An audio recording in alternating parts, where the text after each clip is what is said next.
Okay, close the door. Good afternoon, everyone. I'd like to call the special city council meeting to order. Could you please rise for the Pledge of Allegiance and remain standing for our statement of values?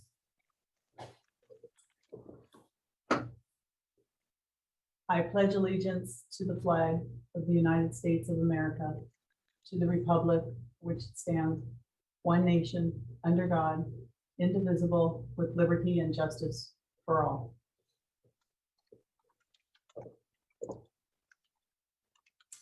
As we gather, we humbly seek blessings upon this meeting.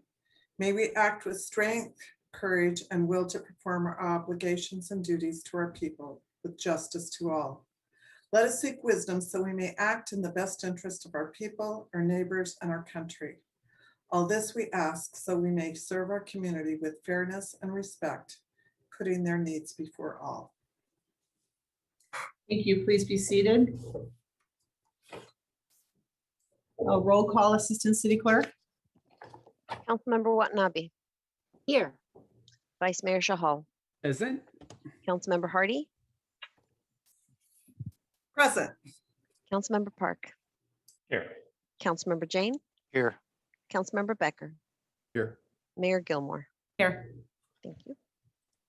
Would you like to read Nora first? Yes, thank you. Statement of behavioral standards. The city of Santa Clara has adopted a code of ethics and values and behavioral standards for public meetings to promote and maintain the highest levels of conduct. This includes mutual respect, robust discussion, and allowing city business to be done in an efficient and consistent manner. Please note that as the presiding officer, the mayor's direction in matters of process and decorum should be followed, and that use of the gavel indicates all conversations must conclude and everyone in attendance should come to order and attention. Welcome and thank you for your participation. Thank you and good afternoon, everyone, and welcome to today's special city council meeting. For today's meeting, the city has implemented a Zoom feature to allow public participation from the safety of your own home or office. Members of the public can join via the link and/or call into the Zoom meeting displayed on the screen now. If you would like to speak on an agenda item or during public presentations, please raise your hand on the Zoom application or press *9 on your phone. Please only raise your hand while the item you're seeking to speak on is being presented. Staff will enter your name or the last 4 digits of your phone number, and I will call on you to speak. As a friendly reminder, members of the public have 2 minutes to speak on an agenda item and 3 minutes on public presentations, and those are topics that are not on the agenda. Prior to each agenda item, staff will lower each hand to ensure that members of the public that are requesting to speak under the appropriate agenda item. You may also submit your comments on the e-comment feature available on the Santa Clara Legistar page or via publiccomment@santaclaraca.gov, and the comments will be read into the record. So let's move on to the agenda now. All right, continuances, exceptions, and considerations. I think City Manager, you had a request. I do. I'd like for the council to consider moving item 6 after item 2. It's been deferred a couple of times and it is time sensitive. Do you mean item 5? I'm sorry, did I? Yes, item 5. Please don't add items to our agenda. Thank you. I saw 6. All right, is there a motion to do that, please? Councilmember Becker? Make a motion. Second. Okay, there's a motion, and a second. Any other discussion on that? Any member of the public discussion on that? Thank you. All right, Assistant City Clerk, roll call vote, please. Okay, could I just clarify who the second was? I'm sorry, missed that. Both of us did it. It was either Hardy or Watanabe, whoever you thought was first. Okay, thank you. Councilmember Watanabe. Yes. Vice Mayor Shahal. Yes. Councilmember Hardy. Yes. Councilmember Park. Yes. Councilmember Jane. Yes. Councilmember Becker. Yes. Mayor Gilmore. Yes, thank you. That passes unanimously. Are there any other continuances or exceptions from the council or the public? Assistant City Clerk, do we have any from the public? I'm sorry, let me switch over. I do not see any hands right now. All right, thank you very much. Okay, moving on with our agenda, we have two special orders of business this evening. The first special order of business this evening, the City Council and I would like to honor local Wilcox High School graduate Gayatri Servasian, the founder of Future Female Physicians. That's a mouthful, Future Female Physicians.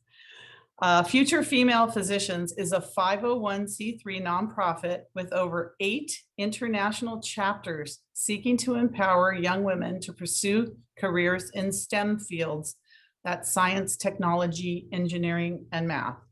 Future Female Physicians has worked with over 1,000 children across the Bay Area in biology instruction, and its most recent campaign was called Give Kids a Smile, which was an international dental donation that raised over $10,000 to purchase, assemble, and send over 3,500 care packages to Saint Inocente Orphanage in Mexico and to villages in Cambodia.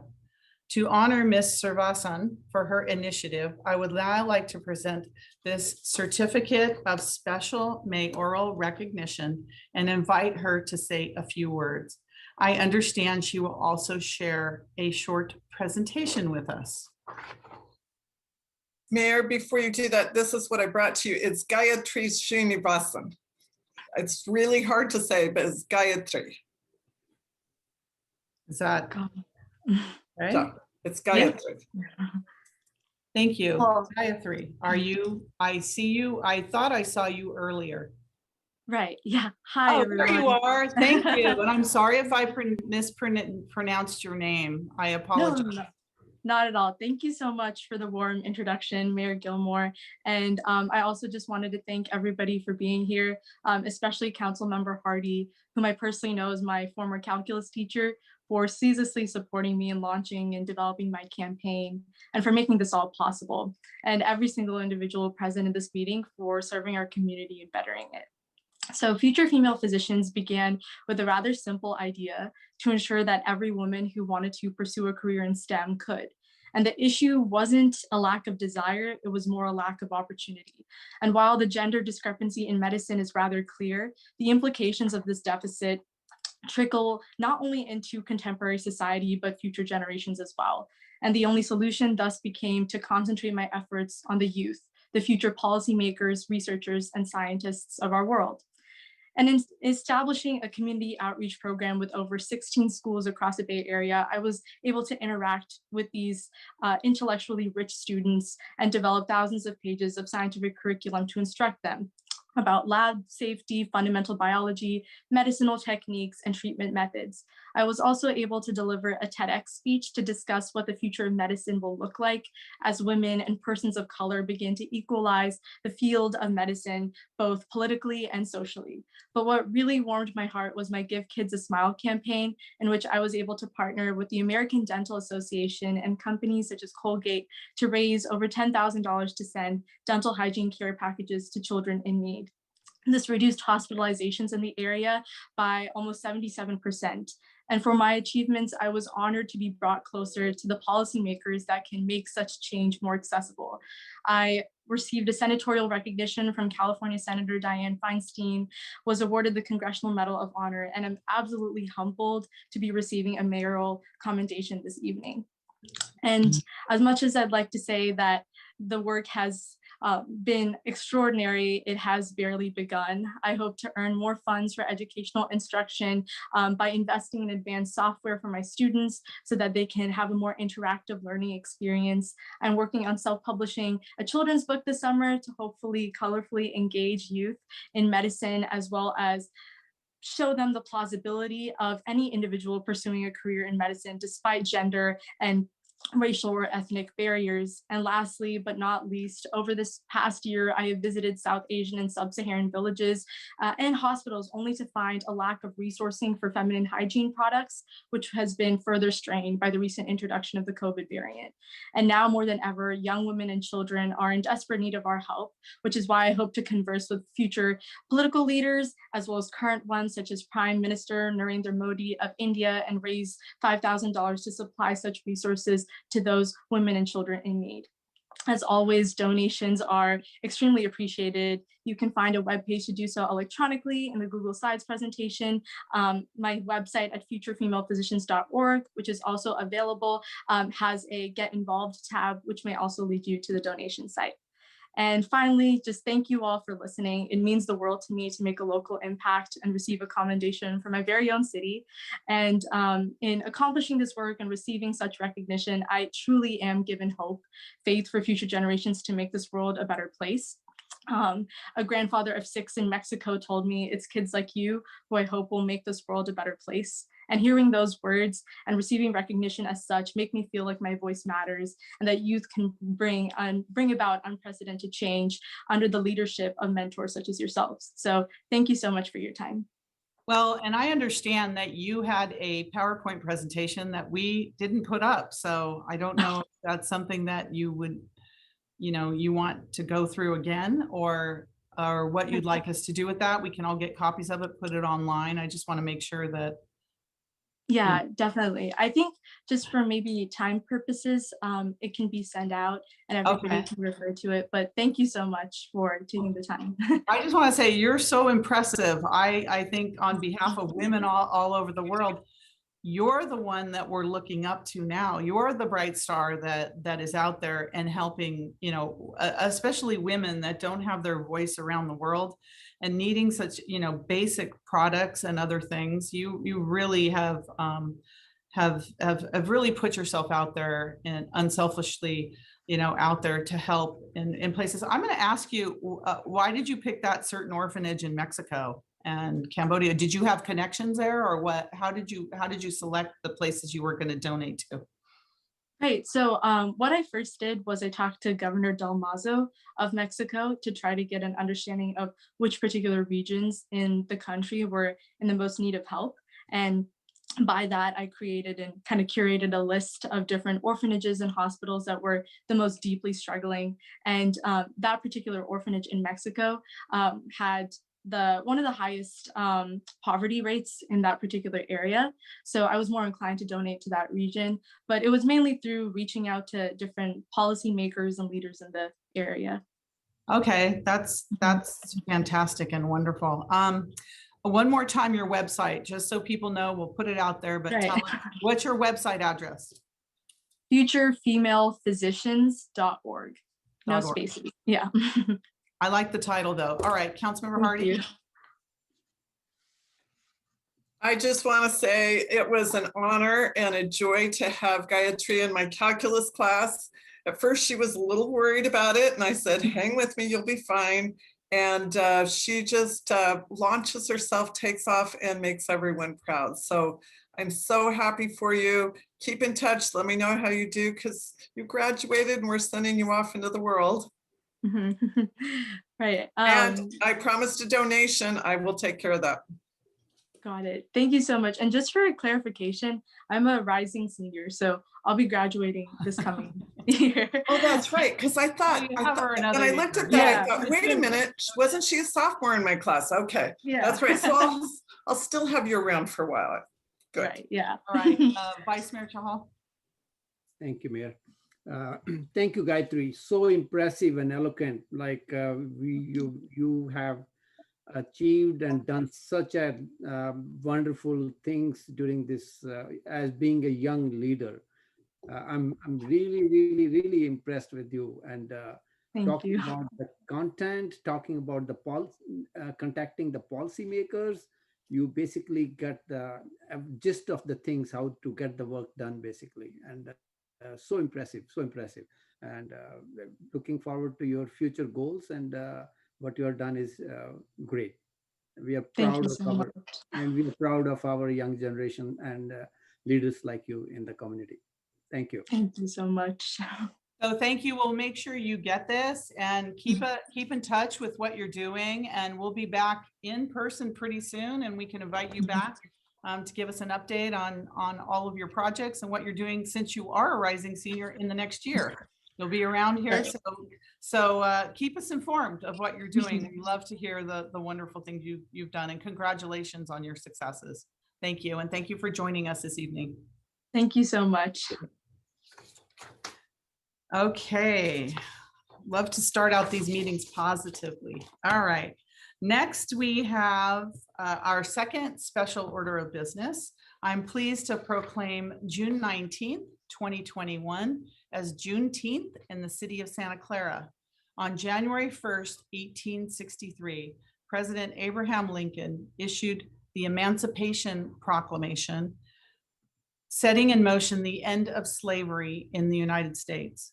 Almost 3 years later, on June 19th, 1865, the Emancipation Proclamation was finally read in Texas by Major General George Granger to enslaved African Americans, advising them that they had been freed.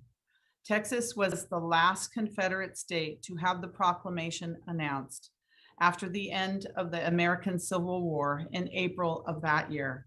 Unfortunately, freedom had been delayed and denied for nearly 3 years. The celebration of Juneteenth reminds each of us of the precious promises of freedom, equality, and opportunity, which are at the core of the American dream. Promises which must be extended to everyone in our country. It now gives me great pleasure to introduce Mr. Milan Balaton of the African American Community Services Agency to accept this proclamation. Milan, are you with us? Hi, Is he can you here? hear me, Mayor? Oh, there he is. I see you and hear you. Welcome, Milan.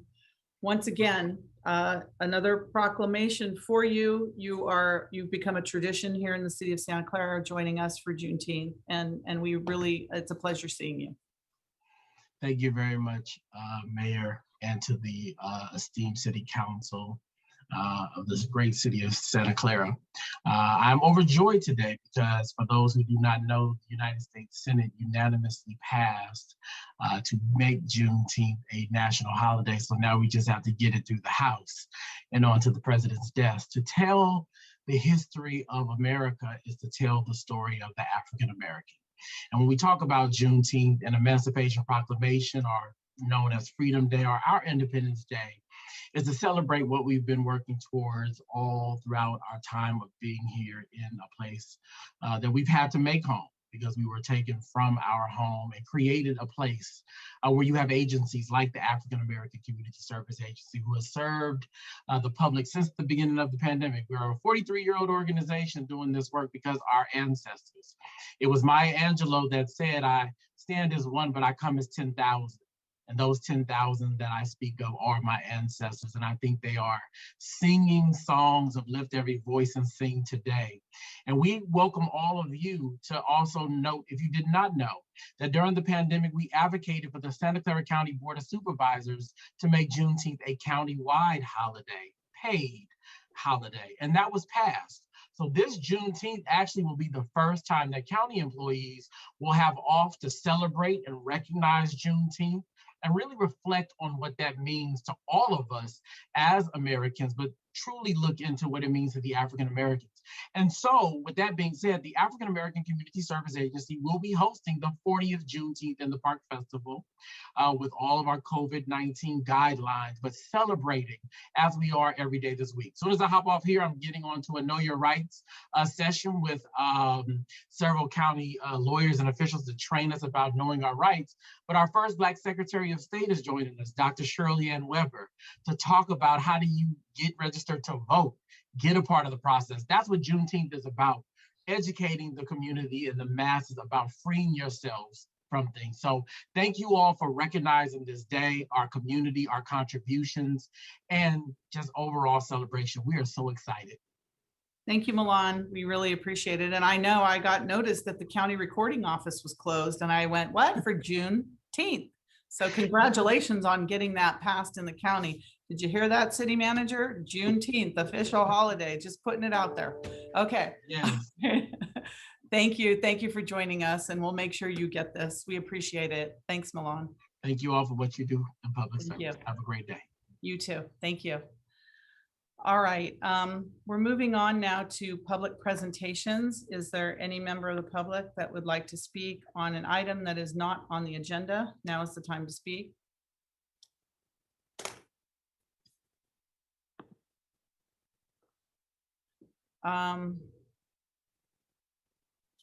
We have our first speaker. Sus. Hello, I'm Suska. Hello. Hi, Suska. Thank you very much for taking my question. I have a couple of issues.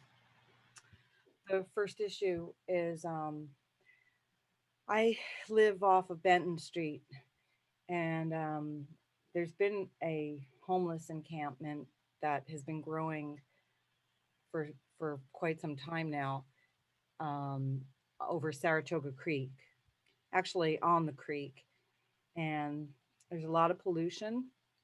And just the other day, I saw buckets of paint as well as graffiti all over the walls under the creek, as well as garbage and beer cans, and also some golf balls have landed in my yard. And I just want to know what the city of Santa Clara can do about this. Thank you. Thank you very much. I don't see any other public presentations. Maybe I can ask our city manager to, if she wouldn't mind responding to that question about some of the positions we've been taking and the work we've been doing to help our homeless population and to help clean up. City manager. Sure. In fact, I'm touring the mini housing development in Mountain View tomorrow. So I'm sure I'll learn a lot. I just want to mention that during COVID, we have been under strict orders at the state level with respect to encampments and how the city responds to them, as they too have been an impacted, vulnerable community through COVID. Regularly, our community development department and our police department go out and touch base with our homeless individuals and try to connect them to services. In some cases, they welcome the services. In other cases, as they're right, they decline on services. And we do try to keep track of that information. We understand that there is a growing blight with respect to some of the encampments. We have been talking internally about what we can do and studying what other cities have done, most recently with assisting with trash pickup, as well as removal of public safety issues that could cause problems in the long haul. So we will be putting out some information as soon as we get that buttoned up. I do want to talk about, though, we are burdened by a decision and under, I believe it was the Supreme Court, that restricts us from moving encampments with unless we have a place to move them. So we can't, we're restricted in the sense, and this is before COVID, in that the city as an organization cannot move or remove homeless individuals unless we can offer a place for them to move or relocate to. And so that is a restriction that many other governments and local agencies are responding to. I do know that we are planning for a study session in the near future that gets more information from the state as we are now reopening. We expect that the governor will put changed orders in place for us, and we'll be back before the council with a study session. So what I'd like to do is, Seska, if you could get us your information by emailing to the city clerk, we will be able to respond more thoroughly and work with you on any community issues that we have with respect to cleanup and safety issues. But beyond that, in terms of relocating, we are limited with that respect. I also want to add to what the city manager said. She touched on it about our police department. We have a special response team, the police department, and the police department also has information on how to contact them. So hopefully, Seska, when you give us your information, we can get that back as well, because they will send their special response team out. And that is to help relocate the homeless. Connect them with services and provide connect them relocation. with services, not necessarily the cleanup part of it, but at least that part of it to help relocate them. And they'll go out as many times as need be to develop trust and other things to help them. So that's also part of it. I want to make sure you get that resource information as well.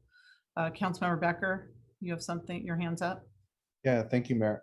So about a week and a half ago, myself and Councilmember Park after many concerns from many residents, we took a tour of the Saratoga Creek, where you did say, where the resident did say that this was a concern. We took note of all these issues. We are going to work, collaboratively with Deanna Santana, our city manager, as well as the rest of the staff, and trying to find some solutions. We heard from the homeless. We heard from what their position is and on how they want to get rid of trash, and how they are unable to have options to get rid of trash, or how far it is to get rid of their trash. So we want to find every solution as possible, and also providing the best services and help, because a lot of the individuals that we did speak to work full time, and we really want to make sure that the quality of life of our neighborhoods is taken care of, that our neighborhoods are kept safe, but at the same time giving the best quality of service to individuals that don't have a roof either. So thank you, Mayor. Thank you, Councilmember Park.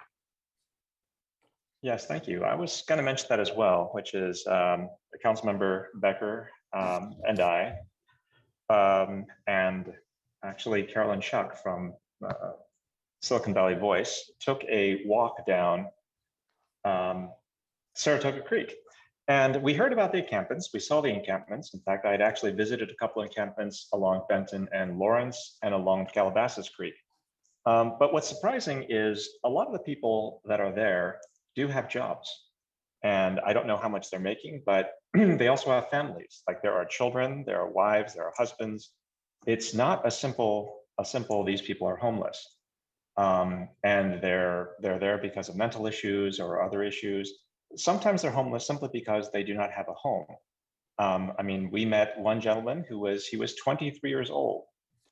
His family lived in the area. He was Asian, which, a lot of people, if they were to stereotype, and when I looked at him, if I were to stereotype, I would say he looked indistinguishable from any other person, an engineer that could have worked at a startup company that I've worked at, but he was homeless, and there were a lot of reasons for that. So the issue is not as simple as we'd like it to be. The solutions are not as simple as they need to be. And it's really surprising, but if people in your homes, if you've got concerns about homeless people, using drugs or misbehaving, violence, it turns out there are a lot of homeless people who are also concerned about those very, very same things from the very same people that you may have concerns about. And we are 100%, I'm committed, and Councilmember Becker, and I'm sure the other city council members are committed to finding a good solution for this problem. Thank you. Vice Mayor Chahal. Thank you, Mayor. Thank you. I also want to point out it is a problem across the city. And I know within my district, I heard several complaints on Memorex Street, probably.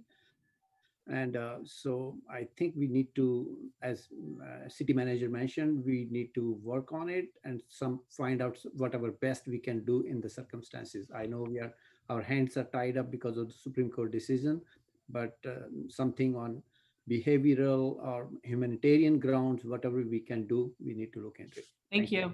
Thank you. We're going to move on now. I'm sorry, we don't have any other public presentations. Thank you, City Manager, for following up on that. We're going to move on to our public hearing general business. The first is action on the El Camino Real specific plan, general plan amendment for the creation of 4 new general plan land use designations, creation of the El Camino Real zoning district, removal of street parking on El Camino Real, and an environmental impact report and mitigation monitoring and reporting program. City Manager. So we have a presentation for this item, and Director Andrew Crabtree is going to be providing the presentation. Thank you. There it is. There it is. Thank you, Director Crabtree. Welcome. Thank you, Mayor, members of the City Council. I'm Andrew Crabtree, a Director of Community Development for the City of Santa Clara. And as mentioned, I will be giving a presentation here on the El Camino Real specific plan that is ready for council action adoption tonight, including some environmental review documents, the general plan amendments, and amendments to the city's zoning ordinance. Next slide, please. The work on the El Camino Real specific plan began in 2017 with initial community engagement after the City Council had identified preparation of this specific plan as a priority.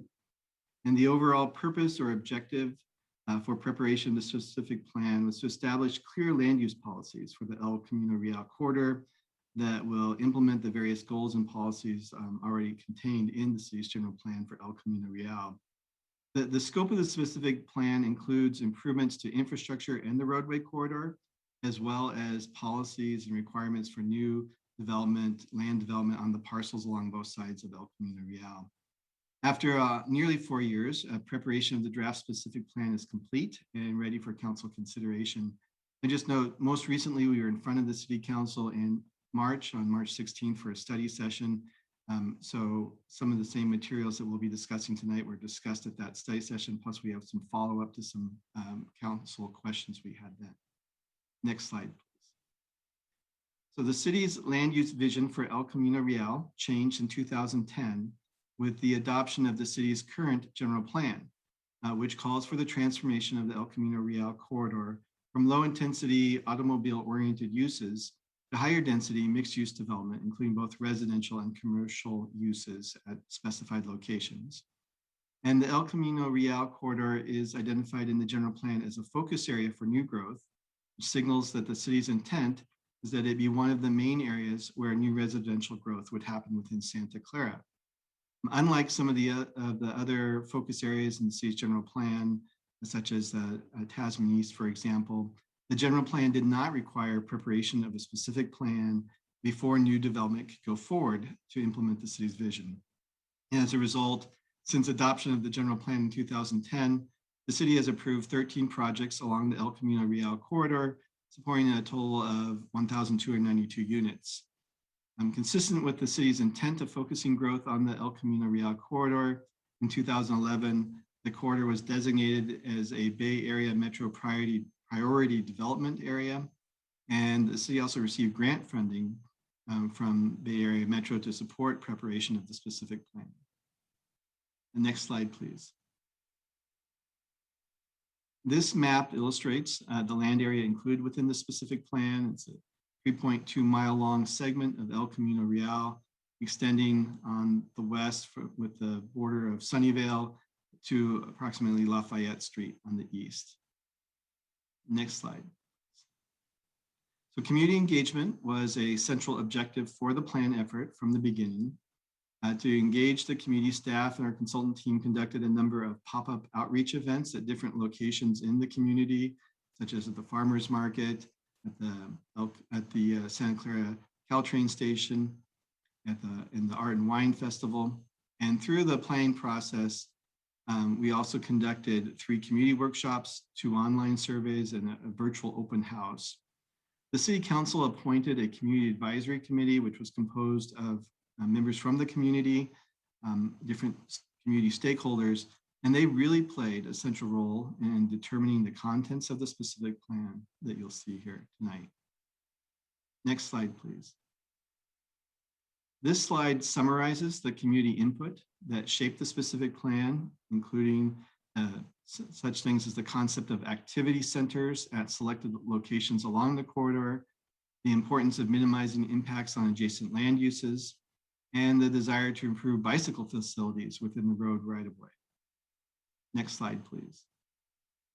The community input is also communicated as a list of desired outcomes within the specific plan document, which also includes improved landscaping, more open space, and a more walkable environment.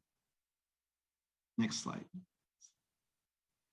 The next several slides summarize key plan elements. The first is the land use plan. To address community input and working with the community advisory committee, the plan will change the general plan land use designations along the corridor from the 2 that exist today to 3 designations. So this gives us a greater differentiation in the development intensity that's allowed. The 3 designations, the new ones, each represent different amounts of density in terms of residential land use and different allowances or requirements for commercial use. The most dense of the new designations, which is shown in purple, is higher in density than what we had, what we currently have in the general plan. But the lowest of the 3, shown in yellow, is lower than the current. So we've kind of increase the range of allowed densities or required densities, both the lower maximum at the low end and a higher maximum at the high end than what we have today. Next slide, please. As required for the environmental analysis for the plan, we prepared these projections of what development could occur with the built out of that land use plan. This table shows the projection of the total amount of development that could happen under the plan through the year 2040, which would be to allow up to 6,200 new housing units. And I'll note that while the specific plan supports 1.8 million square feet of commercial land use along the corridor, which is a significant amount, sort of equivalent to a regional shopping center. This is a reduction of approximately 400,000 square feet from the 2.2 million square feet that currently are existing on the corridor. So with build out of the plan, a lot of the existing commercial would get replaced with new commercial, and there would presumably be an improvement in the value that new commercial land, commercial uses brings to the community. But based on the analysis that we did through the planning effort and the recommendations of a retail consultant, which we'll discuss a little bit more later in the presentation, 1.8 million square feet, which was mentioned a slight reduction from the current, is the recommended amount that's supported by the land use plan. Next slide, please. So the first of the three land use designations is regional commercial mixed use. This is the highest density of the three. It's shown in purple on that land use plan previously. And this designation, as shown on the slide, would allow densities of 55 to 100 units, generally expected to be 5 to 6 stories in height. And it doesn't have a commercial requirement as part of it. This designation requires that new development be mixed use and have a commercial sort of ground floor component is shown here. And there's some images of what that might look like. Also would note that this designation requires that there be publicly accessible open spaces. They're privately owned, but available for the public, sort of plazas or small parklets that would be incorporated into these new commercial mixed use centers. These are sort of aligned with the activity centers identifying the specific plan. Next slide, please. And these are some images that are provided, sort of concept images in the specific plan to help convey what these areas might look like. You see that while we talk about mixed use, we often talk about vertical mixed use, where in some of these buildings on the left, the taller buildings are residential with ground floor commercial, but it can also include horizontal mixed use, where there is a purely commercial component, as you see sort of in the foreground on the image there on the left. And that's something that really supports viability of commercial uses, that there's still a lot of demand for a commercial tenant space where there's adjacent parking and it's convenient for retail use, as well as that which can be included as mixed use development. And you also see sort of an open space plaza in the concept rendering. Next slide, please. So the next, the three designations, the middle one is called corridor mixed use. And that allows residential development 45 to 65 units per acre, which generally corresponds to 4 to 5 stories in height. This designation at some locations along the corridor requires commercial use, ground floor commercial use, but generally at most locations it's not required, although it's allowed within the designation. Next slide, please. And then the third of the three designations is corridor residential designation, and this is the lowest of the three in terms of density. The density range here is 16 to 45 units per acre.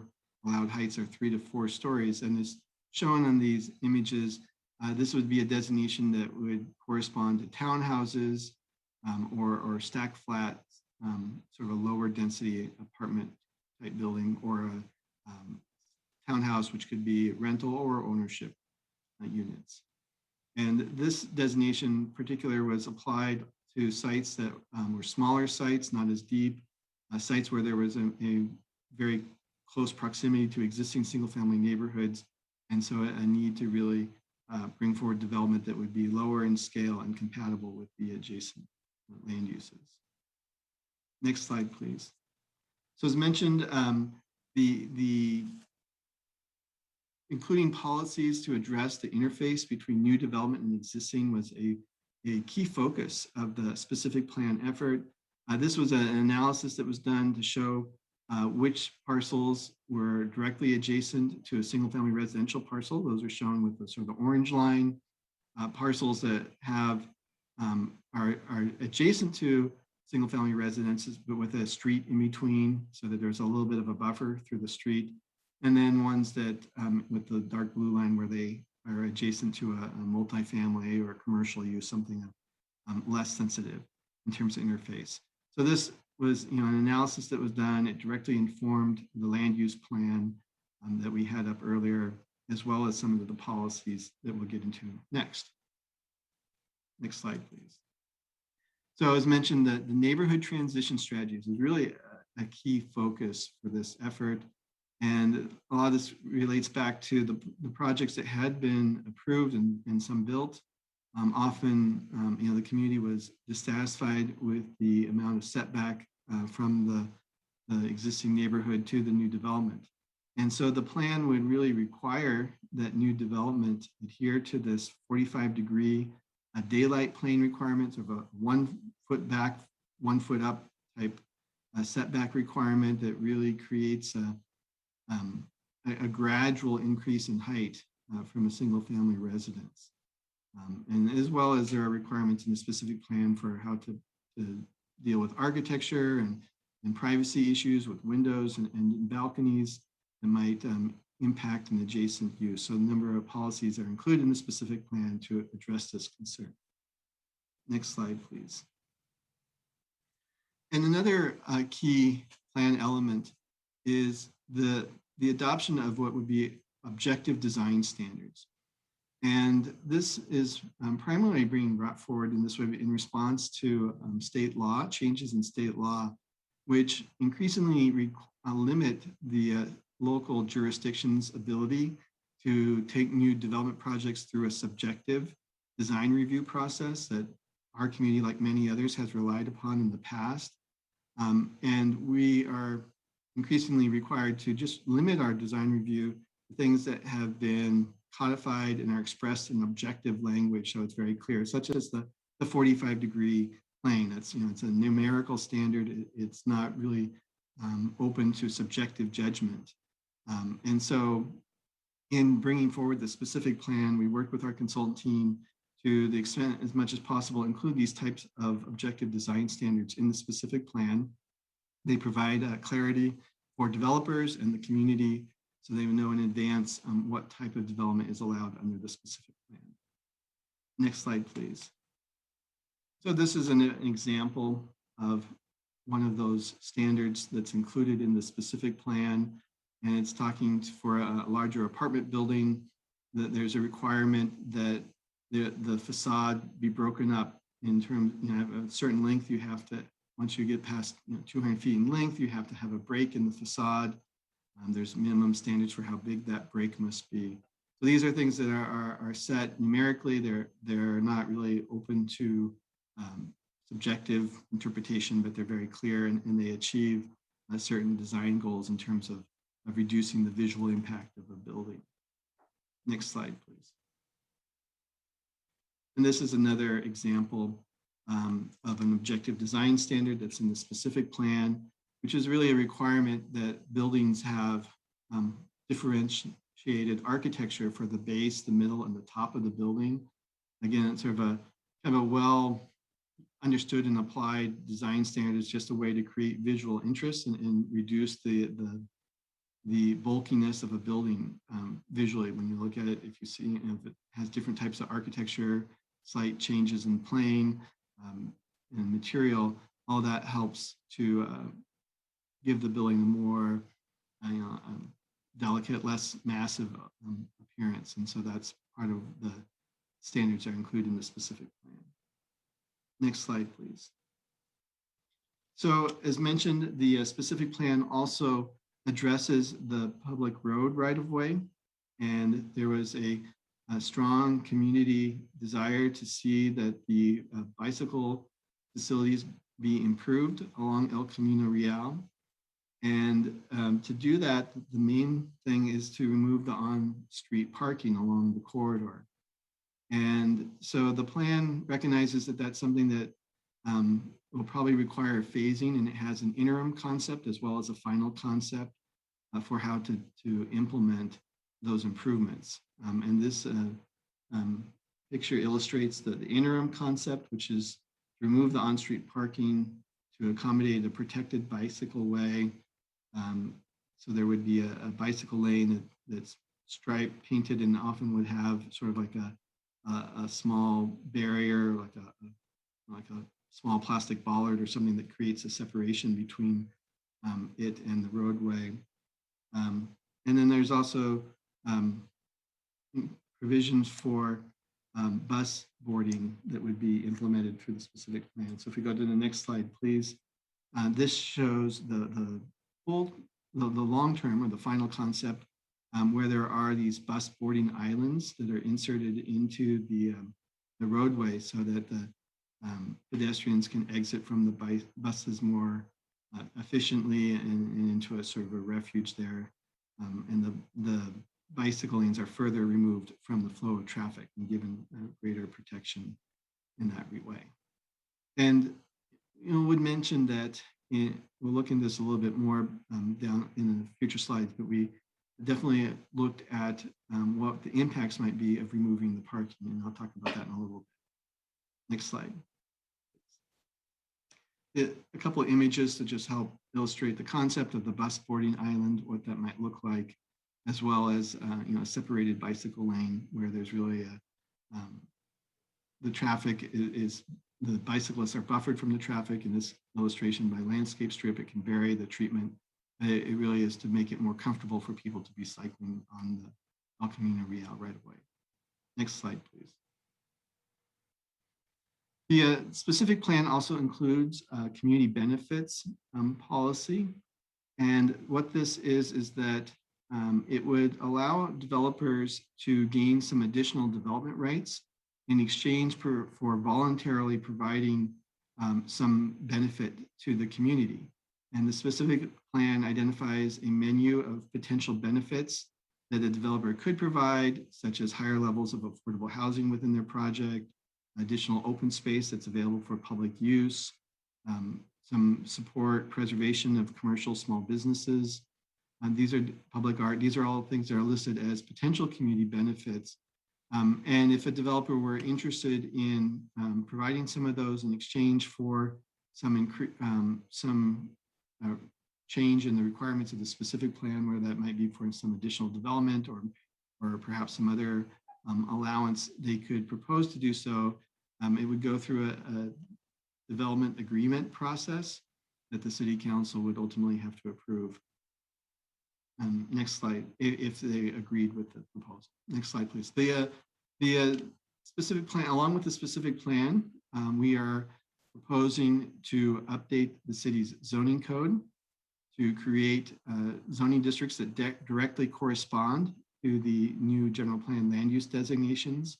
You can see the three zoning districts here listed on the slide. And the advantage of this is that this would help to implement the specific plan by having the zoning already in place. A new development that conforms to the zoning and the general plan and specific plan can move forward through a streamlined process. So it's really as a follow-up to the specific plan that we might go out and apply these zoning districts along the corridor, and there would be additional work to do that.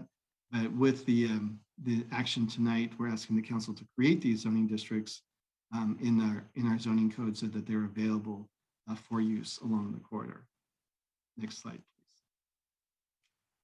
Just touch on the fact that we did prepare, as required under the California Environmental Quality Act, or CEQA, an environmental impact report for the specific plan. And that's part of what the council is being asked to act on tonight, is to certify the EIR. Next slide.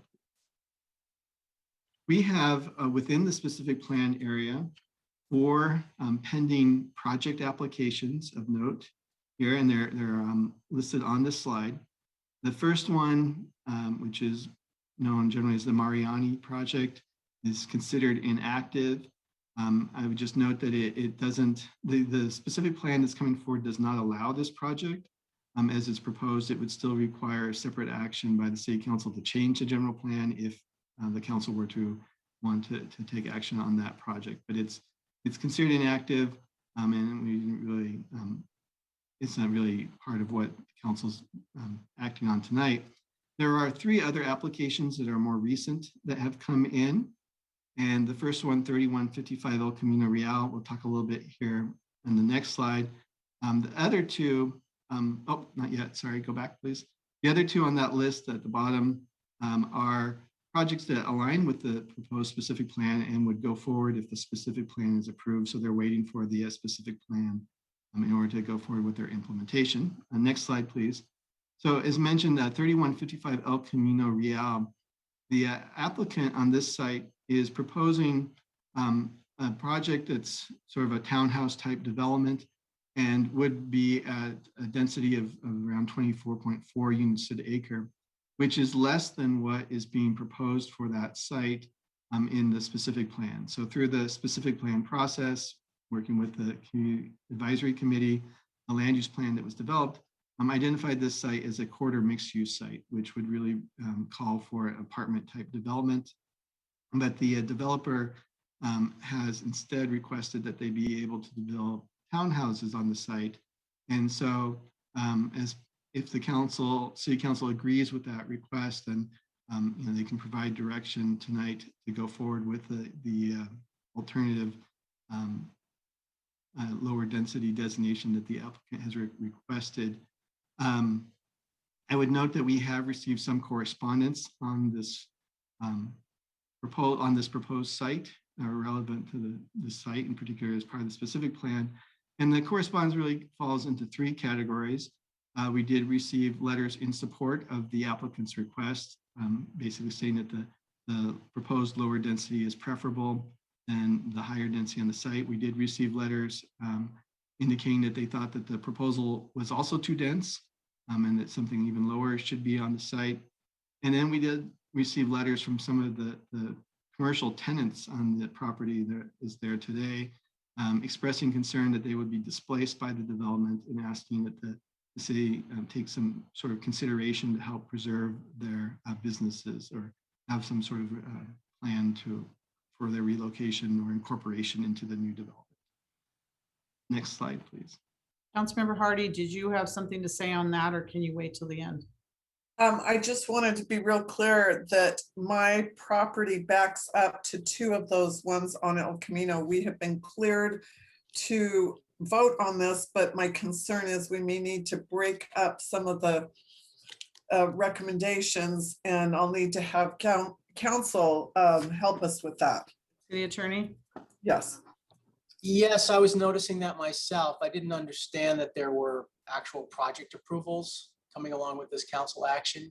I didn't either, so. So let me clarify that they're not actual approvals of that project. That project would still have a subsequent approval process. But since they're proposing something that is inconsistent with what was in the draft specific plan, we thought it was appropriate for the city council tonight, and that may be a limited number, I'll defer to the attorney on that, to give us direction on what is the right density for that site, rather than adopt one thing tonight and then be back in front of the council, potentially trying to change it in a few months. Okay, so on that direction, I don't think you could participate in that direction. Can I just intervene in a second? If you're asking us to come up with some kind of density, how can we do that without looking at the whole project? So I think that's going to be very difficult to.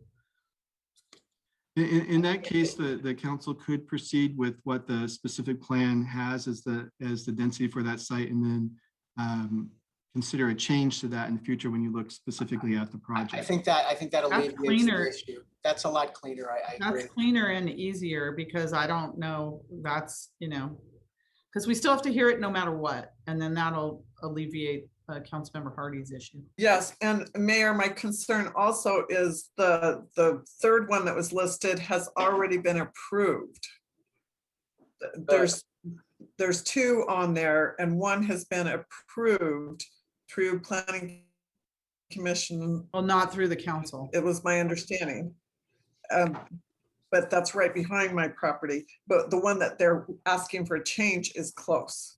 That's what I want to be real. So why don't we do this? Why don't we not make specific decisions about those particular projects tonight?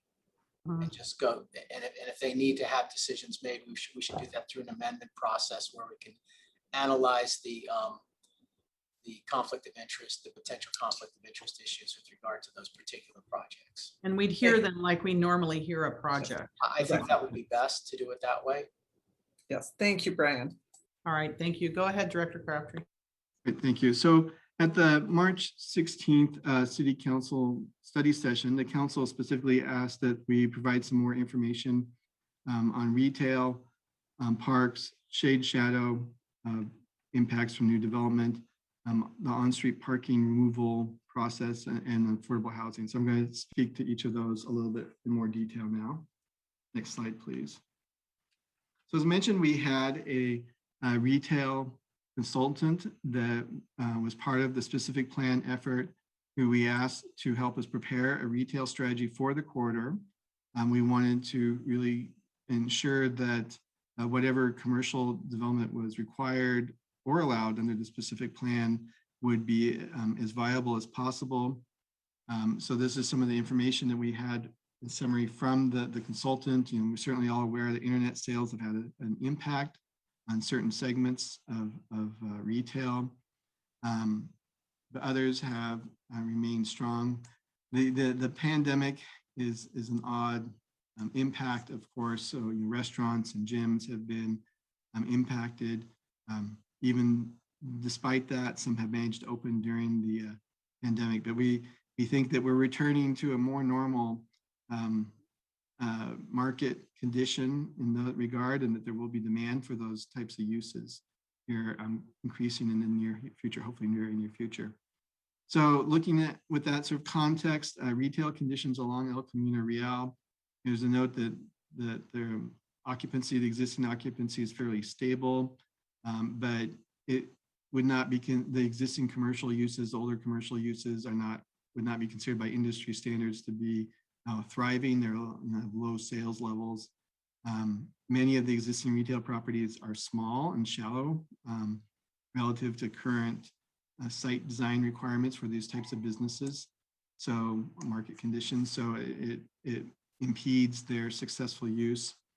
And there's also a recognition that the trade area that retail specialists look at has a lot of competition in it. Valley Fair and Santana Row are close enough that those are competitors with the corridor. Next slide, please. So the consultant gave us some specific recommendations for how to approach retail in the specific plan. And kind of in line with the idea of the activity centers, there's this idea that we should really support the intensification of retail at the major intersections where we have larger sites that can include a tenant, anchor tenant such as a grocery store, which would be desirable from the community standpoint. That we should encourage the repurposing of existing retail space for local serving tenants, such as restaurants, not chains necessarily, but more local oriented gyms, other services. That really is kind of aligned with the first one, but the commercial requirements should be targeted to those major intersections where there's a lot of traffic that would help support commercial use, not on the side streets where there's less traffic and it's harder for a tenant to succeed. And then that we should promote retention and strengthening of existing commercial businesses. It's generally easier to keep ones that you already have if possible than try to get new commercial uses. Next slide. And along with that, then the zoning and required retail areas should address some of the specific conditions of the site. So where we have small, shallow parcels those are not as conducive to commercial requirements. That's reflected in the specific plan as well. And then there are some design standards in the specific plan for commercial space that's part of new mixed-use development in particular, to help it be viable commercial space that would be attractive to tenants. Next, and I mentioned too that I know that we did receive some communication around the commercial use, and I think we'll hear some more about that during the public comment. The open space framework is how the specific plan addresses the idea of adding more open space with the large number of smaller parcels that we have along the corridor. There are challenges to creating new parkland, but the concept brought forward in the specific plan is that these activity centers would include small parks, plazas that would help to satisfy this desire for more open space within the specific plan area. All new residential development would, of course, be required to contribute towards parkland through the city's park and recreational land ordinance as well. Next slide, please. So as just mentioned, everything would be required to provide parkland as per the city's ordinance, and then we would really be focusing within these regional commercial mixed-use activity centers for some new plazas, probably going to be privately owned but publicly accessible, so that they can be maintained and really programmed at a level with a lot of amenities, but be an amenity for the general community that they can take advantage of. Next slide, please. And then we specifically for the hearing tonight did some shade and shadow analysis of how new development could affect adjacent uses. And this is sort of the summer solstice, the mid-year, and the winter solstice sort of analysis. And really what you see is it's only in the winter solstice that there is shading that takes place of adjacent use. We go to the next slide, please. And this slide is an animation, so I don't know if you can click on the image there, and it should you should see the shadow moving through the day. This is kind of the depiction of on that winter solstice day what the shade impact would be.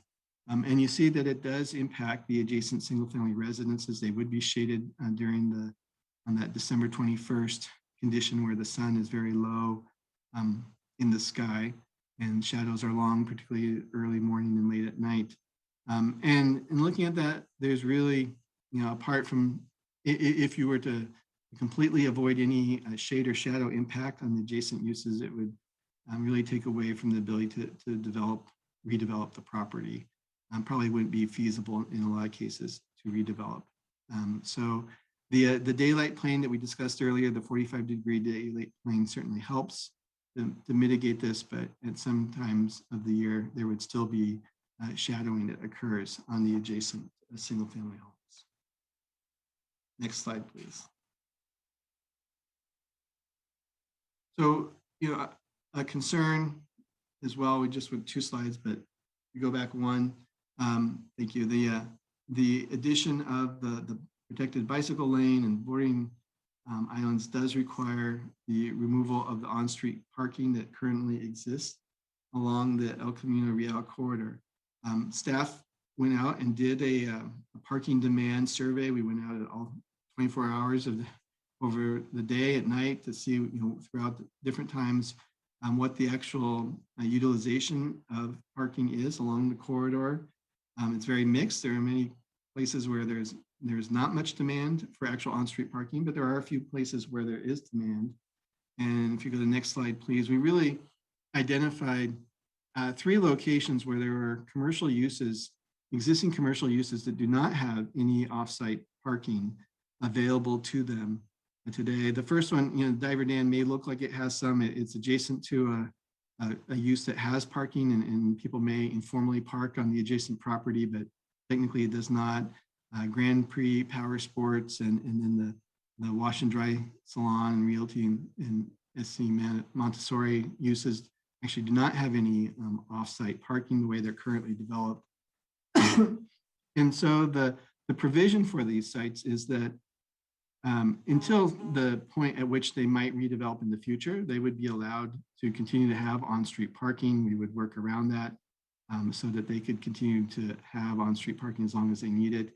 And then in the future, if those sites are redeveloped under the specific plan, they would be required to incorporate the parking that they need as part of that redevelopment.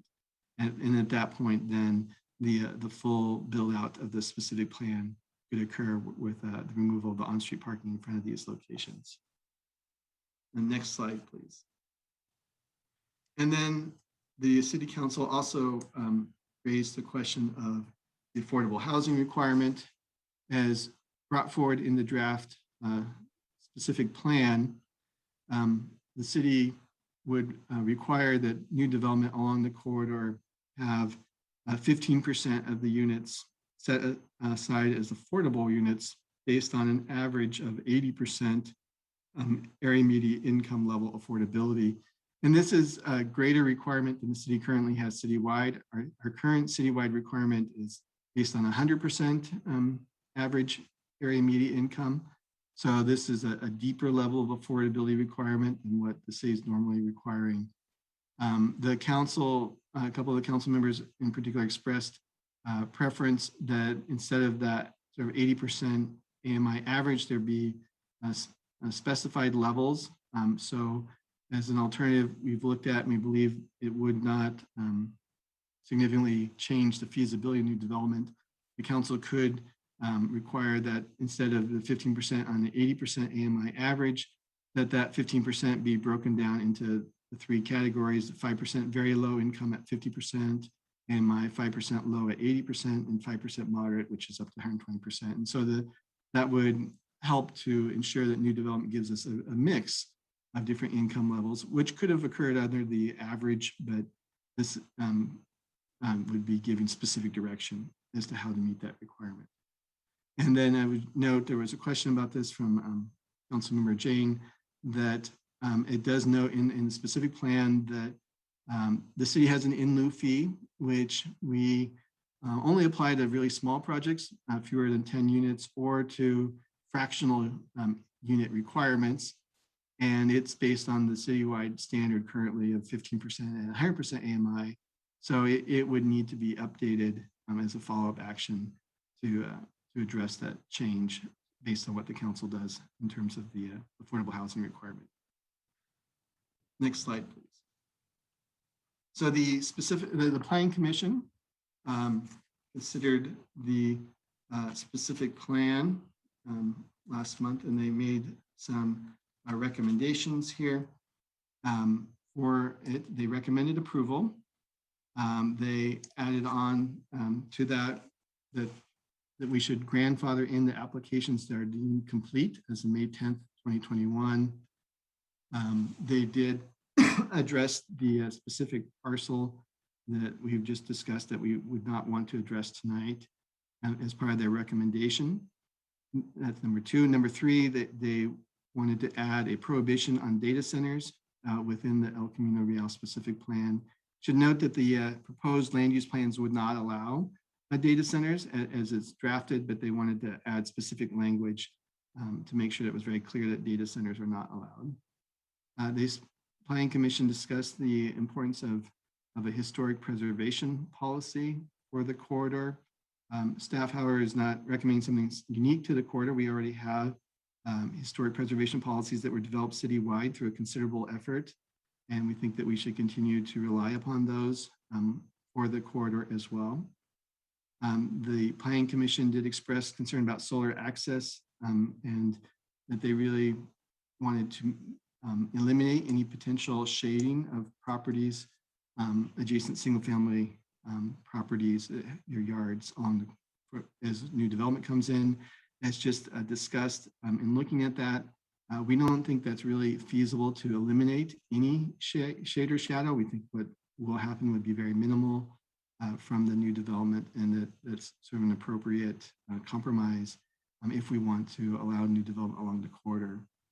And then the Planning Commission also did include in their recommendation that the city provide a free or low-cost shuttle along the corridor.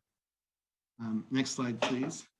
So with that, staff is recommending that the city council take action to adopt the specific plan tonight. And as part of that, there are 6 actions here. The first is to adopt a resolution approving a water supply assessment that was prepared by the city for the corridor to analyze whether or not the new development, there's sufficient water supply for the new development, and found that there would be. There was an environmental impact report that needs to be certified if the council wants to take action on the specific plan. Recommend approval of the specific plan, general plan changes to incorporate the new land use designations, as zoning ordinance change to create the new zoning districts, and a resolution allowing the removal of the on-street parking on El Camino. So with that, staff is available to answer any questions you might have. Thank you very much, Director Crabtree, for that very detailed presentation. And you answered a lot of our questions from before. So thank you for bringing back a lot of those answers. We appreciate it. We're going to start with Councilmember Jane. Thank you, Andrew, for the excellent presentation. I had a few questions.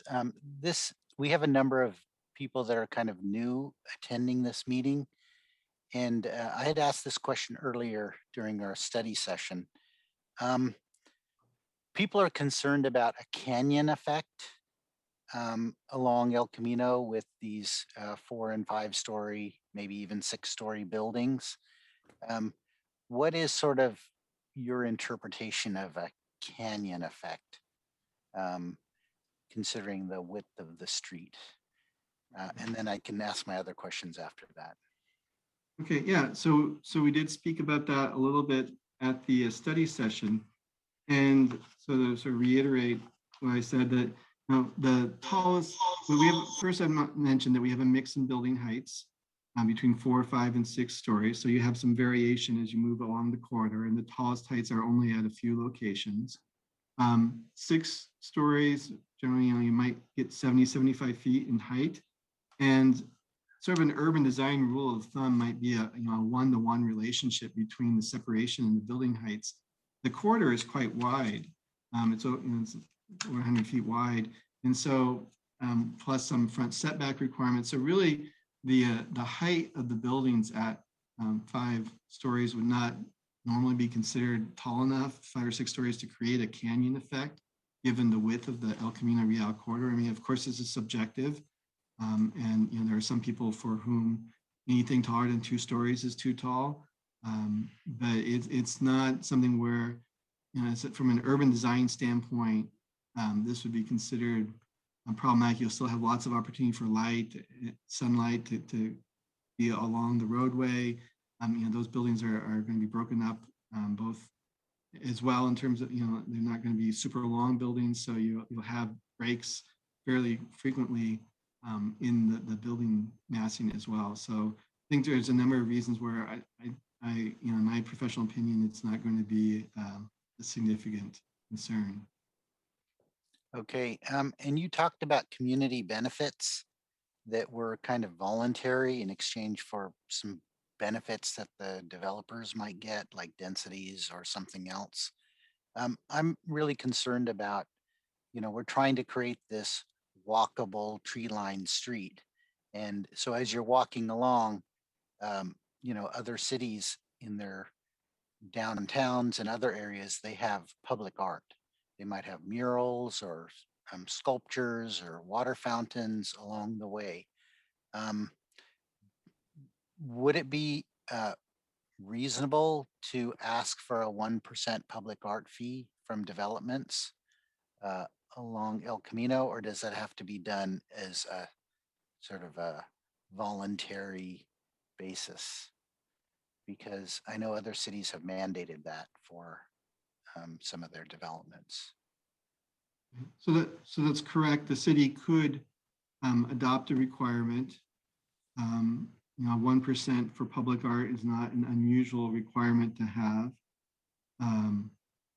So I would defer if that's something that's the will of the council. Like anything, it does add additional cost to the development. So it could impact feasibility down the, but it's, it's something where if that's a community priority, specifically for El Camino Real, it's something that I would think would have to be a follow-up action though, because there's some complexity as to how you design that program and implement it. And there's some, we would have to come back with more information around that if that's the direction of the city council. So as a follow-up action, could still be part of the specific area plan, even if we do it at a later date? Right. I mean, the city council could, give direction tonight, sort of to add a policy that there be a requirement for, 1% for public art. And then we would have to come back really with how to implement that in front of the council. There's different approaches you could take. And we would have to do some analysis around that, and bring that back to the city council and how to implement it. City attorney, are there legal implications on this, city attorney? Yes, I was going to suggest that if the council is interested in something like that, that they simply provide direction. I don't feel at all comfortable that it could be incorporated as part of the ordinance at this point. We haven't really given notice to anybody about it. And I'm also concerned that we do a proper study of the legalities of the fee in terms of whether there's a nexus requirement and in terms of making the fee applicable to, I'd want to have the proper findings in whatever ordinance we adopted. So I would suggest that if that's what the council is interested in, that they simply direct us to look at adopting a separate ordinance for a public art fee. Okay, very good. Then I had another question, which is, as Director Crabtree had mentioned, is the city has kind of lost sort of discretionary approval over aesthetics of buildings. So, developers could actually, if it's a housing development, put up some pretty ugly buildings. And, form-based codes, which we don't really have in this plan, are ways to protect against that. And so I had suggested that we require that, say, for projects greater than 20,000 square feet, that an independent architect review the plans for aesthetics only and prepare a report that then could be used to modify the original design, because sometimes developers come here and just cookie cutter projects from Southern California or something like that. And I'm concerned about having interesting architecture in Santa Clara. So I have some other, but I'll pass it on to others. Well, I'd like if we can have the council members ask their questions instead of going back, 5 or 6 times. If everybody could ask their questions at once. So if you have any more I'm happy to do that. Yeah. Councilmember Jane, go ahead and do it now. Okay.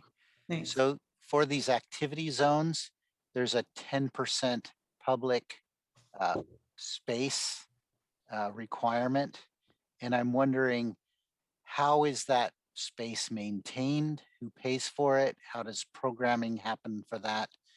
Could we establish, say, a community facilities district for those activity zone areas, such that we could handle the support of those public spaces, that it wouldn't be a burden to the city to maintain those spaces?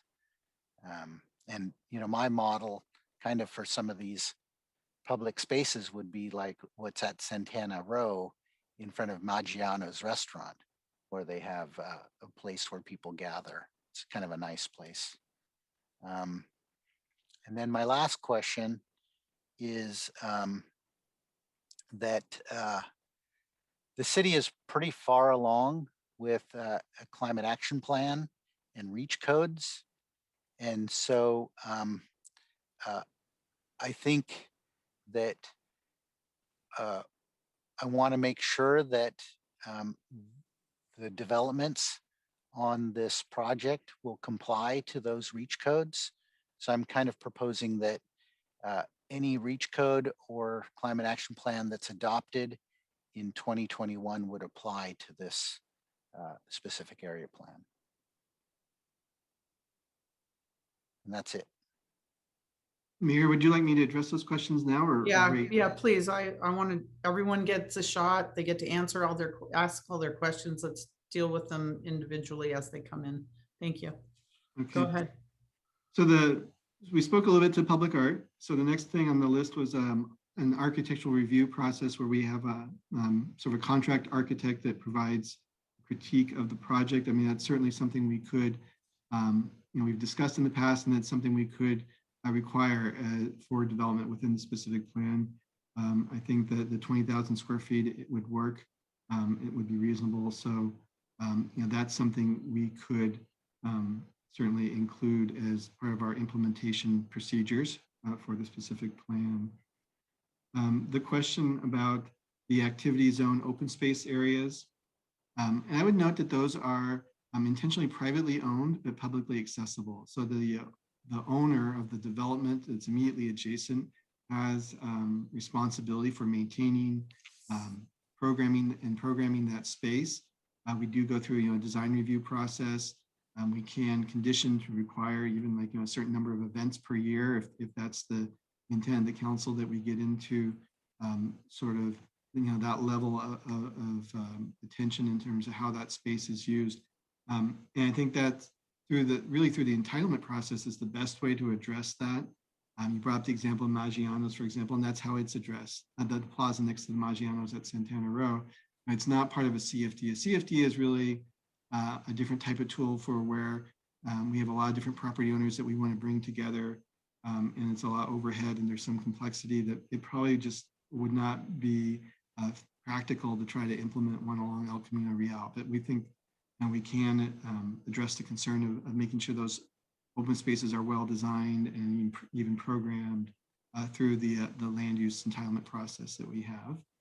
And then the last question about making sure that new development in the corridor is subject to our upcoming climate action plan and reach code requirements. That is something we can do when those are considered by the council and adopted. If they're adopted, and at that point we can make sure that whatever pipeline provisions they include would include the El Camino Real development. So we can address that when those come forward. Okay, thank you.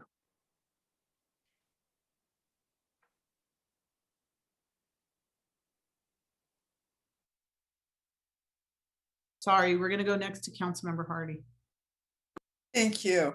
Andrew had a couple questions. Your presentation focused a lot on 3, 4, and 5 and did not mention 1 and 2. And since this is for the public, because you're asking for a resolution adopting the water supply assessment. And I know the answer, but a lot of people do not know that. My concern was that we hadn't been clear.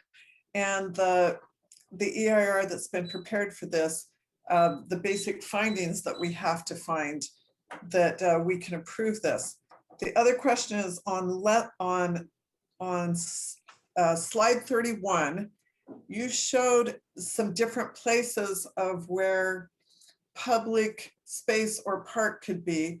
And I was a little confused because it looked like you had at the Santa Clara Town Center, you have marked that as a possible place, but my understanding is that is finished, that's built, that's done. And that didn't make sense to me as to why that was on there. And the last thing is there are approximately, I think it was 7 businesses that you showed that were directly impacted by your request for number 6, adopt an ordinance allowing the removal of on-street parking on El Camino.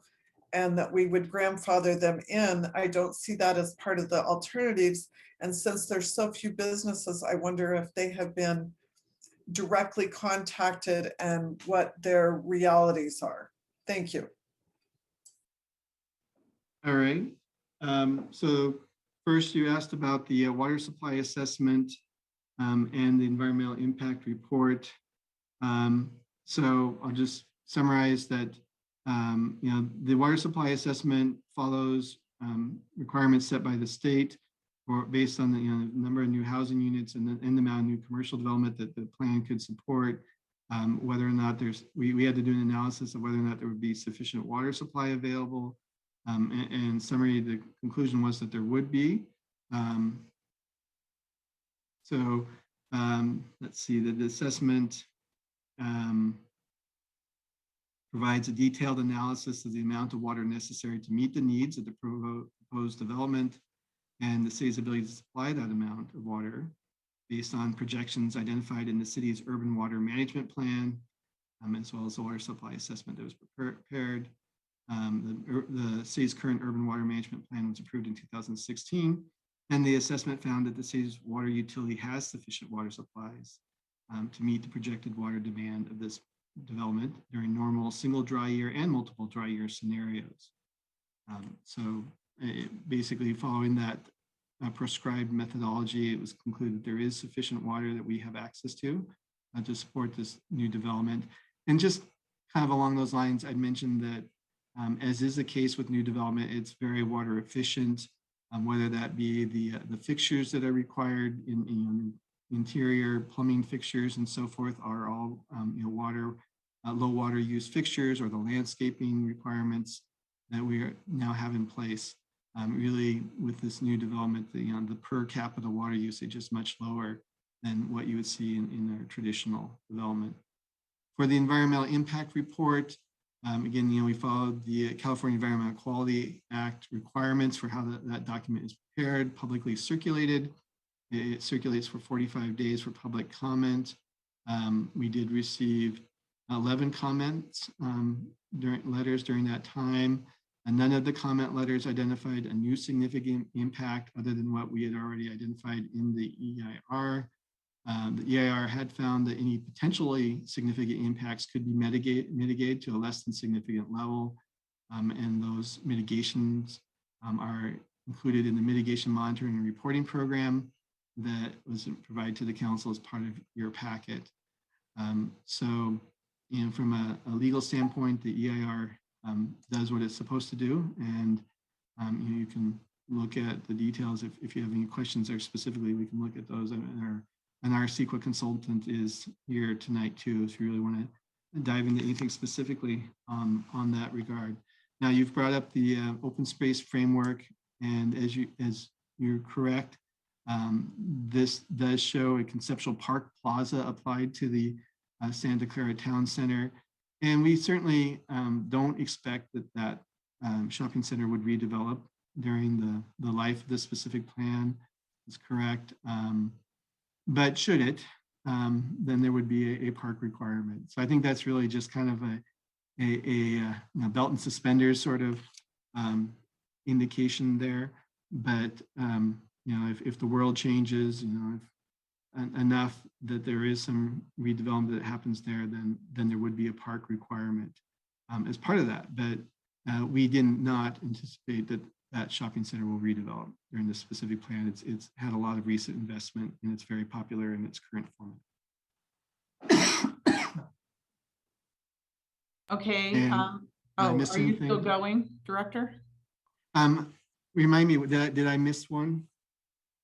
Yes, it was about the specific 7 businesses that you talked about being grandfathered in, and that was not specifically called out in an alternative 6. Yeah, I don't think we need to do that. I mean, the plan itself says that we would not remove the on-street parking until the adjacent property redevelops. So I think that's provided for through the plan's policy. I don't think of it necessarily as grandfathering in, but really it's just the way the plan is set up. We're not going to remove the on-street parking in front of those businesses. And then you asked if we had communication with them. Yes, absolutely, we have. We recognize that removing on-street parking can be a very sensitive issue with the community, and so we did a lot of outreach and had conversations with those property owners about the plan. Thank you. All right, Vice Mayor Chahal. Thank you, Mayor. Thank you, Director Crabtree, for the detailed report. I'll go one by one, question one by one, maybe you can respond. And my first question is to continue the criteria for parcels for exempting them from the street parking, basically.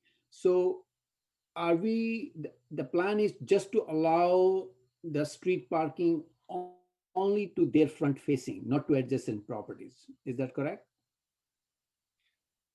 I'm sorry, I'm not sure I understood that. We're only, those parcels, so there really isn't a plan in the near term to go remove on-street parking, but it would be, generally would be implemented as redevelopment occurs of parcels. But if there were at some point a city project to go implement more uniformly down the corridor, the bicycle lanes and the removal of on-street parking, we would specifically not impact those properties. And they are identified in the resolution that the council has in the packet. Yes, they are recognized. But my point was, so let's say other properties develop and these don't, these three properties, Diver Dan and these properties don't. So only space left for them will be the facing the front of their properties, not any adjacent property, street parking, right? Limitation of street parking will be only limited to their front facing, their properties front face, right?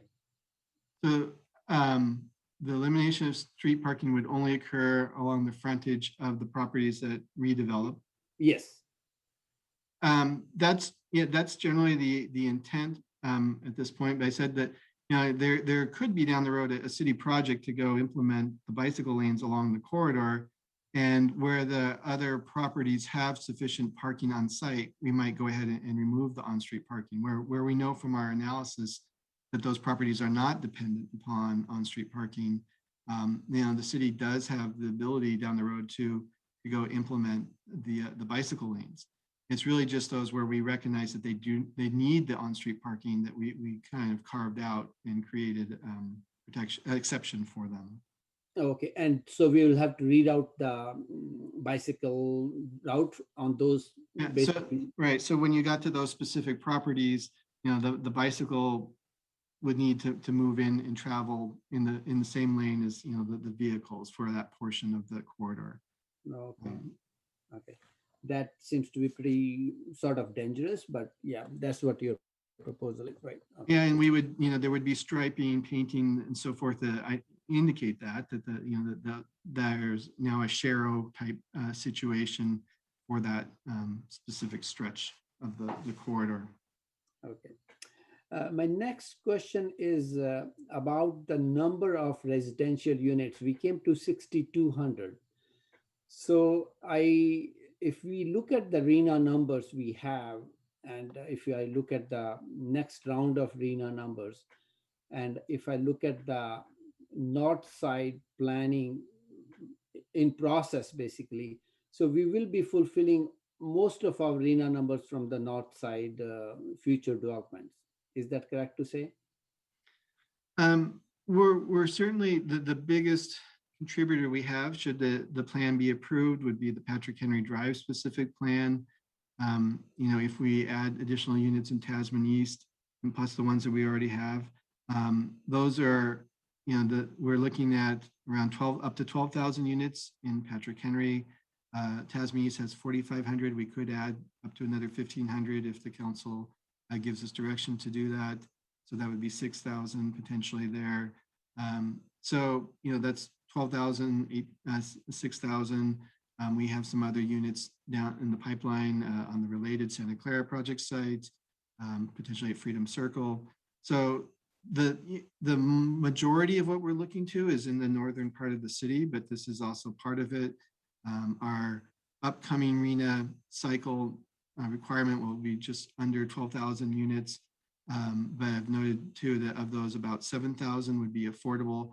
So to achieve 7,000 affordable units, we really need to show that we have capacity for more than 12,000. And we think that the units here will be helpful towards getting our housing element approved. And that's my question basically, because we are lacking on affordability component of it in the past as well as in the future. So when we are talking about 6,200 units over here, so should not we be concentrating on more affordable units versus the number of units? Because 11,600 or something is our new arena numbers. And you already mentioned we have 18,000 plus something already in the pipeline. And we are not even talking about Kylie project and some of the other projects basically. So did we pay attention that that our affordability component on El Camino Real should be higher to accommodate our next phase of RENA affordable component numbers? Yes, we really looked at that because, as you know, obviously the RENA target is much higher than a 15% of the units as affordable, and so the question very quickly came to our minds. Should we or could we increase our affordability requirement to help us get to that those RENA numbers? And the way the housing element doesn't necessarily force us to identify affordable housing sites, but sites that could be affordable housing. So there's a path forward there. But and that's why we brought on a consultant to do a sort of a feasibility analysis. And we had one conversation with the council about that, and we're going to come back and really sort of citywide, what can we do in terms of our affordability requirements? But what we learned is that where we are now with the 15% and 100% AMI under kind of current market conditions, there really isn't much excess left. Projects are kind of on the edge of feasibility for the most part. Townhouses might be an exception, but apartment buildings for the most part are kind of really right at that feasibility level. If we drop it to, if we increase the affordability requirement by lowering the minimum to 80% average or the 555 as shown on the slide, we're still probably feasible. But if we looked at like options where we went to a 20% or even more requirement, and so the advice of our consultant is that those would take most apartment projects out of the realm of feasibility if we increase the requirements in that way. So I think I would say two things. One, I would not recommend doing that as part of the specific plan now, beyond what the two alternatives that we've brought forward that we think are feasible. And then we can look into that a little bit more as part of a future citywide conversation about our affordability requirements, when we can really bring in, have that report ready and bring it to you to review and understand. But I would not recommend that you do anything additional at this time with the El Camino Real specific plan. Okay. So we can do it, but you don't recommend it. We can. Certainly, it's the city council's prerogative to decide. I would note too that if we do go to a greater than 15% requirement, there is a review process with the state, because there's been concern in the past that cities have adopted very high affordability requirements, really as a way to prevent housing development from moving forward. So there's actually been state legislation to try to fix that, where if someone's using that as a strategy to slow down housing production. So depending on what the council does, there may be an additional state level review required. Okay, got it. And I know the Planning Commission also suggested some of the community benefits. One of them was a free shuttle option. Do you think we can incorporate that in the specific plan? And if we can, what can be the mode we can incorporate that Mhm. instead of Um, being voluntary, right? Yeah. I'm sorry, voluntary? Instead of being voluntary. No, if we- as a requirement. Uh-huh. Yeah, so that was something the Plan Commission added in their recommendation, that there be a free shuttle. So, there could be a requirement to form a TMA where the different properties along the corridor would be required to collectively contribute towards the operation of a shuttle. In my advice here would be that, this is an important corridor for the VTA. And, if we put out a free shuttle that was running up and down the corridor, that would directly compete with the VTA bus service. I think that would be to their detriment. Whereas the bus service, this is their best used bus service that they have along this corridor. How about if we ask them to contribute towards the overall, like, let's say we go to Patrick Henry project and we are multiple projects are in the pipeline, and we make them, hey, you will have to contribute towards the shuttle program of the city along with other ongoing developments in future. How about that? Instead of just the corridor only. So there could be a requirement that new development join a TMA Right. that would support some kind of citywide shuttle service. We don't have details around what that would look like at this point, but that's something you could add as a condition of the specific plan that new development participate in a TMA. We have something like that in the Tasmania specific plan. Okay, thank you for that. My next question is, City of Sunnyvale conducted some, they gave some numbers, like they are collecting around 30% of their sale tax just on the El Camino corridor. Do we have any numbers, like what is City of Santa Clara collecting percentage of sale tax being collected on El Camino corridor? I do not have that number off the top of my head. I think, it's something maybe we could work with finance and come back and try to answer. But what I would say is that I did discuss sort of the slightly different approach that we have with Sunnyvale's community development director. And she, highlighted a couple of things for me that I think are worth noting. And one is that, Sunnyvale really just has El Camino Real corridor. They do not have Stevens Creek like we do. They don't have, a portion of Valley Fair like we do. We have other commercial uses in the north part of the city. So they're pretty much limited. And even along Homestead, we have commercial uses. So they're really pretty limited, where the El Camino Real corridor is a very, it is their main sort of commercial corridor, if you will, in the city. I recognize, they have sort of a downtown area too, but this is their main commercial corridor. And whereas we have some other ones. And then the other thing that they comment on too is that they also have auto dealerships along their El Camino Real corridor, which is a big sales tax generator, and we do not. We have those on Stevens Creek, but not on El Camino Real. So I think also, if you would look, they have some more deeper parcels that support bigger commercial centers than we do. So there's a number of reasons why they have a little bit more sort of a focus on commercial for their part of El Camino Real than we do in the context of Santa Clara. Okay, so to follow up to that question, I know Sunnyvale is adding more than 700K. They have not approved the El Camino specific plan yet, but tentatively they are trying to add, increase the commercial space in between their specific plan, basically. So this question came up during a study session as well. And so basically the same response I provide then is that what they're doing, there's kind of three things. There's what your general plan says today. There's what your specific plan would allow. And then there's what's existing today. So you're correct that what Sunnyvale's specific plan would allow is more than what they have today, which is different than ours, which is a little bit less. But they also are reducing it from what's in their general plan. So I just want to make a note of that too, that Sunnyvale, in preparing their specific plan, they also came to the conclusion that their general plan was overly ambitious in terms of how much commercial square footage they were trying to support along the corridor.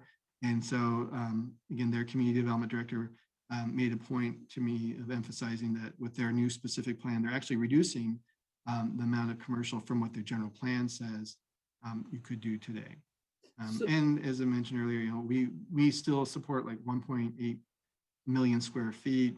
You know, if you look at the Great Mall in Milpitas, I think it's like 1.6. So you know, that's the equivalent of a large sort of regional shopping center of commercial development along the corridor that the specific plan would support still.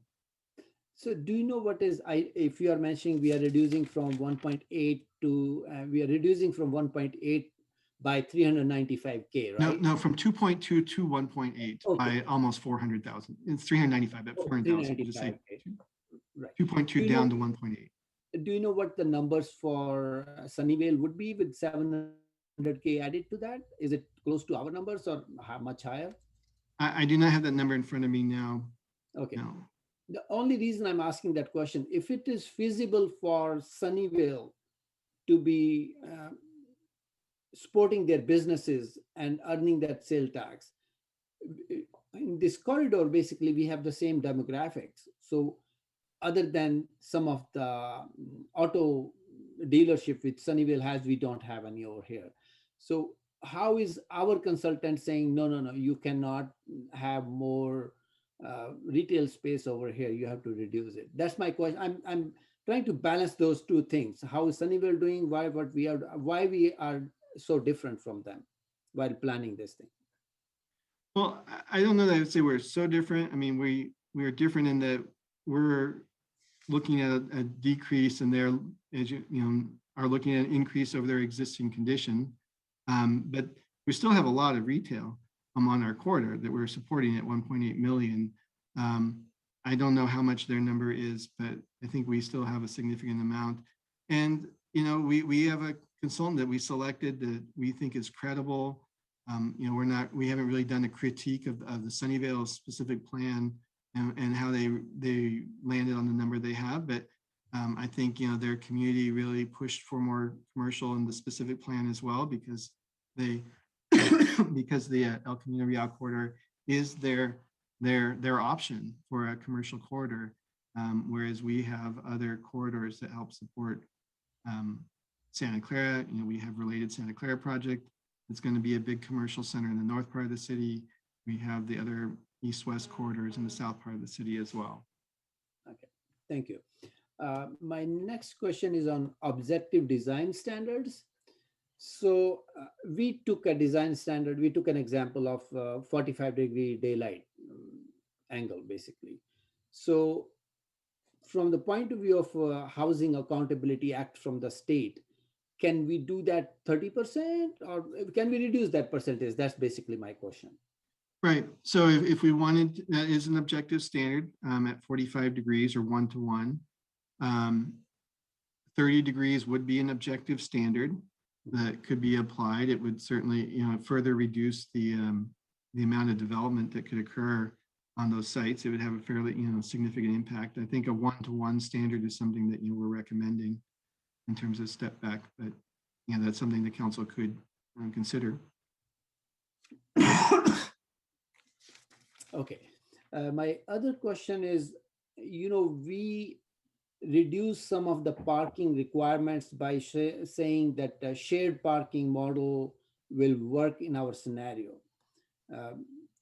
The residential people will go out during the daytime and that can be used for the commercial, and vice versa. During the night, residential will be using that parking and there will be no commercial parking over there. Keeping in view the COVID situation, there may be a big percentage of residential workers who will not be leaving the residence. And the parking spots may still be occupied during the daytime, which we are anticipating to be used by the commercial. Where does that fit into the scenario? Yeah. Well, I think that's something we could continue to monitor, but there's still an expectation in the industry that people are going to return to work. And, it may be a gradual thing, but, the office market is still moving along with it. Office developers are expecting that there will be enough desire to see workers in the workplace together again. And certainly we've learned that telecommuting can work, and there may be more of that. But I think that's something we would have to have data around to really determine if there's been a change significant enough to affect the parking standards. I mean, there's a long-term trend that the amount of parking needed in new development goes down. That the developers provide some number, and it turns out to be more than necessary. There was studies done on of new apartment buildings in this area that have shown that they're normally overparked. But it's something that I think the plan is relatively cautious in terms of following the trend lines around, and it's something we can continue to evaluate as development occurs. Right, thank you. And to continue that question, basically my other question is, does it make sense, because after post-COVID, we don't know what the scenario would be, like how much housing requirement we will have, what the remote working percentage of different organizations would be. Does it make sense to anticipate that data and then decide about this plan, or it is the right time to finalize this thing as we have right now? Maybe we have a lesser housing requirement down the line if 25 to 30 or 40% people are working remotely. Mm-hmm. Well, there have been communities, particularly in the context of the RENA numbers, saying that, that questioning whether or not there's still going to be demand for housing going forward in the way that there was prior to COVID. I think, there's a lot of other people who are very eager for everything to go back to just the way it was, and are looking forward to that. It seems like increasingly, people are behaving that way as well, from my own personal observation of, when you go to Costco or something like that. So I think, it's really hard to say, but, the long-term trend is that we continue to experience economic growth here. We're in the Silicon Valley. That's still a real thing. That people are adding jobs, and that brings with it demand for housing. And we've had a tremendous unmet demand in the past. There's been some drop in rents, and so if that stays, then developers probably won't build the housing. Whether or not we plan for it, they won't respond to. If there's not a market demand for it, they won't build it. But expecting that things will return, and the state has been clear in the context of RENA that they expect things will return to the way they were before, and they haven't even changed that much. We've still seen demand for housing development throughout this throughout the pandemic. Housing projects are continuing to move forward. I think it would be appropriate for the city council to take action on the specific plan tonight. It's been through a lengthy review and development process. There's still entitlement actions that would have to happen for individual projects. And we can continue to monitor the situation like that. But I think it's consistent with the sort of initiative that the city launched to prepare the specific plan. We've been through a lengthy process. It's ready for the council to take action tonight. Yeah, thank you for that. And my last question is, in the regional commercial mixed use, we mentioned that townhome single-family attached shall be limited to maximum 25% of the site lot area. Can you explain that? I couldn't get it, like what we are trying to say over there. So could you repeat that again? I'm sorry, I couldn't quite. In the regional commercial mixed use category of zoning, it does mention that townhome / single family attached shall be limited to maximum 25% of the site/lot area. Okay, yes. So, that's a higher density designation. And there's an allowance for a lower density type of development, townhouse, on that site, as a really recognizing that that can be a good way to buffer a bigger site to single family, right? So the intent there is that where you have single family adjacent or backing up to a larger site, a good way to address that is to place some townhouse development along that edge. And so we wanted to provide that was, we wanted to allow that. So we allowed that within that designation, even though it's for a higher density, we allowed that there could be townhouses. The abuse that we want to avoid is where then someone says, oh, we can do townhouses on this designation. Let's fill it up with townhouses, and then we'll put some sort of really high density tower on a small part of it or something to achieve the overall density that's required. And they can result in in bad land use plan, bad urban design.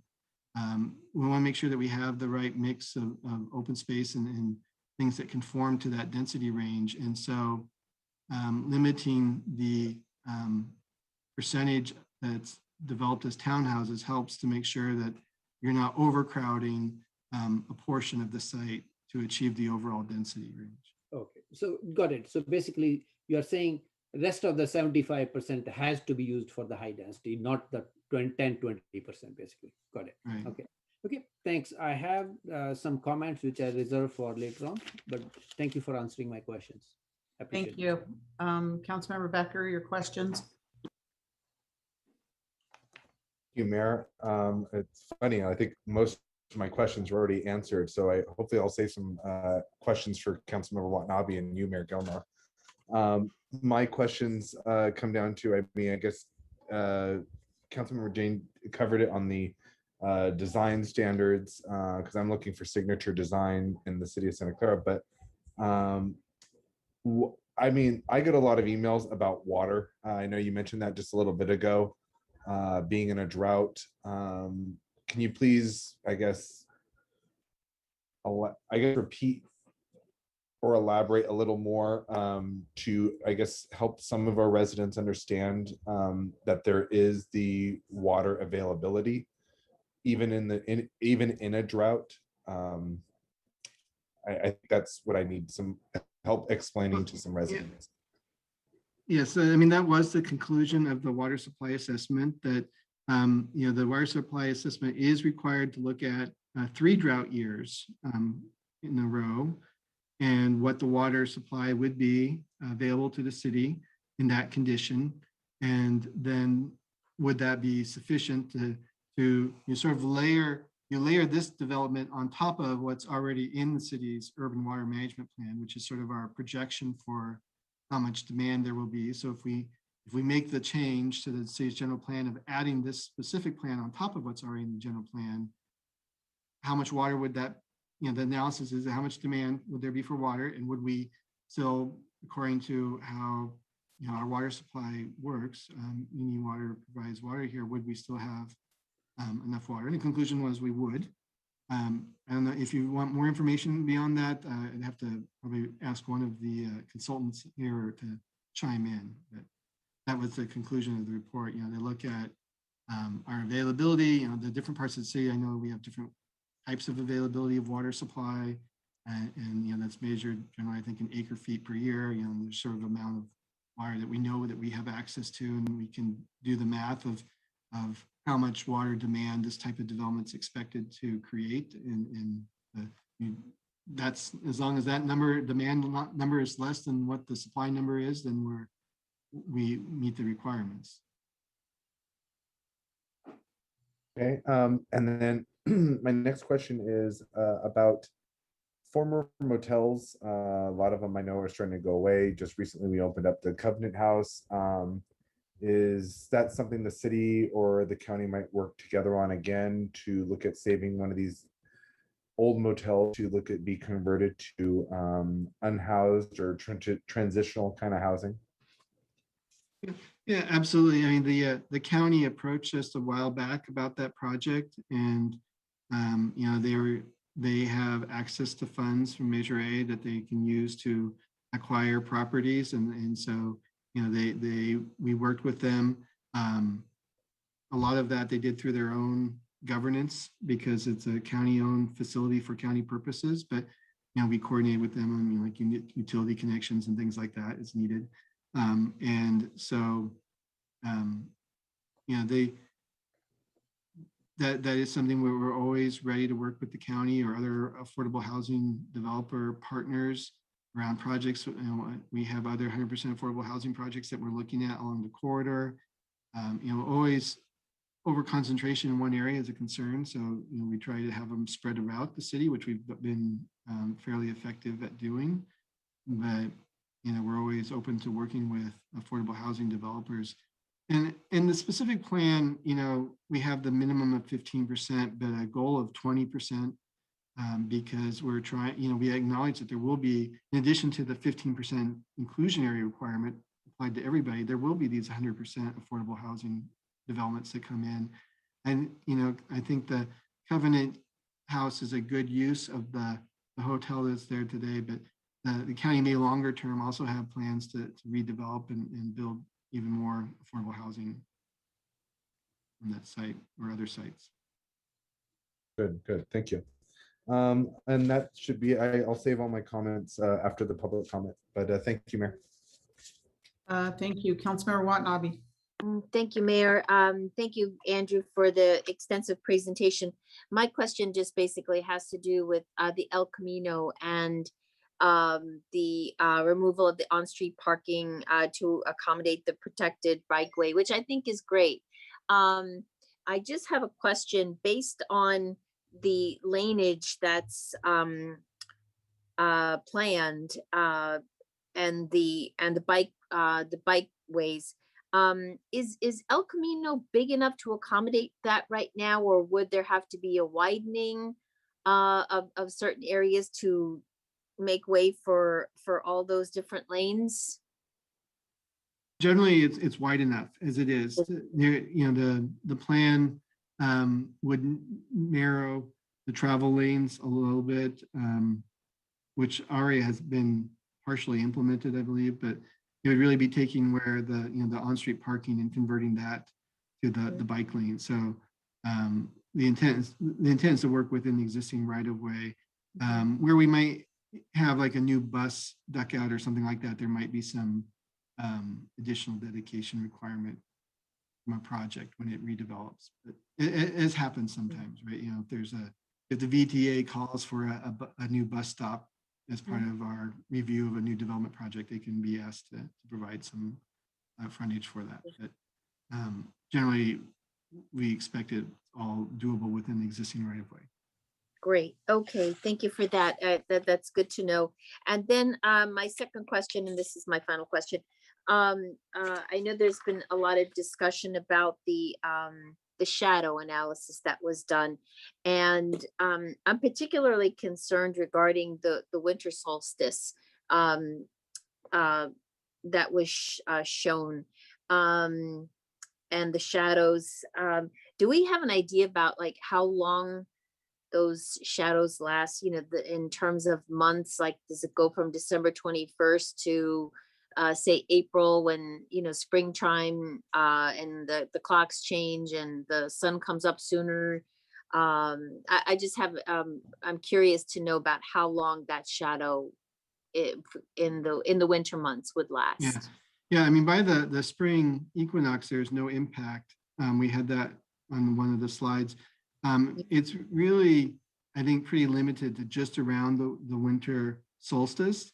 And it has to do with, you know, the sun is very low in the sky, if you will, right, towards the southern hemisphere at that time of year. And so that's really the factor, more than like the length of days or other things that, you know, can continue on. So it's really pretty limited to just around the winter solstice. Okay, that's all I have. Thank you, Andrew, and thank you, Mayor. Thank you. Councilmember Park. Yes, thank you. Thank you for the presentation. And I want to remind people that whether we are for or against housing and density, we need to look at the projects and how they conform to our plans to give us what we want long term. And even if you're against higher density, you can't stop every project. But it's clear we can't afford more project by project planning, no more parcel by parcel quilts, as I'm fond of, well, not fond of, unfortunately, I have to say. And that's what having this specific plan across all of El Camino is really supposed to address. We need to put housing where it makes sense because we do need more housing. My ice cream analogy is the meat analogy, but the ice cream analogy is you don't put ice cream in the closet because that's where you have space. It needs to go where it's appropriate. It needs to go in a freezer, or we shouldn't have it at all. You need to make space in the freezer, which you can pack things together, remove things we no longer need or want, or find a place to put another freezer. We don't make land anymore, but we can designate real planned developments that handle the density with additional resources that make the projects make sense, right? And like an example, we really need to understand what a loss the Santa Clara Town Center was for housing. Its land use designation was regional commercial mixed use with some of the higher densities for housing, and it has no housing on it. It's about twice as large as the next largest parcels along the El Camino. You can see that very clearly in the picture that's on the screen. And by not having housing there, it actually pushed the housing into other projects and in larger numbers and higher densities because the projects have to have their own densities met and make up for the units lost at the Santa Clara Town Center. I appreciate Councilmember Watanabe's remark about the north side and the shadows. There is a big difference between the north side of El Camino and the south side. As the shadow studies show, I really like the animation. The shadows are much longer in the winter and go north. On the north side, there are months of time when the houses abutting projects along El Camino may not see sunlight at any time of the day. I did a shadow study for the 2585 El Camino project about 10 years ago, and the sun really has not moved that much since that time. So I think there's a real concern there. Is there a way to make the north side zoning different from the south side zoning to take this into account? Meaning that you could make the buildings on the south side much taller, much, without affecting the neighbors, either on the north side or the south side because of the way the shadows go? That's the first question. Some parcels are much deeper than others, and those sites look like they are corridor mixed use versus corridor residential at the shallower sites. But is there a way to take into account the north and south? As for retail, we need to design for what we want. I was very happy to hear that we're not trying to get rid of retail. We're trying to preserve the retail that's there because it is much easier to retain retail than to find new retail, right? And not just try to support just what's left over after the pandemic. That's sometimes what's called having vision for your city. So I appreciate the fact that we are trying to fit the retail in and preserve the retail that we currently have. And we need to give people options because not everyone can or wants to make all or most of their purchase online, right? And we don't have many retail areas that are walkable. You can't walk to get there, or even once you do get there, you want to stay there for the entire day, right? And the way that downtowns in other cities are, such as University Avenue in Palo Alto, the Murphy Street area, not just the street, in Sunnyvale, Campbell Avenue in Campbell, Castro Street in Mountain View, and hopefully the Franklin Mall area in Santa Clara in just a couple of years, right? They can be closed for special events with streets that are made available for pedestrians exclusively. But the thing that all these places have in common is large parking structures. And I want to make it very clear, we need parking. And people are pregnant, people have children, people have trouble walking. People buy large items or have to carry large things like a diver dance. They're not going to go by bicycle, bus, or train, or even take Uber or Lyft, right? And intensification of retail development will make this even more apparent. But nobody wants to build a parking garage. It's too expensive with very little opportunity to recover costs because it's just a parking lot or a parking structure. Having projects try to provide parking parcel by parcel is not a winning strategy. So is staff looking at a way to address the parking problem outside of project by project? Meaning, do we have areas that we can designate not just for parks, but also for parking structures? Because I think that would eliminate a lot of the need for parking at specific sites, especially the smaller sites. There's no such thing as sustainable growth. Nothing grows without bound, and certainly not density of housing intended for people. Land is fixed, much like the decks of a ship, and adding more and more rats or people leads to very bad conclusions. Right? Even if you reject Calhoun's initial findings, it is clear that the concept of high density has limits. But do we as a city have a concept of when our city is full, or even just an area is full? Do we have a standard, or are we putting up numbers hoping that they will work out? Because we need to design social interactions, not just density, which is what placemaking is intended to do. And as long as there is a housing shortage, we cannot expect developers to limit themselves. And many housing developers are not retail or social interaction experts. So, we need to start looking a little bit deeper than just the numbers, which is why I like the 3155 El Camino Real project, which is I've talked to them twice. They work with the residents to find consensus. This is not a project looking to maximize housing units or profit, which is why they're asking for the lower densities. They were cognizant of the effects on their neighbors and did what they could to address the concerns. All right, egress along Calabasas, setbacks to allow sunlight during winter, things like that. So I would like to see that as part of our motions. And again, on objective standards, massing breaks may fool people, but they do not fool the sun. And objective design standards only address the look, but not the effects. And when I'm looking at this, I've said this a couple times, I've been actually looking at planning projects for not as long as some people, but almost 13 years now. And I have this quote, it's my cousin Vinny, but imagine you're a homeowner and a parent. You're prancing along, you leave shelter in place, you spot a little open space, and you put your little children down to the cool, clear playground, and bam, a high-density project rips off part of your neighborhood.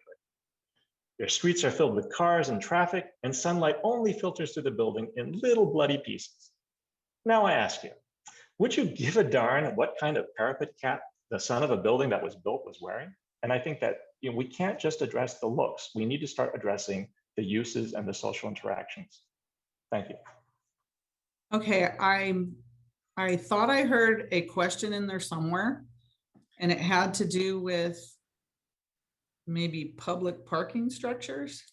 So parking structures, I would like some You're talking notice about for the that? Is that a 3155. question or just a It was a comment? question. It was a question. I want Okay. to know, is staff looking at ways to address the parking Director. problem outside of project by project? Director Crabtree. I think that's the question I heard and all that, so. Okay, well, I There's- actually wanted there are to more. start, if I may, with slide 8, if we could go back to slide 8. And this is just the land use plan. I know you had a comment about that, but I wanted to, yeah, there we go. I just wanted to have this sort of refreshed in our minds too, that if you look at the north side of the corridor, the highest density is in purple. Regional commercial mixed use only appears at a couple locations. I believe that the Community Advisory Committee spent a lot of time on this plan, sort of parcel by parcel, trying to debate and decide on what is the right density. And so they certainly took into consideration some of the things that you brought up, and parcel depth and the ability to include buffers between new development and existing as part of it. So I would just comment on that. And then if we go to the next, we go forward a couple slides. One more. And this is I had this up earlier as sort of the concept. What you see in the taller buildings in the left here, these are podium structures that would have internal parking, and they have a significant amount of parking within those buildings. And that is generally the strategy that we employ, is that when we have private development come in like this, it has commercial, it has a mix of surface parking perhaps, as well as podium parking. And that's that's the strategy that we follow for the city to build a city owned and operated parking garage is going to be a several $1 million project. The city would have to buy a parcel and build a garage that would cost quite a bit. And we don't have plans to do that. Communities that did build parking garages generally did it during the era of redevelopment, when they had access to money for these types of projects. And we don't have that tool today. So it would be much harder to finance something like that. And we don't have a plan at this point for the city to go out and acquire land and build a parking structure. Oh, understood. I think that's one of my concerns, which is as we're intensifying the retail uses, we're actually telling more and more people to go to specific places to shop. And that's going to increase the number of people who shop there, and the people that need cars or use cars, that's going to go up. And having each parcel by parcel, try to address that parking for the region is not likely to be sufficient either.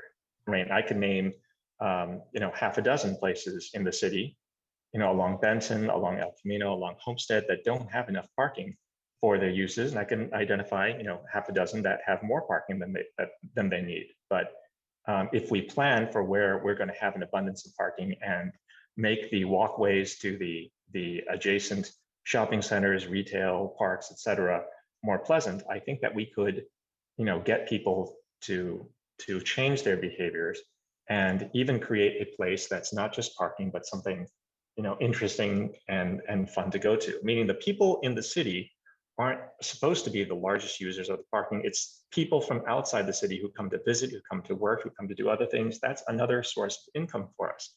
And by not having parking, I've actually seen plans to put a big parking structure in Central Park. And that's exactly where we do not want to put parking. Okay.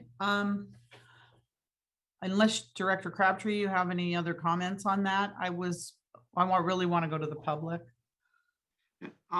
Just very briefly, just reiterate to the observation that we have some sites on El Camino Real today that don't have any parking. And that with new development, we would be requiring parking to be provided to support the uses on those sites. Thank you. And maybe we should have a session on the cost of building a parking structure, which is astronomical. Okay, now I'm going to go to the public now. Council's had a chance to ask their questions, and I want to hear from the public. So we're going to start with Assistant City Clerk. Is that phone number? Is there a hand up on that phone number or not? That ends in 9896. Let me scroll down. There is not. Okay, thank you. All right, we're going to start with Tom. Go ahead, Tom. You have the floor.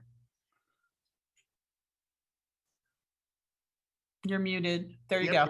There you go. Thank you, Mayor. Good Welcome. evening, Mayor, Vice Mayor, City Council members. Appreciate the opportunity to speak tonight. I'm a project manager with the subject 3155 El Camino Real at Calabasas project. Our request is very simple. We have a pending application, but our request tonight is only related to the specific plan designation.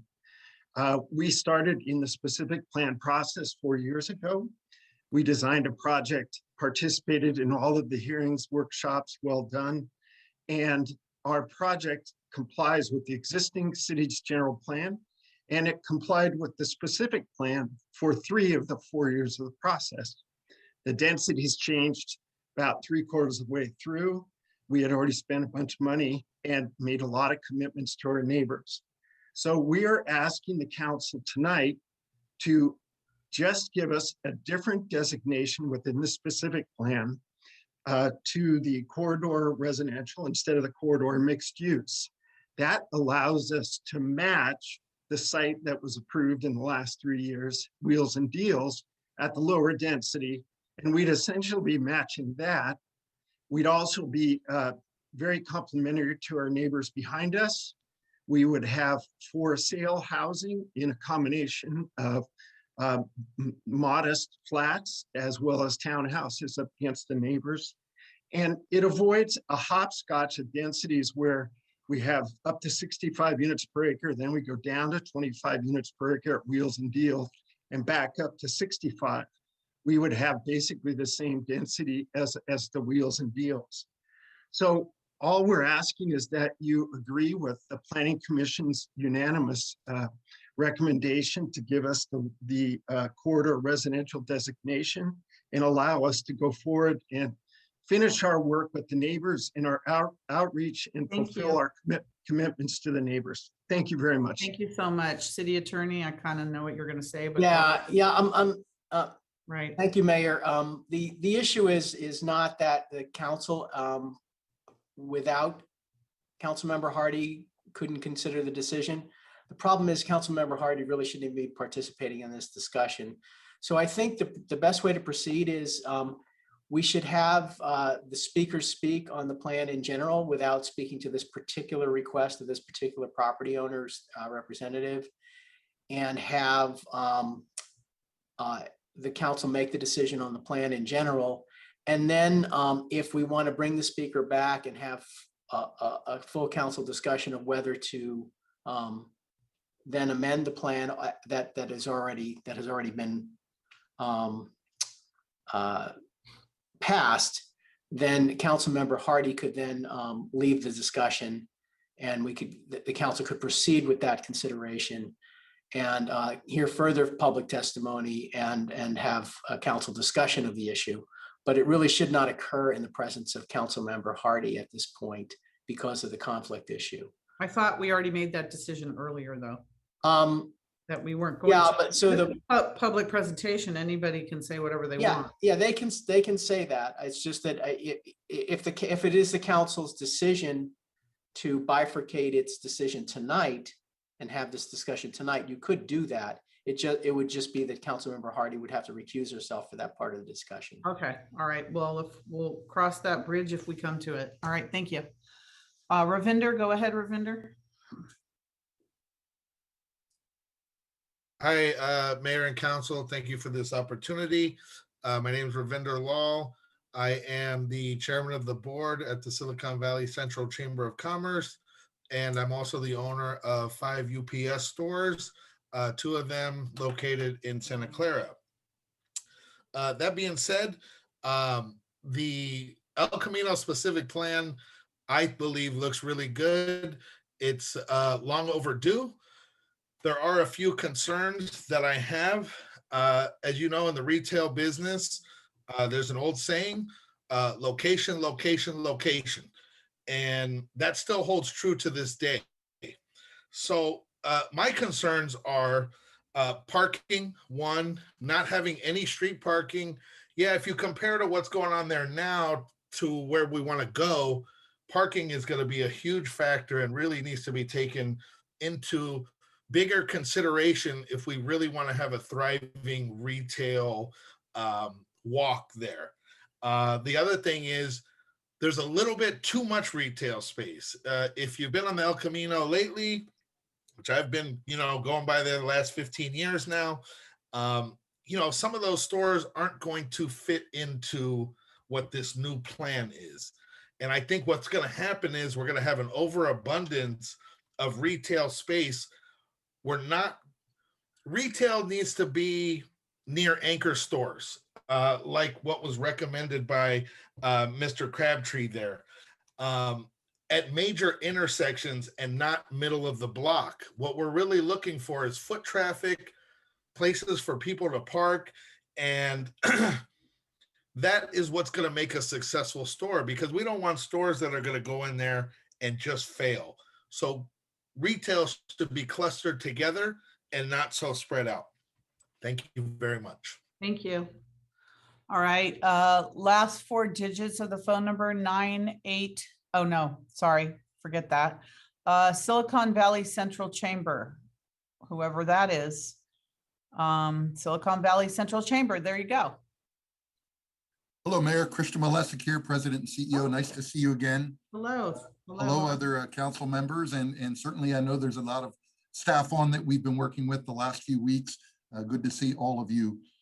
We really wanted to come on as a Chamber of Commerce to offer you our unanimous support and background of all of the work that was done on this specific plan. We know that it's been a very, very long road. And we also know it's very complicated. There are many constituencies. There are a lot of things to factor in. A number of council members brought those issues up today. And of course, staff presented an amazing plan.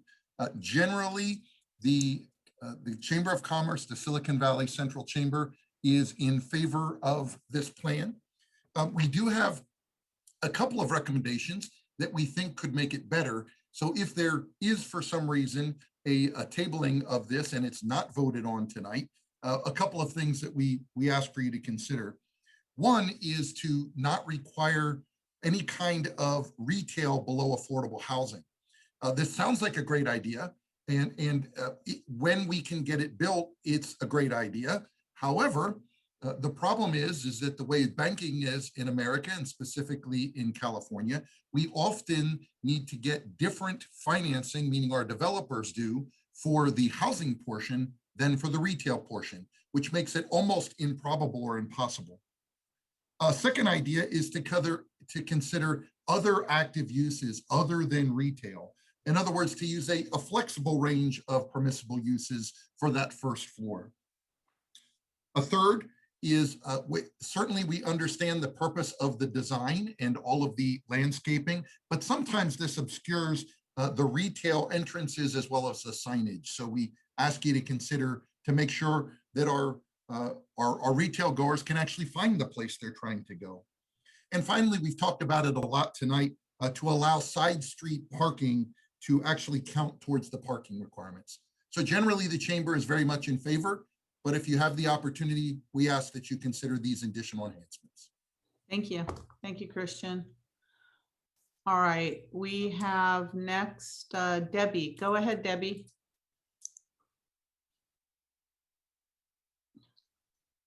You're muted, Debbie.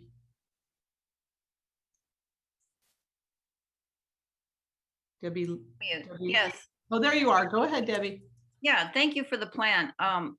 It looks pretty good. I have two questions. One, are there any solar requirements that you put on the developers to incorporate some kind of solar energy in their design? And two, is there any requirement for them to put in charging stations for cars, electric cars in their facilities? Are you finished? We'll have our staff answer all these questions at the end, so. Yes, that I'm finished then. Thank you. Okay, thank you very much, Debbie. Staff, if you could keep track of the questions so we can have them answered as best you can at the end. Gabby, go ahead, Gabby. Hi there. Thanks for letting me speak. I appreciate all the work that's been done to date regarding this plan. I just wanted to bring up again the seemingly continuous controversial issue about parking. You know, I understand people's concern that there's not enough parking, but there is plenty of parking in a lot of these lots. And so the removal of on-street parking really should not be an issue. There's been a lot of talk about walkability. If you make it walkable, then it really, you know, people who visit the businesses shouldn't have too much of a problem walking, you know, from, you know, one parking, you know, lot to where they need to go. Making it walkable, making it nice to walk so it doesn't seem like it's a long walk would go a long way. And also, you know, I understand some of these businesses' concerns that they, you know, that they need the on-street parking, but it's, I feel it's not the right way to look at the problem. It's that they don't have sufficient parking, and so therefore there really needs to be, you know, some shared business parking, you know, rules or regulations, right? Because as I can see from, you know, visiting some of these locations, there seems to be plenty of adjacent parking, but if, you know, the businesses can kind of work together to come up with an agreeable solution, removing on-street parking really shouldn't be a problem. So I'd really ask the council, you know, and staff to take a look at that. I think it's great that they, you know, staff has talked specifically with these businesses, but, you know, I still find it surprising that another solution was not, cannot be found, you know, instead of just piecemealing the on-street parking. So thank you. Thank you. Paul, go ahead, Paul. Hi, Mayor and Vice Mayor and members of the council. I'm Paul with the property at 1111 El Camino, otherwise known as Sue's Mongolian Barbecue. And I called in initially concerned about parking like everyone else, because we are slated to lose the parking on the street. We're in the older area and our parking lot is fairly small with no adjacent parking. But it seems to me that in the long term, that'll be one of our lesser worries. The family a couple of years ago put all their pennies together to put a down payment on the purchase of the property. And so now with upgrading the building and the property itself, the concern is what is ultimately expected of these older buildings in that section at the corner of Main Street, basically, for future upgrades. I mean, are we putting money into it only to have to sell later to have it torn down and redeveloped? Or is there a way to just keep going and keep at it and keep serving food? Thank you very much. Thank you. That's a good question, and we'll have that answered after as well. I know others will have that question as well. Betsy, go ahead, Betsy. Good evening, Betsy Magus. I am on the Bicycle and Pedestrian Committee, speaking for myself. I would like to urge the council to remove all on-street parking and to help find solutions for those businesses relying on on-street parking rather than making a handful of exceptions. The bike lane on El Camino is not just desirable, it is necessary. El Camino has by far the worst bicycle and pedestrian injury and fatality record of any street in the city. That there are so many bicycle and pedestrian involved collisions on the corridor speaks both to the conditions and to the demand for bicycling there. That is where destinations in transit are. Not building a full bike lane will force some riders to rub shoulders with fast traffic, while many others will choose to ride unsafely and illegally on the sidewalks. On-street parking also compromises visibility and reduces safety for all road users pulling in and out of the many driveways along the corridor. If we make parking exceptions now, what happens when we go to improve the interim bike lane in 5 or 10 more years and nothing has changed? Are we going to ask MTC or Caltrans to build or fund an 85% of a bike lane? A continuous bike lane will also make the corridor more safe and more comfortable to walk. And overall, it just improve the character and the comfort of the street. And I would like to say to the many business owners that people walking and bicycling are customers too. I shop on my bicycle. I brought home something like 50 pounds of groceries with a bicycle trailer just this weekend. Thank you. Thank you. Joey, go ahead, Joey.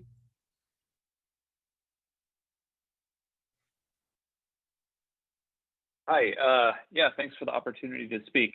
I'm a homeowner in the neighborhood adjacent to the planned development that Tom spoke about earlier, on the corner of Calabasas and El Camino. I just wanted to chime in and say that I support Tom and his proposal for the lower density for that slot. He's done a fantastic job of reaching out to the neighborhood, more than I expected. When I have questions, he's responsive on email, and I support his and his team's proposal for that lot. I think a high density development on that lot is inappropriate, especially after seeing the solar impact on the adjacent cul-de-sac. I hope you guys take that into consideration, and yeah, I implore you guys to approve the lower density for that development. That's all I have. Thank you. Thank you, Joey. Next we have Suska. Suska, go ahead.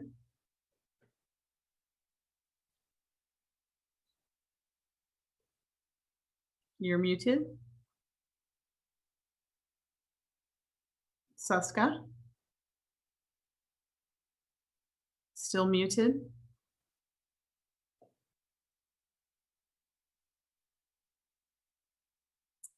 Okay, there you go. There you go. Go ahead. This is not Suska, this is Mordecai. And It says Suska, so I can only read what's there. well, read my lips. No, I'm kidding. I think that the plan that I've heard presented here It took a long time, and a lot of people who have a lot more knowledge than I do and probably a lot smarter than I am. Sounds workable on its surface. There's one thing question I have, and that is, how do we define what need there is for all this additional housing? And thinking about that, what are we going to spend the money on that's going to be generated by all the taxes, and who's going to get that money? And what is it going to be spent on? For the public needs? This is something that I know is true. People started populating the Pacific Ocean from the mainland, and they went from island to island, taking advantage of what the islands had to offer to sustain life. And when the population got too great for that island to support, they moved to another island. Eventually, they wound up in Hawaii, where the land was sliced and diced by those who wanted to make money on it. And now they have put boxes on top of boxes on top of boxes on top of boxes all over Oahu. And Oahu no longer has the ability to sustain life on the island without bringing all sorts of costly goods in across the ocean. And I see that same thing happening here in Santa Clara. And where are all those cars going to go that you're going to have when people move into those little boxes? Thank you. Thank you. Christian, go ahead, Christian. I believe I have some slides prepared for me, if somebody can project them.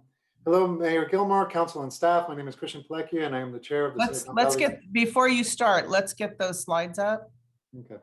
I know you presented them ahead of time, so let's give you a little bit of time and you can talk with your slides. Are you going to tell us when you want them changed?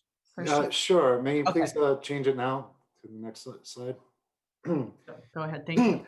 Hello, Mayor Gilmore, council and staff. My name is Christian Pilecki, and I am the chair-elect for the Silicon Valley Central Chamber of Commerce, and I'm also the chair of the Santa Clara Business Council.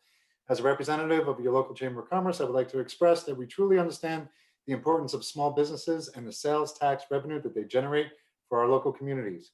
Residents, visitors, and businesses need places to shop and receive services. However, simply requiring retail on El Camino does not ensure success for these businesses.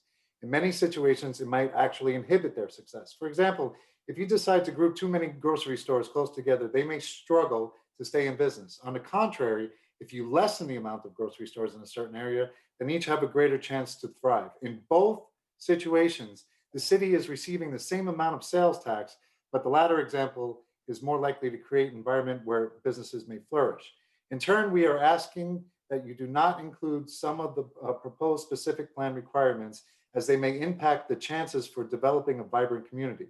Some of those requirements include, number one, retail in mid-block locations, and number two, most first floor retail in multi-story buildings.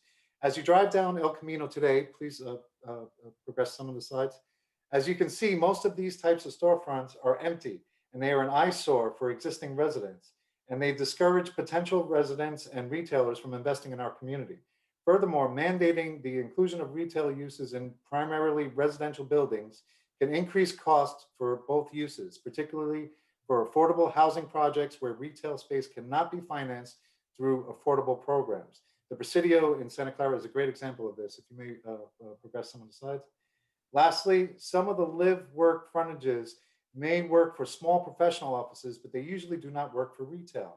In conclusion, we ask the City Council and staff to go to the Chamber of Commerce website and review the panel discussion we had with the leading real estate experts from our area that explain these topics in detail. What they ultimately said is that retail is not dead, but that it has changed dramatically. Therefore, we should change our own thinking about retail and be more strategically and think more strategically about where we should place these types of businesses. Thank you for your time. Thank you.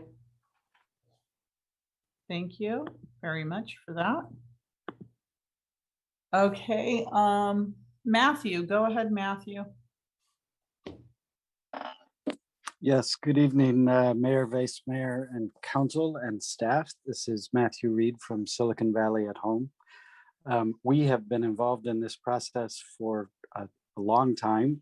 We were honored to have a seat on the Community Advisory Committee.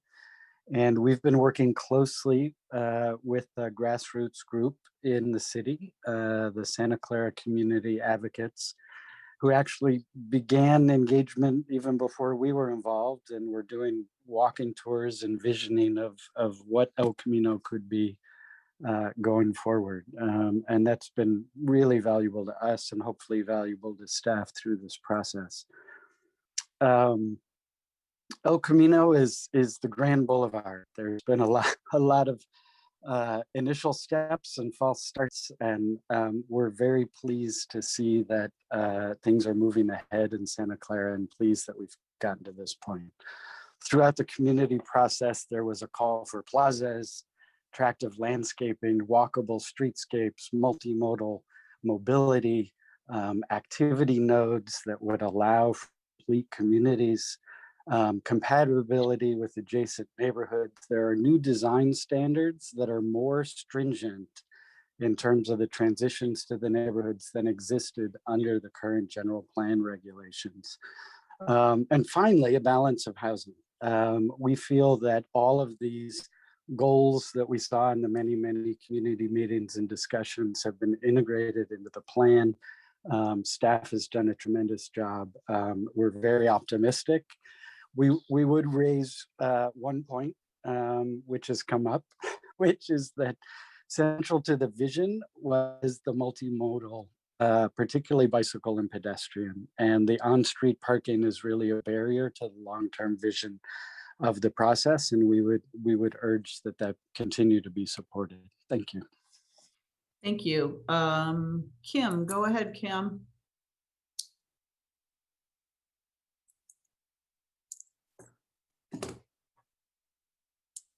Hello, can you hear me? Yes, we can. Go ahead. Okay. Hello, thank you for having me. I'm very honored to be able to speak to you tonight. My name is Kim Flores, and I live in the area of El Camino and Los Padres. We've had quite a bit of contact with the city, planning and so forth, regarding some of the businesses that are here in the area along Bray, El Camino, they're parallel, and the homes that are here, and the concern about parking. Our concern is, again, with the neighborhood and the parking with businesses, the congestion that it will cause, and the lack of privacy that we have been experiencing over the last probably 8 to 10 years now. With these buildings that are, 3 and 4 stories high, I'm really not understanding how the step backs are going to cause any kind of privacy for us. Currently, we have just a 1-story building next to us, and every time they have and constantly have plumbing, air condition, flooding, whatever problem, we have workmen going up and down the building ladder on the outside. There's no expectation of privacy in our own backyards or homes. So that's a concern when you're talking about making it now a 2, 3, 4-story building for some of our residents here along the El Camino. The parking, again, if you think that people are going to go and park in the business, I mean, I can tell you they park all along Bray. There is no parking. If there is parking, it's very congested. It's hard to maneuver. It doesn't allow them. So they just park and they walk. Yes, I agree. There was one comment that they will walk. I agree, but they're going to be parking in the neighborhoods causing congestion, and that's a problem. So I do really wish that you could consider some of these things to mitigate for the neighborhoods. We're not against progress or growth, but we just would like to maintain our privacy and some congestion control. Thank you. Okay, thank you, Kim. Diana, go ahead, Diana.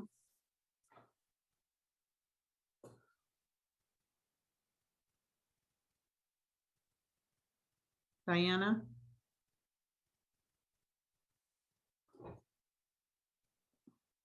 Are you there, Diana?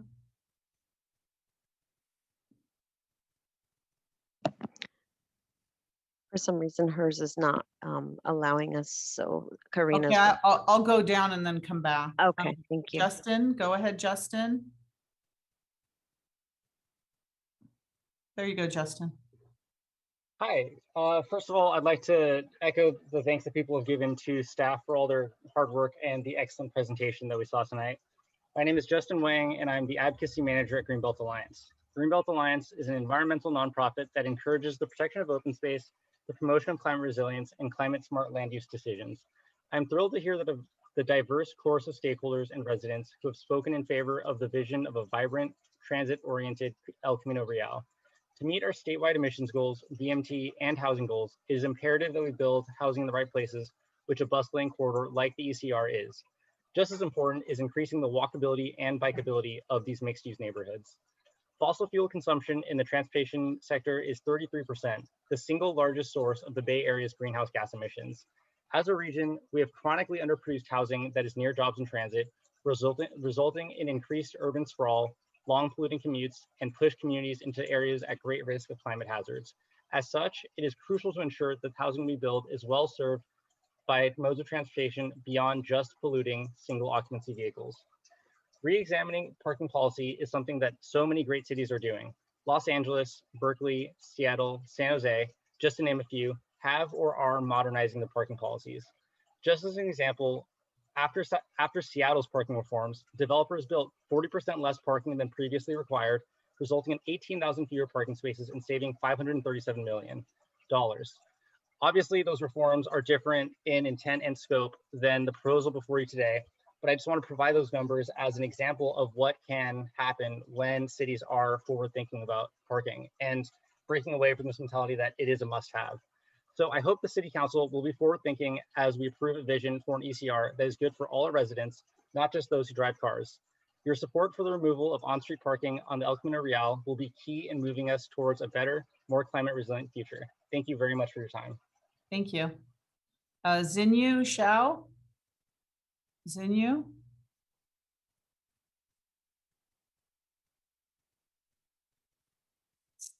You're muted. There you go. Hey, my name is Xinyu. The X actually pronounced as S. So I'm a new homeowner on the Domino Avenue, which is right beside the El Camino. So right now my backyard is facing directly to the plaza, the backside of the plaza. So even now I can hear people talking, smoking, and all the air conditioning functioning in the backyard, and it's pretty noisy. And then I just, recently I just heard a shocking news. A four-story like residential complex may rise right behind my backyard, and probably 1,000 eyes looking through my backyard. That's definitely a concern. That's a shocking news for me. So I can have three things. Well, I definitely want to echo with Vice Mayor Rush, who saw me start at my door the other day, and also whatever the council member Kevin Park says about parking in sunlight. So first thing is construction.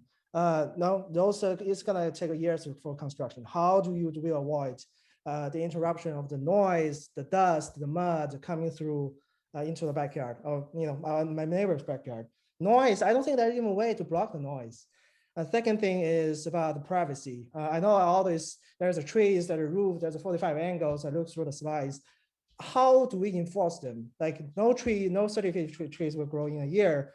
Do they just grow small trees and claim that it will grow up later on, and then we just live in next 10 years without privacy, without no trees screen?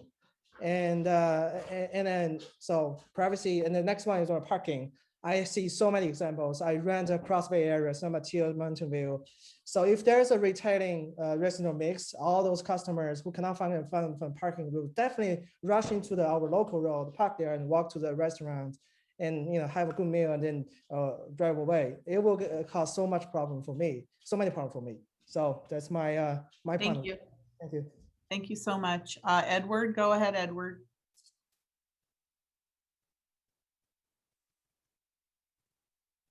You're muted, Edward. There you go. Okay, can you hear me? All right. Yeah, just a few questions. I just have a few questions. In my neighborhood, I noticed between Great America Parkway and New Road on Michigan College Boulevard. We've got those brand new buildings, but they've been sitting empty for a while. And I know that there was talk of that Freedom Circle project. I guess that's been delayed. Now, also the related project on the other side of Levi Stadium has been delayed. Is that due to COVID? And since the restrictions are being lifted, some of the restrictions, I guess, will there be a groundbreaking for related maybe the end of the year, or will it be sometime early next year? That's one of my questions. And the project at Freedom Circle across the street from those brand new buildings that they still haven't leased yet.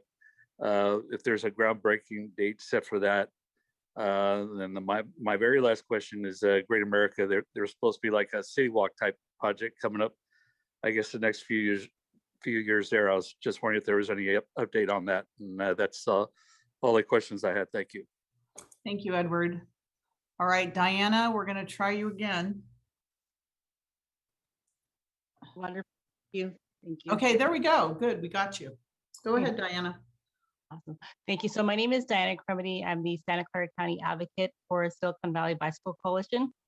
And I just wanted to call in today to thank the city of Santa Clara for creating a draft civic plan that embodies many of the goals that a priority development area should achieve. SVBC has been involved with Santa Clara's El Camino Real specific plan since 2018 and has been a part of the El Camino Real specific plan citizen advisory committee also. As part of the El Camino Real specific plan adoption, we request that you direct staff and provide them with the resources to prioritize the bike lane implementation in the immediate future. SVBC supports the protected bike lanes on El Camino Real throughout San Mateo and Santa Clara County, and is thrilled to see that Santa Clara plans to propose bike lanes on its segment of El Camino Real. We also stand in support of Gabby Landavari and Betty Megas that are requesting the removal of street parking on El Camino Real to increase the safety of bicyclists and pedestrians. Thank you. Thank you very much. Lippin, go ahead, Lippin.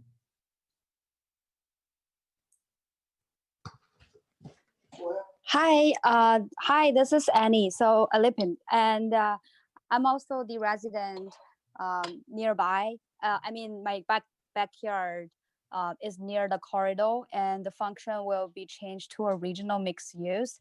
So I'm really concerned about this because I just bought my house, and I know we'll do some roof or trees, but I'm really concerned that because the residential units will be 4 to 5 stories high, and you could imagine like how clearly that there will be I would say like hundreds of windows that facing to our backyard, and we just spent all of our money, and I'm really concerned that if I'm living here for several years and the home value would crash and we might not even afford the mortgage. So that's my concern as a resident. And I would also have a question on how we're going to solve the block between the house and the building, and will the trees be as the forest? If we can do that, I'm okay.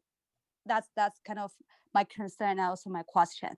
And about the parking, so we know there will be the mixed parking, but there are also for now there are already people will just park in our neighborhood because it's close to El Camino Real.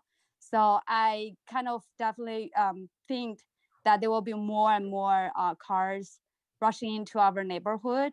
So that's my another concern. And this is not represented by my own opinion. I also talked to several neighbors, and they all have this concern. Thank you. Thank you, Lippin. Is there any other member of the public that would like to speak? If not, Assistant City Clerk, I believe you have some emails and e-comments that you were going to read into the record. That's correct, Madam Mayor. You could go ahead and start doing that. Okay. Our first e-comment is from Diane Harrison.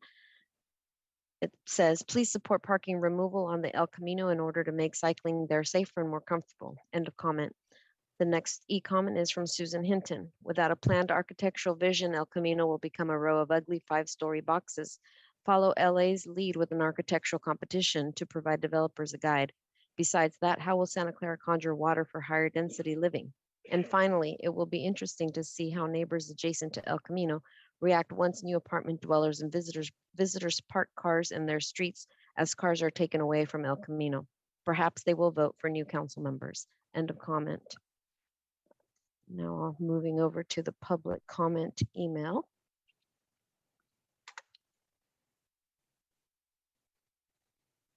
I have a lengthy one here, so I have a timer on.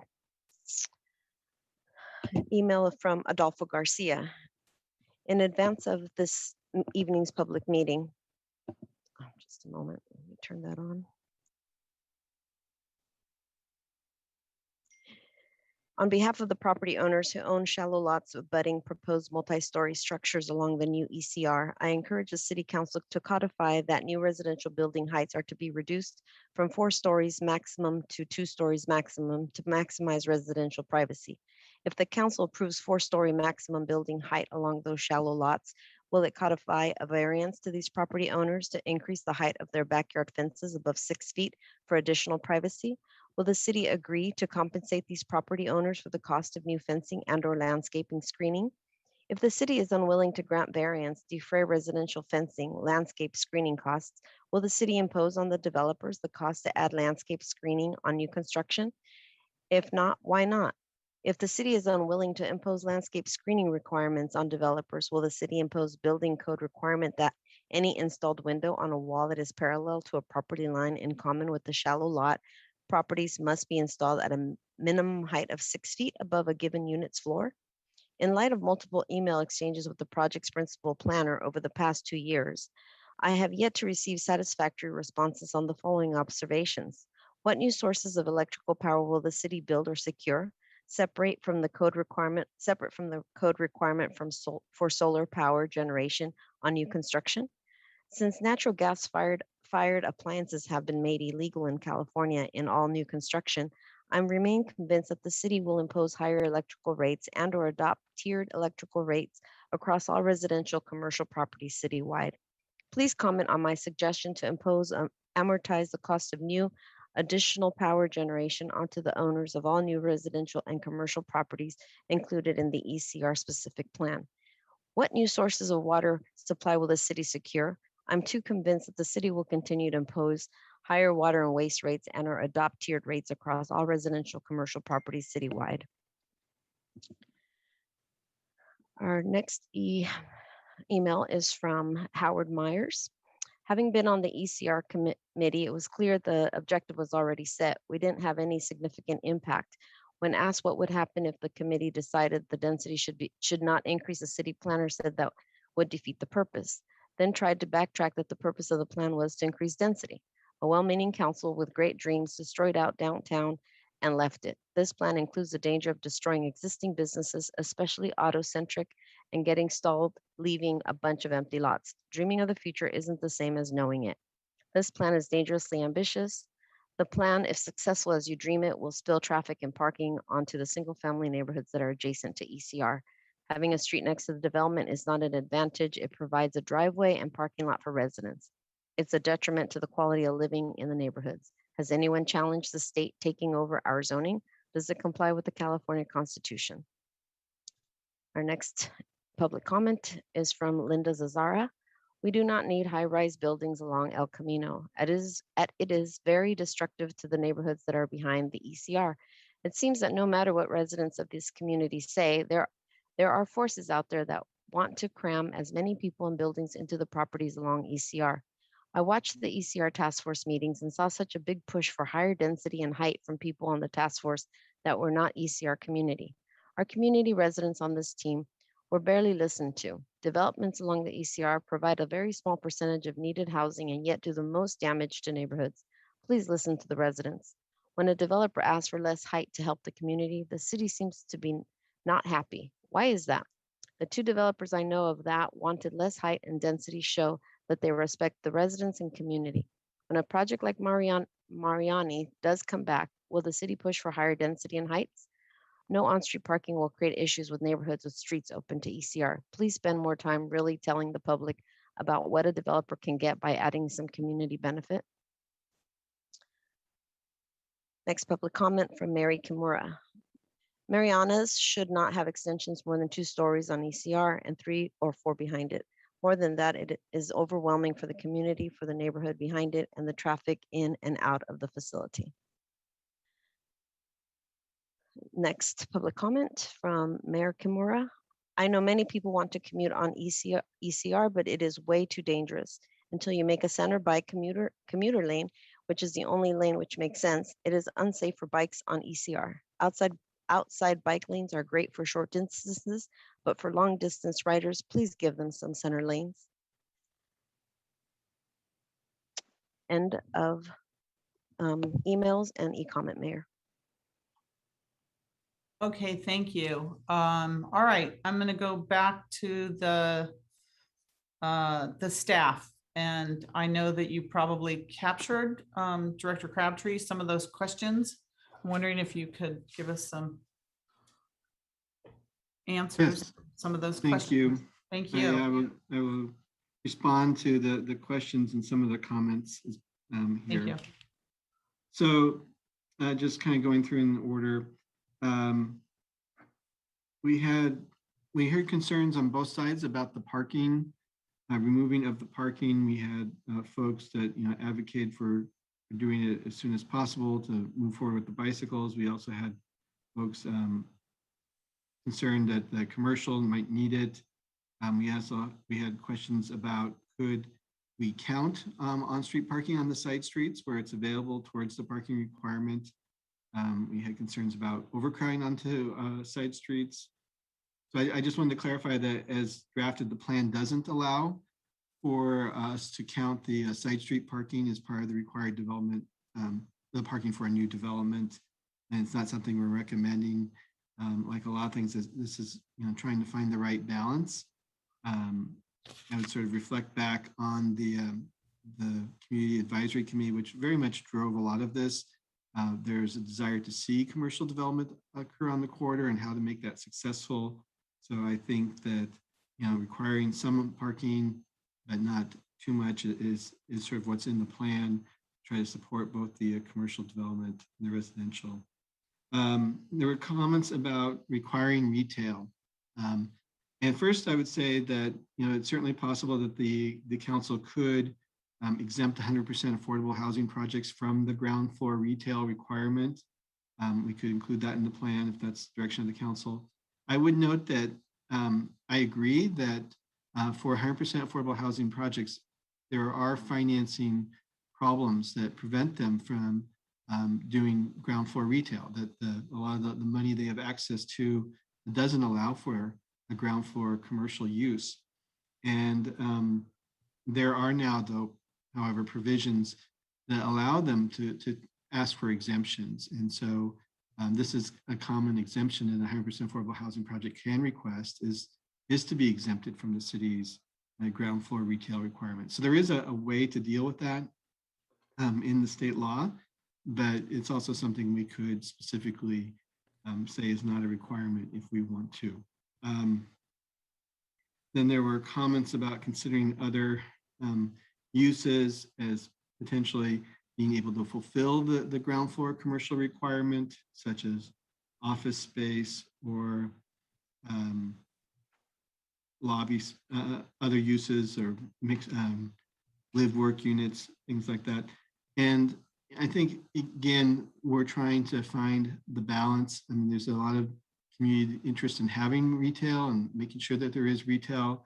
The specific plan does include design standards for ground floor retail about visibility and making sure that the front entry is clearly identifiable from an architectural standpoint, that there's sufficient building heights to make those spaces work well for retail tenants, that there's a back of house services provided and so forth. So there's a lot of the kind of things that can contribute to a successful mixed use are fairly well understood now. In the past, maybe not as often, and sometimes those spaces were designed poorly or forced in. But again, we worked with the consultant to try to identify where the retail could best succeed and also be responsive to the community's interest in seeing retail as much as feasible along the corridor. There was a question about EV charging and solar requirements for new construction. And so those things are addressed in the building code. The building code as it is today does require EV charging spaces. And we had a question earlier from Councilmember Jane about REACH code applicability. The REACH code, if adopted by the council, would increase the EV charging space requirements for new development, and that would be applicable to the specific plan. There is not a requirement in the plan for solar panels on new development. Again, that's something that the building code might address in the future, but there is a requirement that things be solar ready, like townhouse development, so that future townhouse owner wants to install a solar panel, the unit has to be designed to support it. Good question came up about what is expected for older buildings. So existing uses. There's nothing in the plan that requires redevelopment, and the plan supports existing commercial uses to remain in place.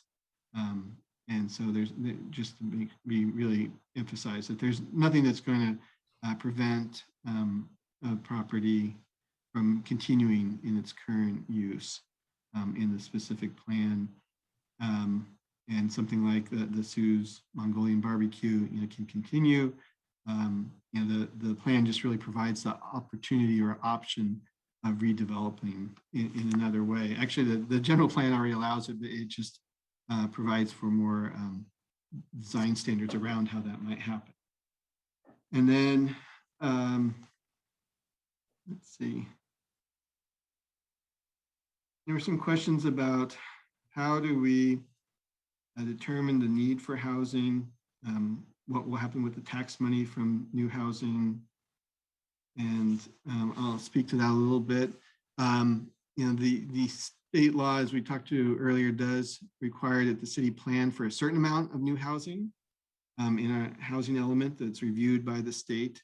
And they have assigned us, as we mentioned, a number of about 12,000 housing units, of which 7,000 could be affordable, to show that our plan supports, our general plan supports that. So this is part of how we meet that. The specific number that was developed for the specific plan came through that community advisory committee process, where the committee really came up with the land use plan, and then we just did the math as to what that would support. New revenue in terms of property tax, the city receives about 10% of that. Some goes to the county, the schools, the state. So, and then that generally goes into the general fund. Sales tax, the city receives about 50%. So some of that go again into the general funds, and it generally goes to the services that the city provides.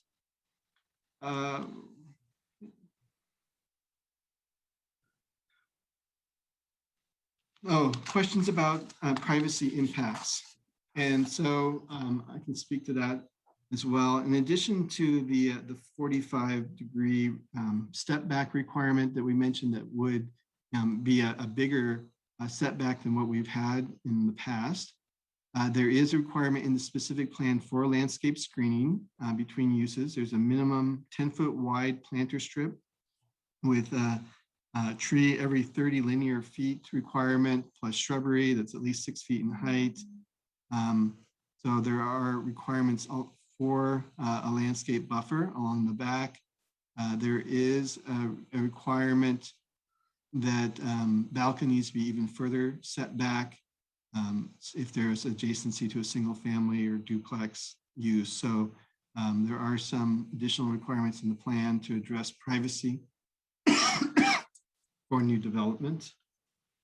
And I would note too that we heard some about how the existing commercial uses may cause impacts, even as they are. Generally, newer development, when we have redevelopment, we have an opportunity to address things that may not have been well addressed in the past and try to mitigate those impacts. There were some questions about electrical power. I don't know if Manuel Pineda is in the meeting and wants to speak to that. Good evening, Mayor, members of the council. Thank you, Andrea. Happy to do that. So as part of any new development, well, there's a couple of comments. One is, as you know, we had a very significant presentation for you a couple of months ago on the city's growth plan and kind of what was part of that growth plan as related to SVP and the projects we'll be doing. So obviously, El Camino growth is part of that growth plan we're envisioning, we're preparing for. In addition to that, as it relates to who pays for improvements, typically projects are a combination both of ratepayers and what we have for development, which is called our load development fee. So the load development fee is intended and it's used to build those improvements that are required for additional capacity. And as part of the growth plan that we'll be bringing to council, we'll bring in an update to the load development fee. So new development does pay for their share of new improvements that are needed to create additional electrical capacity. Thank you, Andrew. Thank you. So I think that I've addressed the specific questions that I captured. There were some other comments, and if there are questions from the council in response to those, I can provide further information. But I think I addressed all the questions that I specifically heard. Thank you. Thank you, Director Crabtree. We appreciate that. I'm going to go back to my council now and ask each council member if they'd like to make comments. I know we've been going on this item for over 3 hours, and we have other items that need to be heard tonight. So let's try to keep it to one shot around for everybody. So I'm going to start with Council Member Becker. Go ahead, Council Member Becker. Thank you, Mayor. First, do we have to close the public hearing? Or I don't believe this is a public hearing. Or did we already? City Attorney, I don't think this is a public hearing. Madam Mayor, I believe this is a public hearing. It has been noticed. Well, it's not listed on our agenda as a public hearing, so that's why if so, is there a motion to close the public hearing? Motion to close the public hearing. All right. Second. Motion second to close the public hearing. Assistant City Clerk, roll call vote, please.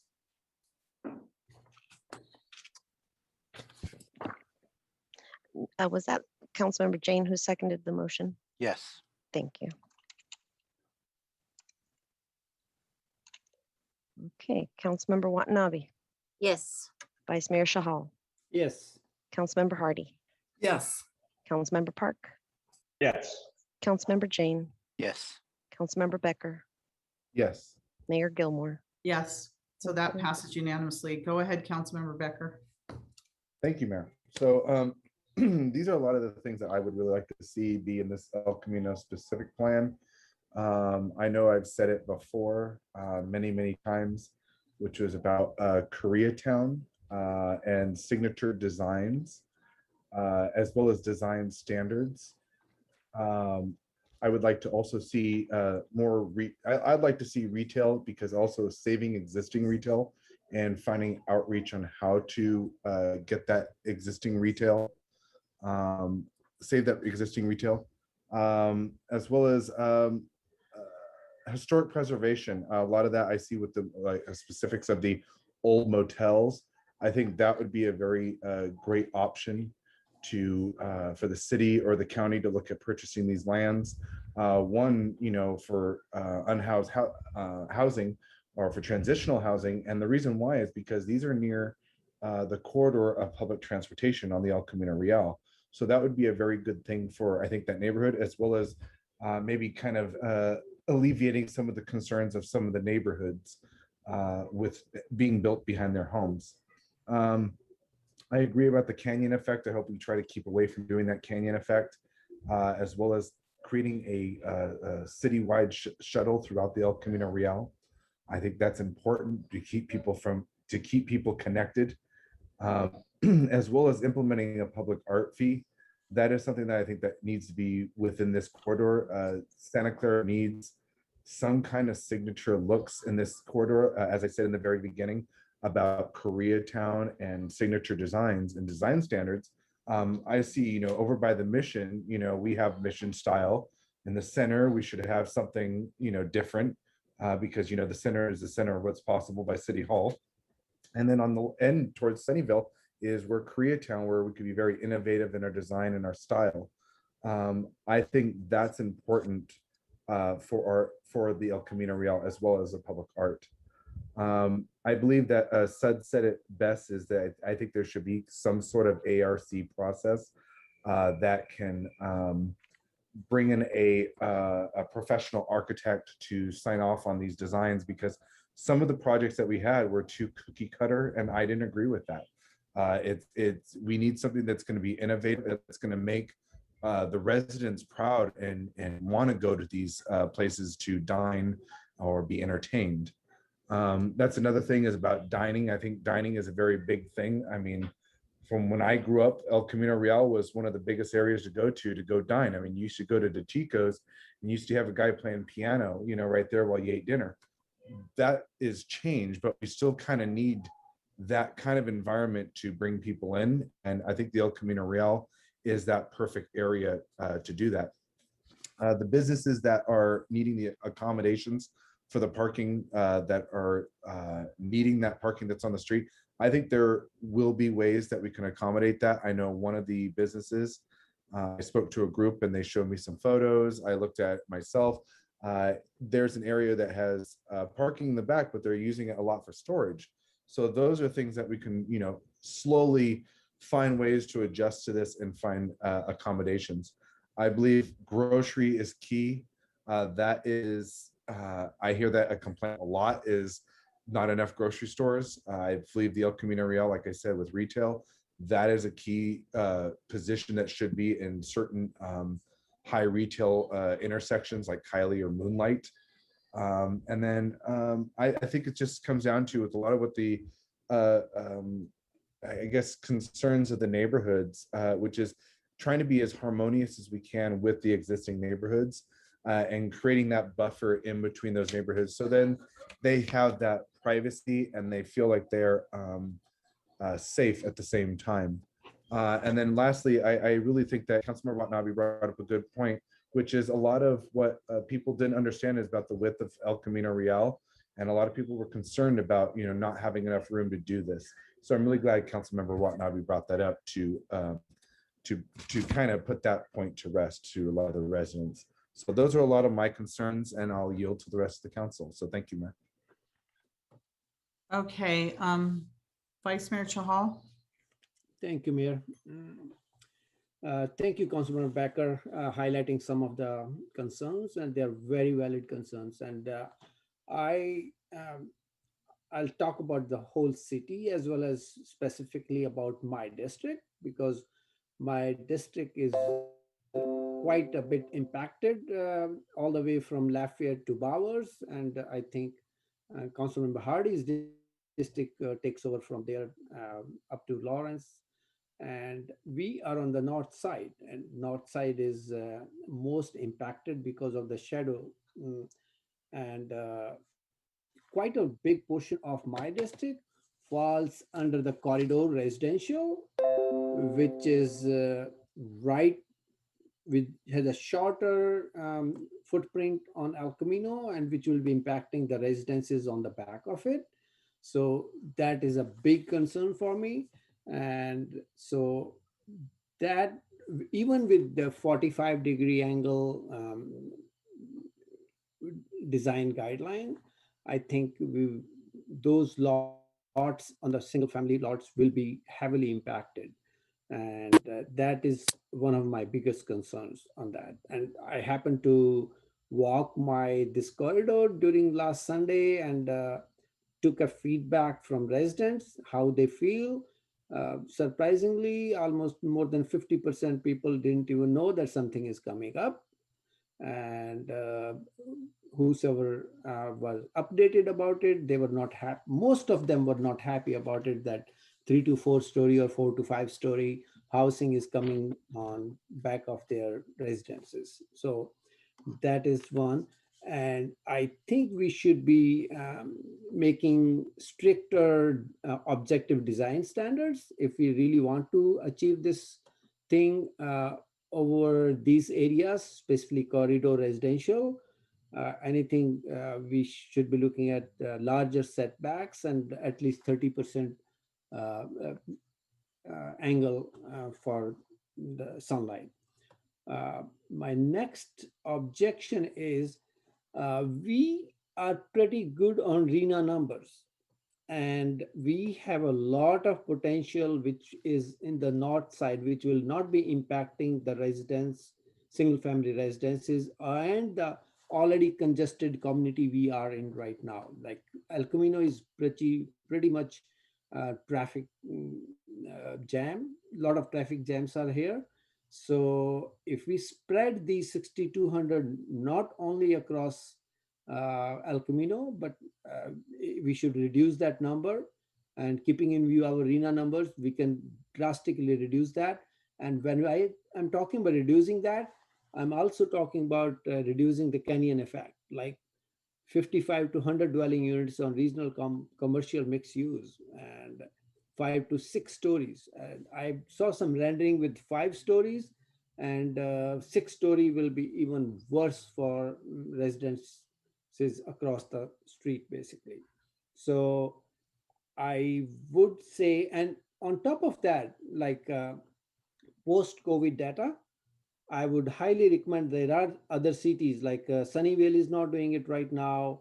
I think Mountain View, Sunnyvale has postponed it. They were to decide last year, but they're waiting for some. I'm not sure what exact reasons are, but we should be analyzing all our post-COVID data. Like what would be our exact housing requirement would be. The RENA numbers would be going down. Do we really need 6,200 on 3.2 miles in addition to already 2,200 units we have basically? And that will really impact the traffic. I know we are not taking out people outside of their cars, and the shuttle idea is great, but shuttle idea is great in a sense if we combine this shuttle idea along with our other specific plans, like north side Patrick Henry project. This area will not be able to suffice the shuttle. But if we postpone this decision making today and club this specific plan with other plans and come up with a comprehensive shuttle and other community related benefits programs, that would be much better point of view. Like as Director Crabtree mentioned, we should be looking at a TMA, forming a TMA, and we should not do that in piecemeal. We should be combining all other specific plans and find out a solution for that. Retail reduction, I heard Silicon Valley Chamber, I heard a lot of other experts on this thing, and I have a mixed feeling about it, like especially protecting our existing businesses. That's very important. Like take an example of the Korea taco places on the El Camino. We don't want them to be going. And there are other like very thriving businesses, New India Bazaar for that matter, and Smart and Final. If they leave, basically we will be losing a lot of revenue, sales tax revenue, and that is how to protect them. As council member, I think Kevin Park mentioned, Anthony Becker mentioned, we need to protect the existing businesses and what we can do for them. Shared parking concept, as mentioned earlier, I think that will again create a problem for the parkings. And unless we bring shuttle service, that is one way to reduce the parking issue in the neighborhoods probably. And you see there are reasons why residents are supporting the lower density project in advance. So that shows us the pulse of the residents, why they are supporting those things, like the project on corner of Calabasas and El Camino is being supported by a lot of residents. And so that gives you a feel about it. I'm also concerned about affordable housing. It is a chance for us to increase the affordable housing component. And these specific plans give us a chance to do something radical. Like I know each developer says it will not pan out. And there are developers who are coming up all by themselves coming up with 100% affordability developments. So basically it does pan out. So it is as a comprehensive policy, the council has an decision-making power that when we decide about these specific plans, let's talk about affordable housing and let's increase the affordable component on these specific plans. And if we want high density the way they want it, then we need to work on those and they should be taken care of. I fully support implementation of reach code for this thing, and whatever way we want to do it, that is my other, for sustainability point of view, that is priority for me. Let me touch base other uh, points. I have shadow study. That is, I'm not sure I touched that. If not, that is paramount. Like I know winter solstice, you mentioned Director Crabtree. That will be the only time, but that is the time when everyone needs more sun into their backyards. And if we don't get that during that period, it defeats the purpose of quality of life for our residents. And so I will highly encourage if we can reduce that shadow, whether by whatever design guideline we want to put into that specific design guideline, 30-degree angle or whatever larger setbacks, that would be good on that. There were concerns raised by some of our residents, like when we are making bike lanes behind the bus stops, how will it be impacting the visually impaired and the handicap? How will they cross those bike lanes for the bus stops? So that's a concern I'm trying to raise. I think I already raised the reduction of commercial space versus Sunnyvale. I think we should deep dive into that aspect, how we are doing the comparative in comparison to that. And that's the reason I'm saying, let's take some more time, study the COVID thing and do more analysis on the economics part of it, this one, so that we can come back and don't make a hasty decision today. And I may not be supporting the decision for today on this one. There's another point which I saw on the EIR that we need, as per the current residents, we have around with 6,200, we'll be adding around 14,000 residents, and that will require 35 acre of parkland. And I don't see any scenario where we are adding 35. Yeah, it can be at different places, but looking at quality of life of these residents who are staying in this one, they have to drive to some other place where they don't have a in the vicinity. So that's a big concern for me. No parkland for these, if we go with these 6,200 residences. Is that it, Vice Mayor? I think that's it, Mayor. Okay. Yeah. All right. Thank you very much. Councilmember Jane. Yeah, so I was on the committee for the El Camino Real plan, and I do support the plan as proposed with 5 potential modifications. One is that I'm very interested in a public arts fee. And again, we would just give direction that we want to do this, and then staff would come up with the details of implementation. I think Director Crabtree said that it was reasonable to ask for an independent architect review of the project for aesthetics only for projects greater than 20,000 square feet, and that that report would be public. When I look at 2 projects, the Randy Lamb project near the Franklin Mall, that was greatly improved by community input. And then the Gateway Crossings project, I believe, was aesthetically greatly improved by community input in terms of articulation and other design features. So I think that sometimes developers come here and they just do a cookie cutter and it doesn't serve Santa Clara. I did a back of the envelope calculation, a person earning $15 an hour, working 60 hours a week makes $3,600 a month. That means they can afford $1,200 a month rent. I checked on Zillow, and the cheapest apartment in Santa Clara was $1,495 per month for a 600 square foot apartment. So if there was an alternative for the affordable housing, and I really do want to separate it out into 5% VLI, 5% low income, and 5% moderate income, rather than just go with a straight average 80%. That would guarantee that we get 5% very low income at 50% of AMI. The other thing is that we're adding these bike lanes, and we're building mostly apartments on El Camino, and it's very hard to put a bike in your apartment.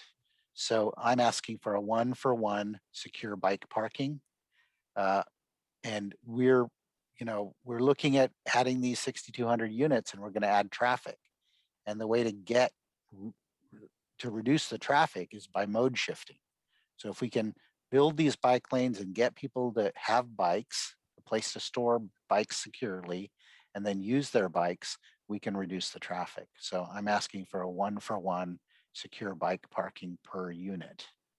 And then the final thing, as Director Crabtree had mentioned, I am willing to exempt ground floor retail from 100% affordable housing units. So those are the modifications that I'm interested in. Thank you. Thank you, Councilmember Hardy. Thank you. I'll make this really quick.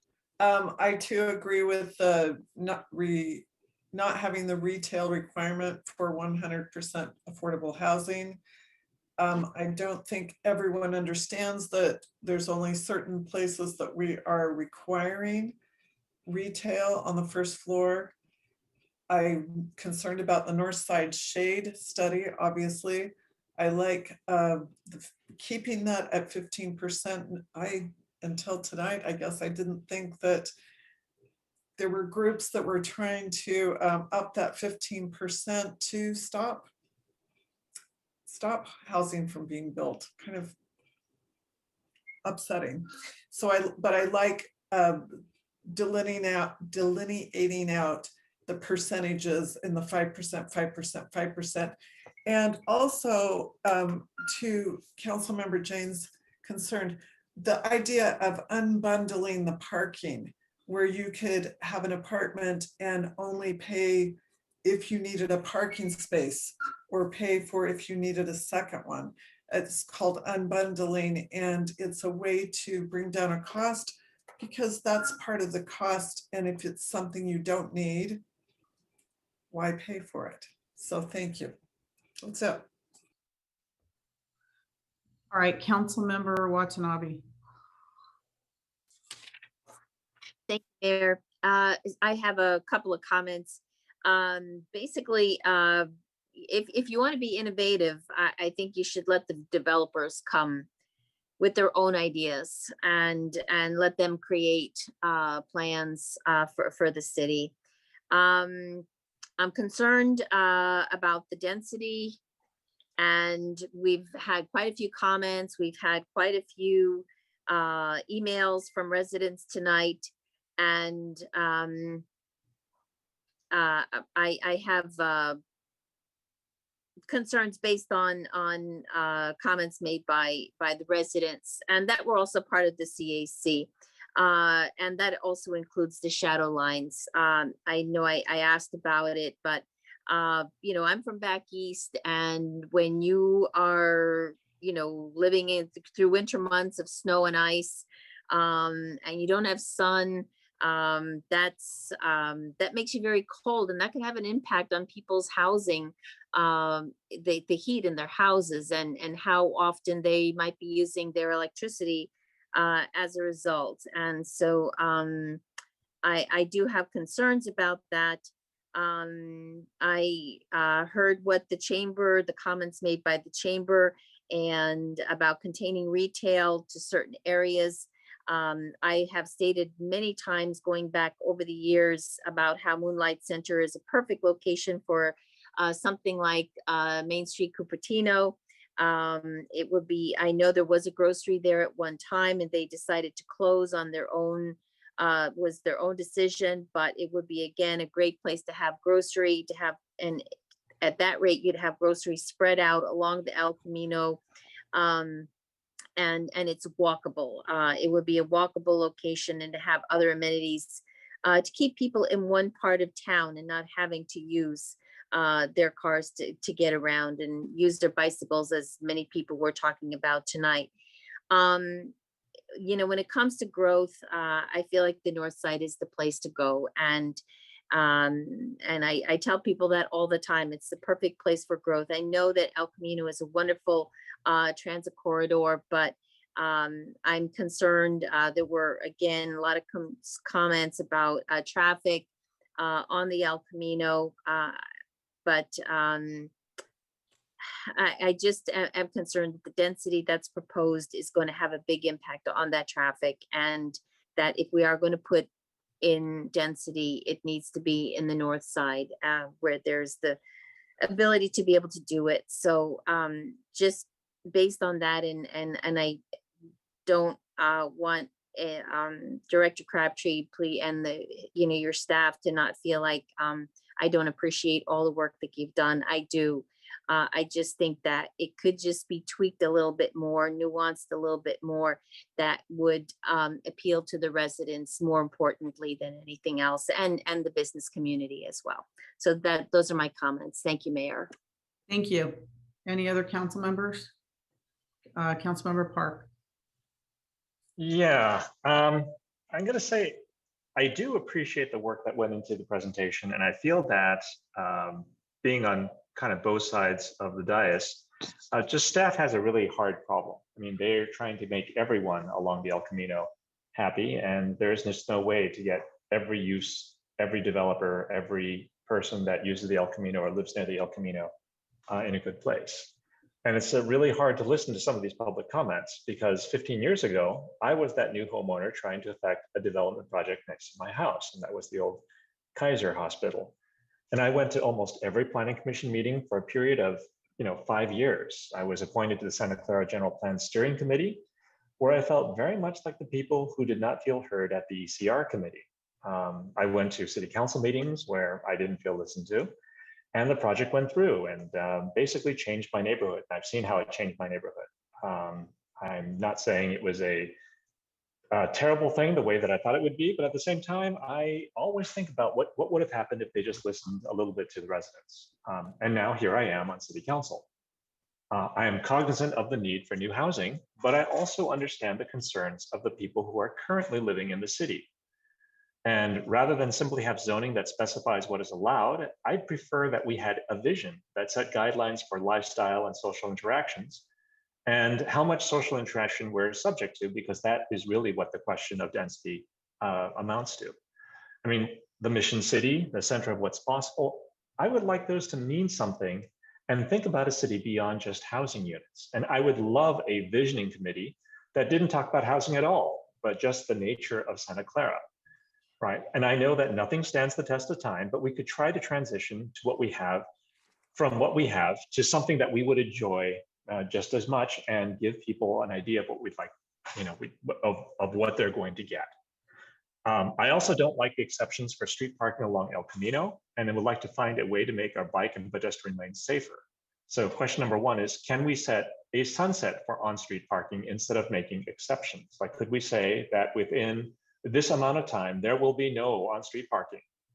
And during that time, we can come up with a plan for consolidated shared parking, which is better than parking that belongs to a specific store or a specific area, like unbundling the parking, but everywhere and with options, right? I want to reduce the chances of customers going into the neighborhoods to park, because I live, a big block away from Central Park, but I often know that there is an event before I even get into my car, because I see all the new cars parked along my street and cul-de-sac. Local shuttles like the Marguerite in Palo Alto, which is a great example, would help greatly, especially if they went not just to the retail nodes, but also transit stations like Caltrain and bus stations to support people coming from other cities, and to neighborhood touch points like schools, libraries, and major intersections throughout the city to help people transition. Like they may not, ride a bike. They may be with families. They may not be able to lift 50 pounds of groceries or have a trailer that attaches to a bike. But it would greatly reduce the amount of car traffic. Here are the concerns about mid-block retail and first floor retail and mixed use. I would like to hear some comments from staff about that. Is there a way to change the designations from the north side of El Camino to differentiate them from designations on the south side of El Camino, understanding that shadows would affect them very differently? Meaning I could see that the north side be corridor residential, whereas the south side is corridor retail. But again, we have the problem with the shallow lots. I think that every time we have a problem with shallow lots or north side or south side, we have a complex problem, and I'd really like to take a look at that a little bit more. My concerns about the new land use designations is that the differences between low and high unit numbers, the range is too wide. Meaning we got 55 to 100 and 16 to 45. That's almost triple. The high range is almost triple what the low range is. The old designations were 37 to 50 at the high end, or 19 to 36, which was the highest deviation at 17, almost double. Right, but is there a reason that we can't tighten down the ranges and give people a better idea of what the projects in their neighborhoods will actually be? It's a big question.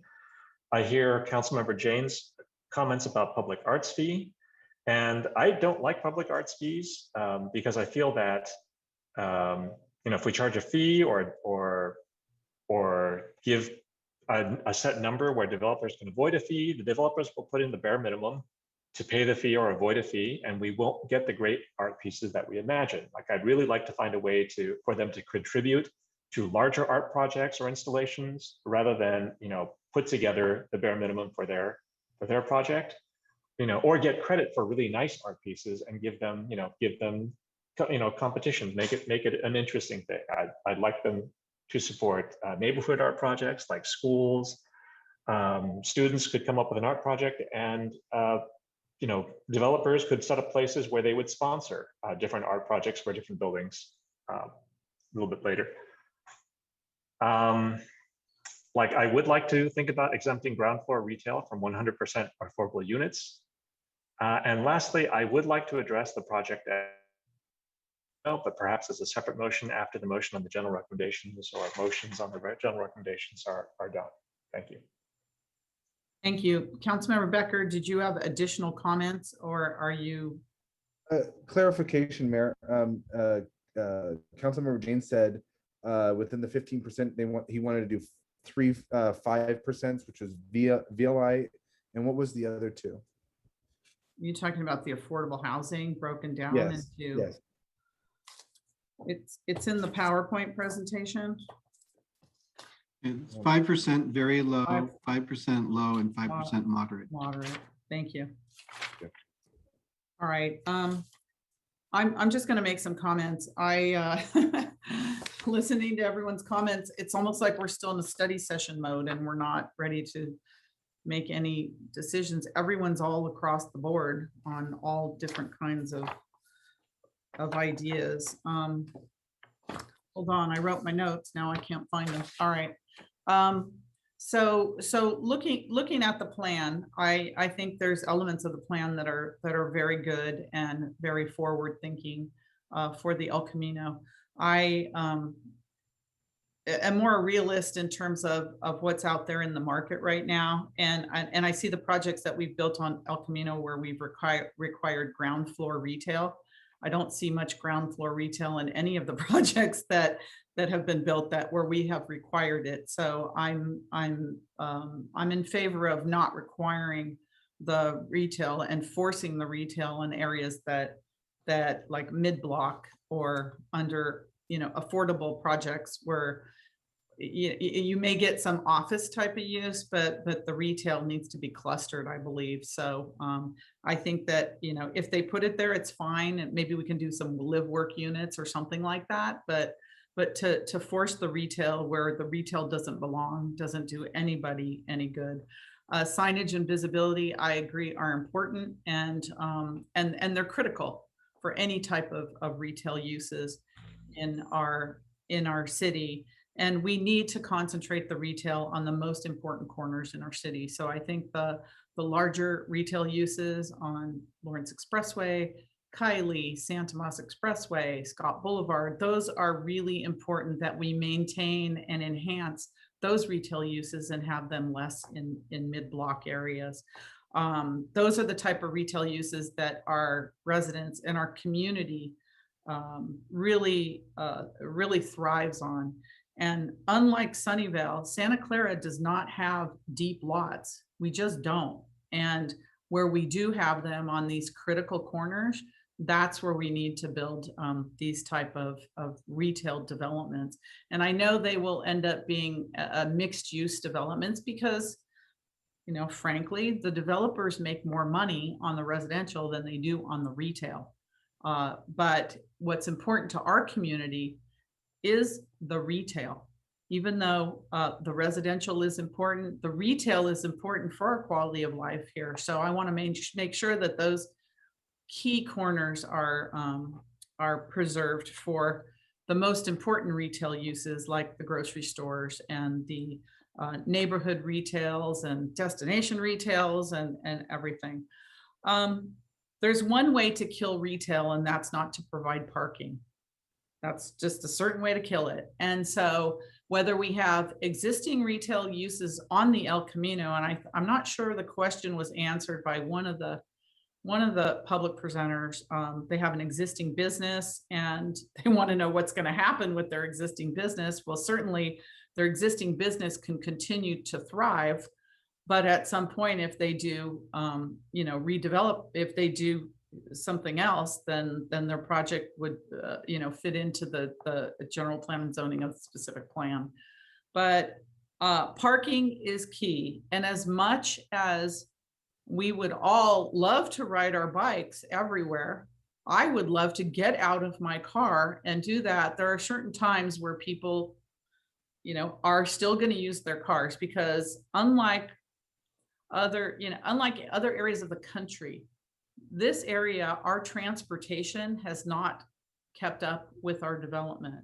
And I believe transportation and development need to go hand in hand. And when you have one side that is really progressing positively and the other side isn't, meaning transportation, it's still, no matter how you force it, it's just not going to work. So at some point, the public transportation has to improve on the El Camino. It has to, because if not, we're forcing massive development, over 6,000 units, without any sort of transportation besides improving our bike lanes, which is important, but without any other type of transportation improvements that are really going to make a difference in Santa Clara. So I really think that the inequity of that is something we have to be aware of.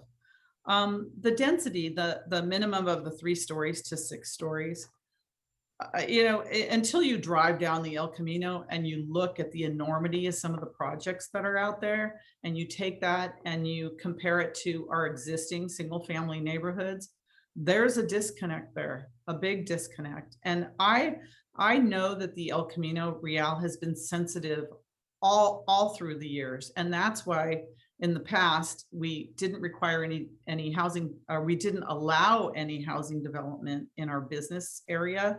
And we changed that policy, 5 years or so ago, where we do allow it now in our business area. Santa Clara Square was the first project we approved, where it was a conversion project. And one of the reasons those have been successful, those types of projects have been successful, is because they don't affect our existing single family lower density neighborhoods. And I am very much more in favor of putting density out in areas that don't affect our single family neighborhoods. So, as much as, we are trying to fulfill those RHNA numbers and other numbers, for me, I'm not supporting something just because we're trying to make those numbers work. I'm supporting something because I think it would enhance and improve the quality of life and provide residential for our neighborhoods, because I do believe that our city has a responsibility to provide residential housing, but I don't think it belongs in every neighborhood.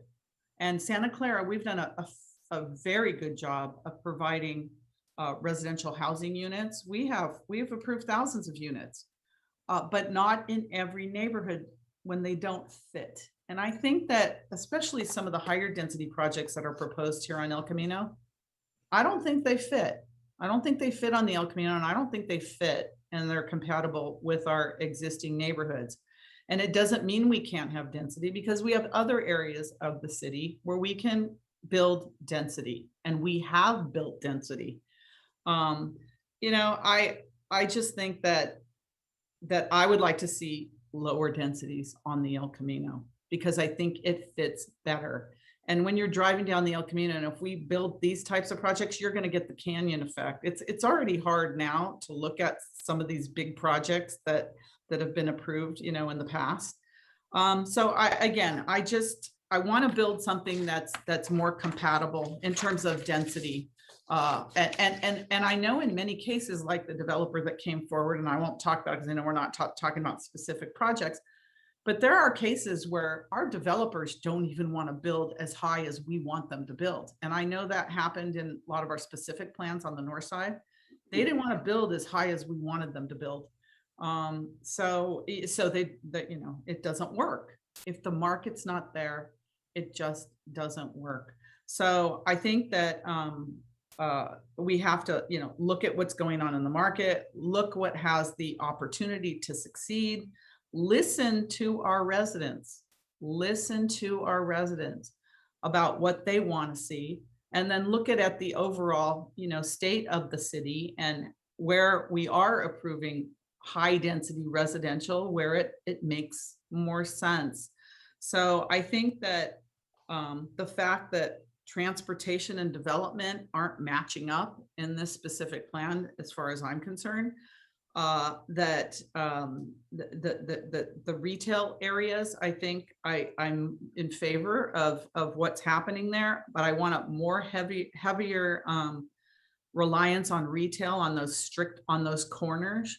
I know retail is important, and I know it's in many cases a loss leader for the residential. The developers want the residential, but our community needs the retail. So I'm not in favor of the site of the specific plan as it's presented. And I know everyone's throwing in, you know, Koreatown and arts fees and, you know, all these other things that are in periphery to this specific plan. But I think the basics of it is what we need to discuss and vote on tonight. What about this specific plan, besides all these other, you know, bonuses we want to throw in there? That's fine. But we need to talk about, you know, I'm sure Director Crabtree and others want to know how we're going to proceed or not with this particular specific plan. Because if you listen to every single one of us, we're all across the board. So I'm just concerned that, are we going to come to any kind of consensus at this point? So I'm going to ask, does anyone have a motion they would like to put out for this specific plan? Let's try that, because we, again, been going on and on, but I don't want to treat this anymore like a study session, but talk about specifically, you know, what's happening in the plan. Director Crabtree, did you want to say something? You look like you do. Yes, if I may. Thank you Yeah. very much. I'd just like to observe that there are two kinds of things. There are, as you sort of mentioned, details that have been brought up about, you know, public arts fees and so forth, that are all things that we could relatively easily address, right? Like if that's something that you want to add onto the plan, we could do that. You know, I'd probably want to come back, you know, at a near future meeting and just say, you know, here's all the things that you requested and they've now been added onto the plan for your review. And then it seems like, but the bigger question is one of density. And as you just alluded to, we can certainly look at adjusting that as well. But I do need a better understanding of where the council stands in terms of what direction they would like us to do in terms of that. There is some overlap. For example, we could certainly add for properties on the north side that are adjacent to single family, that there's a 30-degree step back requirement to address the shading concern, and that would reduce density at the same time by doing that. But that would be more in the category of something that's relatively easy to craft in terms of a design standard to include in the plan, if that's what the will of the council is. Thank you, and I appreciate that, and listening to the community. And again, all you have to do is look at some of the higher density developments, right up against our single family homes. It's going to affect people. It really is, and I want to be very sensitive to that and our community. So, anyways, thank you, Director Crabtree. Vice Mayor Chahal, your hand is up. Yeah, thank you, Mayor. So I fully agree with you, Mayor and other council members. We have to listen to the residents, and my district residents have spoken basically, and I have heard them in person. So it really needs some drastic changes. The density has to be reduced, and especially for the corridor residential part of it, if we can have just cap of 2 stories, if we are to have that, and they can be a very good residential corridor for single family or townhouses, that can be very effective. And with that, I can make a motion that direct staff to return to City Council with modified version as per our discussion today. And in the specific directions would be reducing the density, and I would say height should not be more than 4 story, and corridor residential height limitation to 2 stories, and corridor mixed use height limitation to 3 stories, and regional commercial mixed use maximum 4 stories. And depending upon that, whatever density will come back, we can look at it. But my other take is discuss the shuttle program, because shuttle can one thing which can take care of parking, which parking is a very important issue. Like if they don't have parking in the business area, parking overflows to the residential area. So if we can look at TMA for parking for shuttle along with other north side plan, that would be very beneficial. So that's my motion, direct staff to return City Council with a modified version of the proposed project with comments they heard today. Okay, thank you. So we have a motion on the floor. I just want to say, Vice Mayor Chahal, as the alternate to VTA, there are buses that run every 5 minutes up and down the El Camino. So I just want to point that out, because yes. we will get pushback from VTA. Let me tell you. Mayor, my plan is not only to cover El Camino only. Okay, so you're talking citywide. Like if somebody has to come from Monroe to El Camino, if they have a connectivity with the shuttle throughout the city, they will not come in a car. They can take that shuttle, free shuttle from, because it's the north side is a very big issue for the city. We are connecting east to west on the El Camino, okay, but connectivity from the other side. So I think this is a bigger than just the El Camino specific. And that's a bigger thing, because I don't want VTA to come, No. Yeah, I'm not. They will. The corridor. Okay. In totality, and we cannot solve this problem piecemeal. That's why I think let's involve Patrick Henry. Let's involve other developers. Okay, it's another discussion. Okay, thank you. Which ties up with this one. Which ties up with this one. Okay, well, Madam Mayor, I know what you're going to ask. What is the motion? Is that what you're going to ask? I'd like to clarify. Okay, clarify the motion, because I don't have a second. So clarify the motion. Thank you. So I've got direct staff to return with modified version, reduced density, height should not be more than 4 stories. And then I don't have the rest of that. So height, I kept that height on different 3 of the zoning which were mentioned. For corridor residential, no more than 2 stories. And for corridor mixed use, no more than 3 stories, and regional commercial mixed use, no more than 4 stories. That's the height. And coordinate about shuttle program with other specific area plans. Coordinate shuttle programs with other north side specific area plans.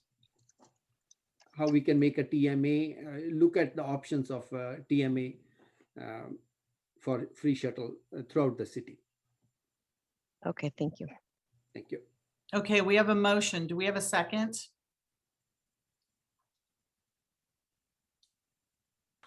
I'll second, Mayor.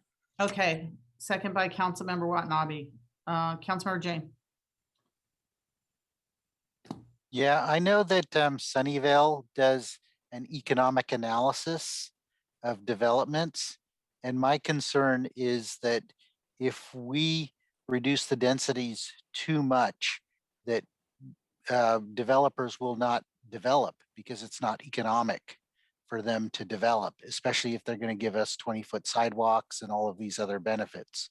So I don't want to leave El Camino the way it is. I think it's not very appealing. And so I would like to add an amendment that staff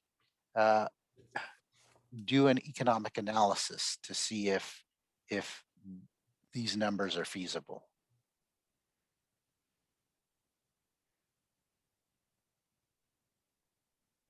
That's up to the vice mayor if he wants to accept your amendment.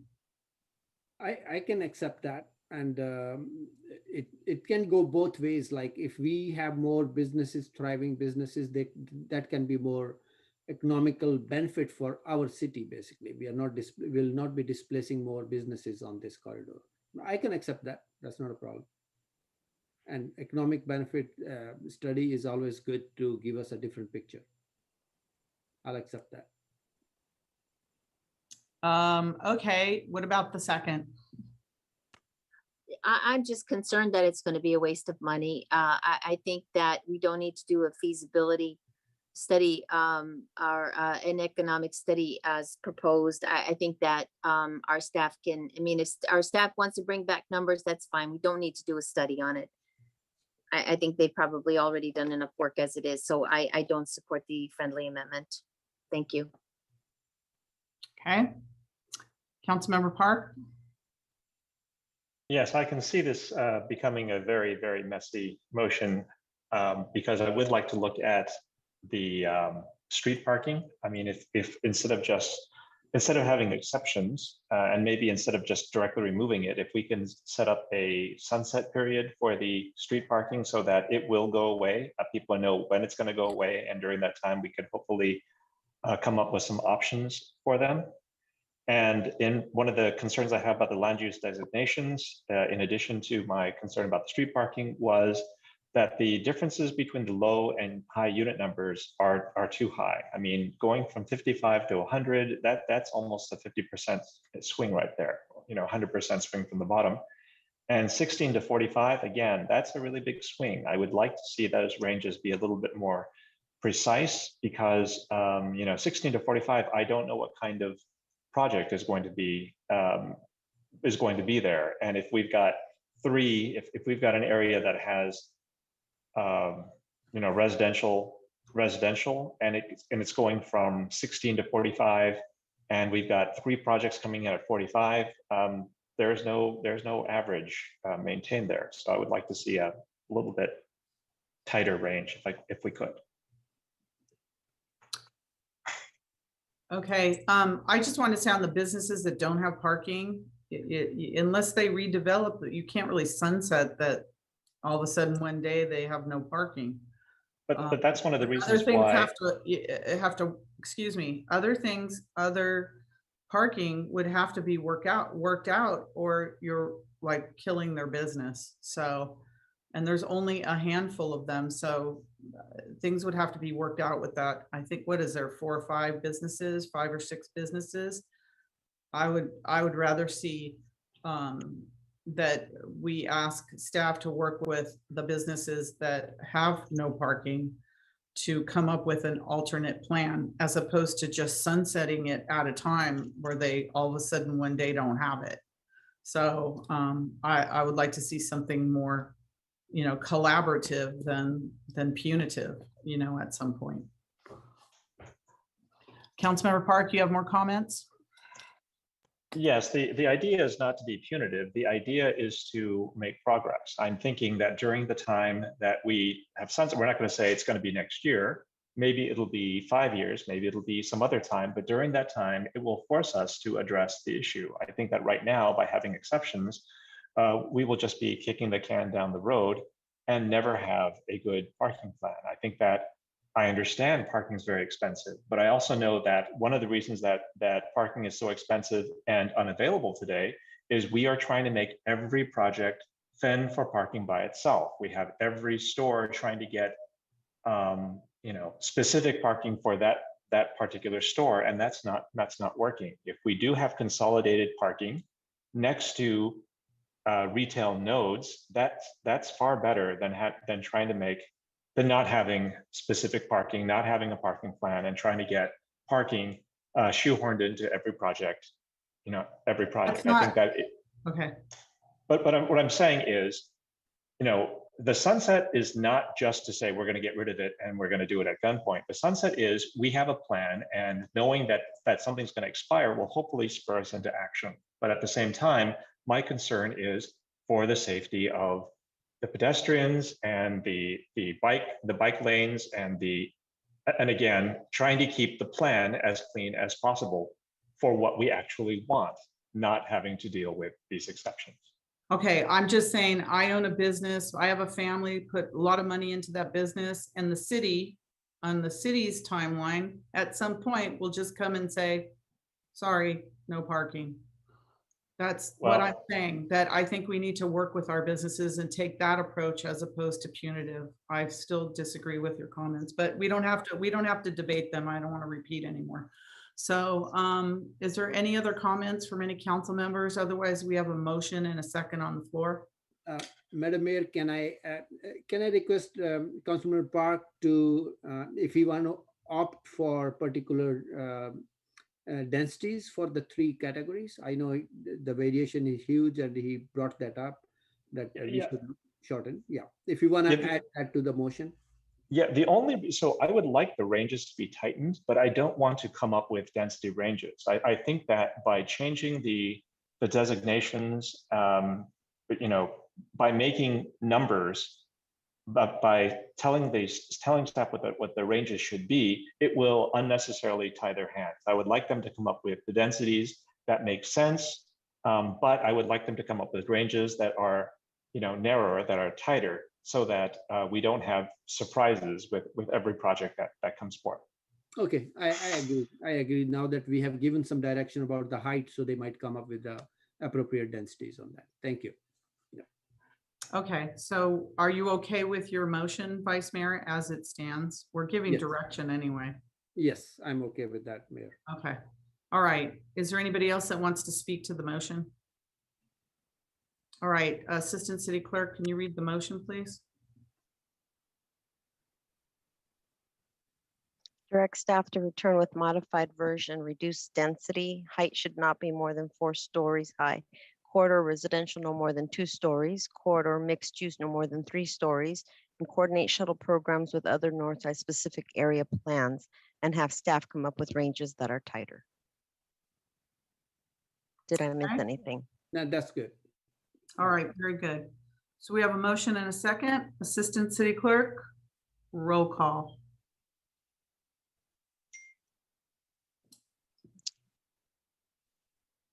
Councilmember Watanabe. Yes. Vice Mayor Shahal. Yes. Councilmember Hardy. Yes. Councilmember Park. Yes.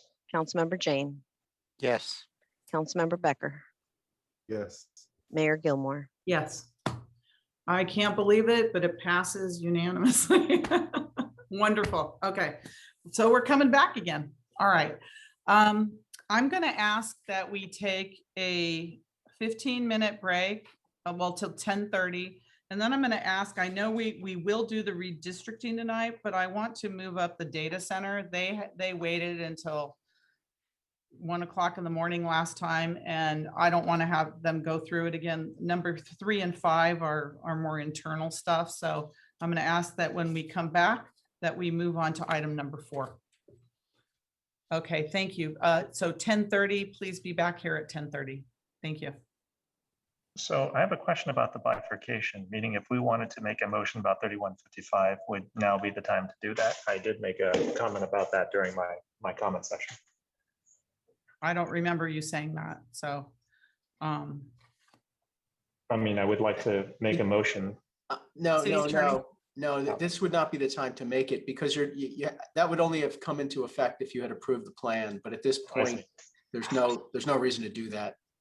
Oh, that makes sense. Okay, thank you. Thank So that you. means they'll have to come back again. 10:30, and then we're going to hear item number 4. Thank you.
seems to be here.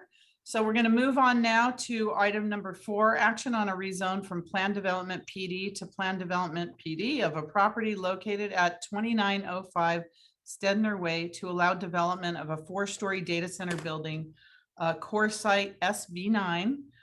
This is continued from June 8th. So I'm going to ask that the city staff start with the presentation. And I do want to apologize to the applicants for the hours and hours and hours you've waited for us for this. So let's hope that we can just move through this. So city staff. This is Andrew's presentation. Andrew? Hi, Deanna. This is Rena. It's Rena's presentation. Let's we're give it tag a teaming break. tonight. That's I think great. Andrew's a little tired from the last one. I understand. Thank you so much. All right, Rena, take Tag us. team. Take it away. Okay, Rena, go ahead. So good evening, Mayor and Council members. I'm Rena Brio, Planning Manager in Community Development, and tonight's item is the consideration of a planned development rezoning at 2905 Stender Way in order to facilitate the construction of a new data center. Next slide, please. The project site is 3.9 acres in size. There exists a single-story light industrial building on it today with surface parking, and it's currently situated in an intact industrial area. To the west, there are other data centers that are currently in existence, and to the east is the San Thomas Aquino Creek, as well as the bicycle and pedestrian path. Next slide, please. The proposal is a planned development rezoning, which would facilitate a 250,000 square foot 4-story data center with 19,600 square feet of office space for the data center tenants. Also included is a new electric power substation, as well as connections of up to 48 megawatts to SVP. Next slide, please. A little bit of entitlement history on the site. So originally the site was zoned ML, which is our light industrial zoning district. But back in 2006, the site was rezoned to planned development, which is the current designation on the site, to facilitate what's there today, which is an industrial condominium project. So the proposed planned development would replace the current PD zoning district to facilitate this project. And essentially, the PD zoning district is consistent with the light industrial zoning district, that is ML, except for 2 areas of deviation. That's with our standard parking requirement, as well as height requirement for the ML zoning district. As it relates to parking, in our zoning code, our requirement for data centers is 1 parking space for every 4,000 square feet of data center use. And the challenge of this particular ratio is that unlike other uses, the larger the data center doesn't necessarily mean the same proportional increase in parking is needed. So the applicants have provided really an operational plan, and Kimley Horn has provided support through a parking analysis to really justify the proposed 26 spaces that are being proposed with this project. For height, the ML zoning district has a standard of 70 feet. Here, 87 feet is being proposed. Given the really adjacency to projects that are similar in scope and scale, as well as really no concerns of massing impacts to neighboring properties, the height request here also is justified. Next, please. So staff worked with the applicants on improving the site elevations from what was originally submitted. So some of the challenges that we have with data centers is that they are functional buildings really meant for warehousing equipment, not a lot of employee traffic or really guests that come to these sites. And then in taking into account the functionality of the building, we're also trying to optimize the efficiency of the building, which is really important for the operations and sustainability goals. So staff, worked with the applicant to try and create a more diverse palette of materials. So you'll see insulated metal siding, you'll see glass put at the entry points to really accentuate where people are invited to come or where the office uses are proposed. And also a palette of colors, more in the blue, gray, white spectrum to have a more contemporary look. I'll also note that there is screening of all the rooftop equipment. Next, please. So the project is in conformance to the general plan. The designation is light industrial. And first of all, it's similar to the types of industrial projects that surround it. The nearest residential projects are very far away, over 2,000 feet in distance. The one area that needs explaining related to general plan conformance is regarding the floor area ratio. So as it relates to employment uses, how the city uses FAR is really to look at employment density. And when we really adopted our general plan, we used that density to kind of help us understand traffic levels that we could anticipate on a particular site. So the floor area ratio for this particular designation is 0.6. However, what's being proposed is 1.47. Data centers have substantially lower employment and visitors that come to the site. And really the intent of what the standard is for, which is to look at employment density, is consistent with what the general plan's goals are. Next slide, please. So this has been an ongoing community issue this past year. We have really seen an abundance of noise complaints from residents, really citing potential noise issues coming from our industrial areas. And this is certainly a space where we have been spending a lot of time. Both code enforcement staff and the police have gone out numerous times to take measurements to try and really identify the specific noise source that seems to be coming from our industrial area. The various different noise readings which have happened at the residential property lines that are experiencing the noise, as well as the potential sites, haven't been able to really provide us justification to identify the single source of noise. So the city did hire a consultant recently, an acoustical consultant, put noise monitors out at receiving properties, residential properties, and then potential properties that were producing the noise. And at this point, really, we don't have conclusive data on where the noise source is yet coming from. There is a potential reason for this, which is our noise complaints have really occurred in the most part during the winter months. And we haven't been experiencing them as the temperatures have been warming up. Our acoustical consultant does think that temperatures have something to do with noise transmission. And so we actually need more time to identify and triangulate the specific noise source. But wanted to just acknowledge that there is noise issues that have been identified in our industrial areas, and the city is trying to take some steps to identify them. But just to go back to the proposal that we have tonight. So with data centers specifically, we know that there are two areas where noise can emit. Primarily, the noise can happen from the roof, the HVAC cooling equipment that's at the top, usually at the top of a data center, at the rooftop. And then there's also emergency backup generators. Emergency backup generators do not run very frequently. They're often limited by how often they can even run in a year. So we're looking at, a maximum of no more than 20. And I think in the case of this particular application, no more than 11 hours where there would be use of these backup generators for testing or maintenance, for instance. So really, when we look at this particular use, right, for noise, that being a data center, a noise assessment was done where noise was modeled looking at the HVAC equipment specs, as well as the specs for the emergency backup generators.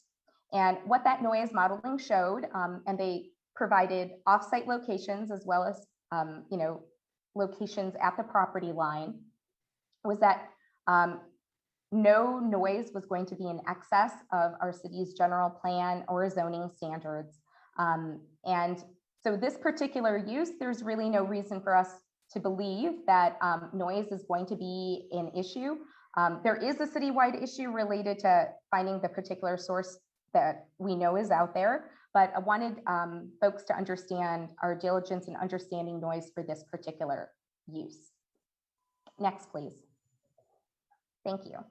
So the Planning Commission took, heard this project in April. And I want to provide a little bit of context for their discussion and then their action. So the Saturday before the Planning Commission hearing, staff did get a request from a planning commissioner asking to map out all the data centers that have been approved in the city. So staff pulled that data and got the information to the planning commissioners before the hearing, but it was really earlier in the day. So the planning commissioners, when they were hearing this item in April, spent a lot of time on the discussion on the number of data centers that were in the city. And as some of you are aware, the map is also attached to this report. There are 54 data centers that have been approved since 1990 in the city. And we can drill down on that, but wanted to explain sort of the Planning Commission's discussion and where it started from. So there was a lot of discussion about, are the number of data centers where the city wants to go? Do we want more data centers here? Are there issues with noise being a cumulative issue, or air quality being a cumulative issue, or just the fact that data centers by and of their functional use don't really contribute to a vibrant pedestrian environment? So with that, there were planning commissioners who still understood this particular application was unique and not necessarily part of the larger discussion that they were wanting to have about data centers. And they did try to move the mitigated negative declaration forward for approval. And that was unable to move forward. The actual vote was 3-2. And as many of you know, for the Planning Commission, we actually need 4 votes to move to make a motion successful. So that didn't pass. However, then the Planning Commission did decide to move forward another motion, which they were successful in making, to move to the City Council without a recommendation, this particular application, citing the concerns that they have about data centers, the city's long-term policy to promote data centers, potential noise, diesel generator emissions. Next slide, please. So just kind of touching on that a little bit. So the city's long-term policy on data centers.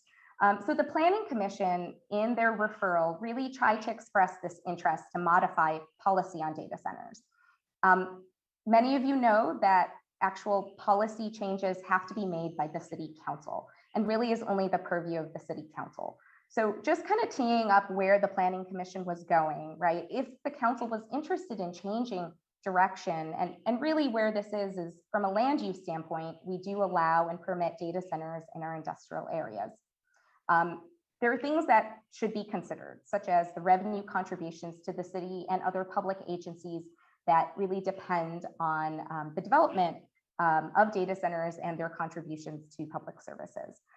The really interrelatedness of data centers to our technology, global reputation for innovation.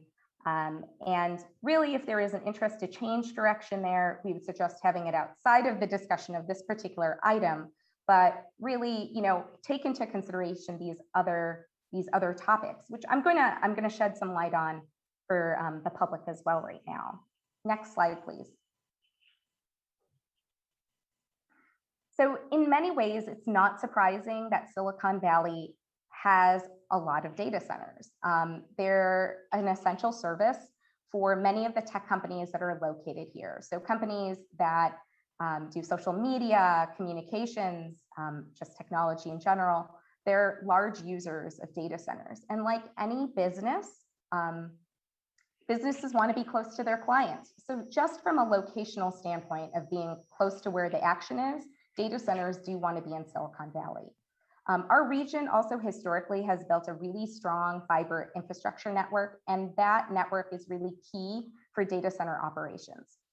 And the city of Santa Clara does have Silicon Valley Power, which is a utility that has competitive rates and also cleaner power, which is very compelling for individuals who want a strong sustainability portfolio, as well as, are obviously interested in the bottom line as well. Next slide, please.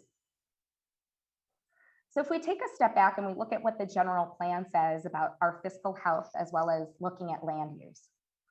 So data centers align with a specific policy, which is the goal 4.6, maintain fiscal health and quality of services. And really what this strategy gets at is that as we approve new development, we should be looking for diverse services that support our tax base, as well as look for development to support itself, meaning if there are services that are required, development should be paying their way to essentially cover the cost of the services that they're going to be requesting of the city. Well, as I'll drill down into a second, the data centers in general as the use do contribute substantially more funds and create a net positive benefit to our city's fiscal health. Next slide. And just to get to some specifics on that, a recently developed data center typically will contribute $200,000 in taxes to the city annually. So this isn't the amount that is necessarily paid to the entire county, but rather the city's much smaller proportion of that. And there is one outlier where a recently constructed data center did contribute over $1 million to the city in property taxes. And that, once again, is an annual contribution. Also, city data centers they are required to participate in the city's affordable housing ordinance. Now, this is a relatively new fee, but since it's begun implementation, we have collected $150,000, and that's because we have to wait for projects to get constructed, and projects need to have been proposed. So we can't request that of projects that have already been constructed. We do anticipate, though, forecasting $4.9 million more in terms of support for affordable housing, just looking at projects that are in the pipeline that would have to pay this fee. Next slide, please. So in the city of Santa Clara, data centers contribute 5% of SVP utility fees to the city's general fund. And just giving some rough numbers, so each megawatt of growth will add about $50,000 a year to the city's general fund. So a 50 megawatt data center is going to contribute $2.5 million, and 99 megawatt data center would contribute $5 million annually to the city's general fund. In 2020, we were looking at contributions to the general fund of $22.7 million. Next slide, please. So to recap, the project in front of us, the planned development rezoning of 2905 Stender Way, is a project that conforms to our city's general plan and land use designation and policies. It's also a project that mostly conforms to our standard ML zoning district with two exceptions, and that's why they're proposing a PD zoning, which is for height as well as for parking. And both of those are areas that are justified based on the particularities of the proposal and the location. The project design has been improved through the process with enhanced materials and elevations. Next slide, please. So the staff recommendation is for the City Council to adopt the resolutions for 2905 Stender Way, to approve a mitigated negative declaration and mitigation monitoring and reporting program, and to approve the rezoning from planned development PD to planned development to allow the development of a 250,000 square foot data center, a new substation, equipment yards, and on-site improvements. And that concludes my report. Okay, thank you very much, Rena. I don't see any hands, so we can go to the applicant now. Oh, I see a hand now. Councilmember Jane. Yeah, Rena, can you go to the first slide that you had, which was sort of the floor plan outline? Yeah, this one here. So you can see here on the right, that's the creek and the creek trail. And so I think there used to be some trees there, and now it's just replaced with cars. And so if you're riding on that creek trail, are you going to see this big tall building there with no screening for plants? If you'll give me a second, I will look at the plans to see what we have in the landscape plan. I do want to let the commissioners, the city council members know that at this particular stage, we are conceptually reviewing the architecture and landscape plans because we will also need a subsequent architectural review application. But if you give me a second, Councilmember Jane, I will try and pull up the landscape plan so I can tell you more about that. Yeah, because I saw only 2 elevations. It would have been nice to see 4 elevations.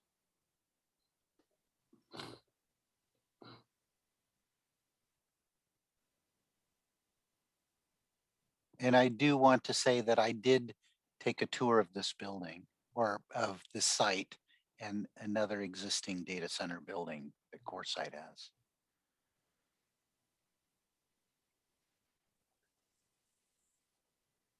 Councilmember Jane, do you have another question? It's just taking me a I- while to I did upload the have another plans. question.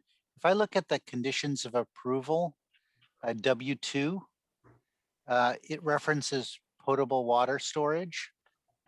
And I did verify that the applicant has made a application to use recycled water for the cooling, the adiabatic cooling.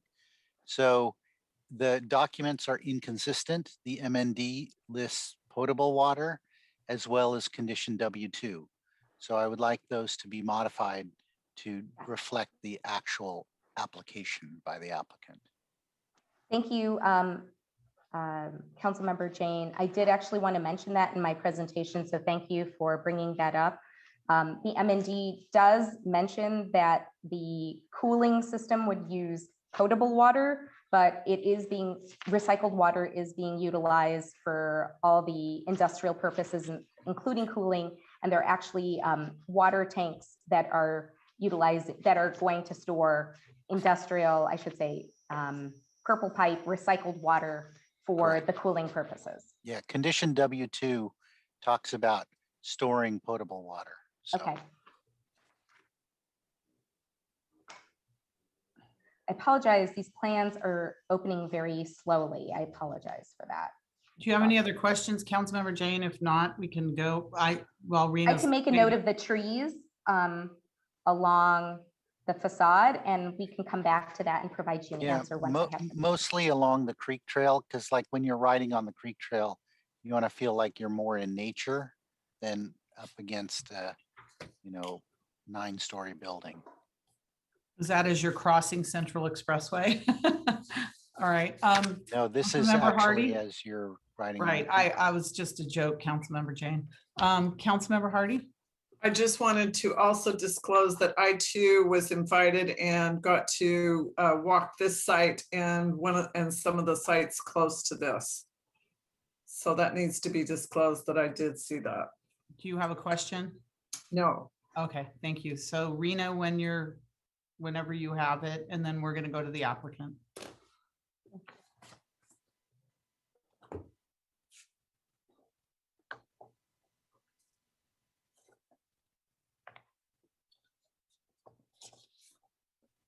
I apologize, my internet appears to be very slow. Well, you know what? Let's go to the applicant and then we'll come back to Councilmember Jane's question. So that'll Great. give you a little extra time, Rena, and Thank less you. pressure. Less pressure. Thank you. So let us go to the applicant. I don't know if it's Paul or Gabe, whoever's going to take over. Time is yours now.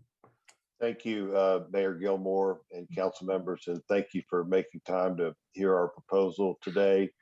I'm Paul Zurich. I'm the CEO of CoreSite. I've been the CEO. I've been with CoreSite for 11 years and CEO for the last 5. I'll introduce the project conceptually, and then Gabe Clark will work through the regulatory, technical, and aesthetic issues. Could we please move to the next slide?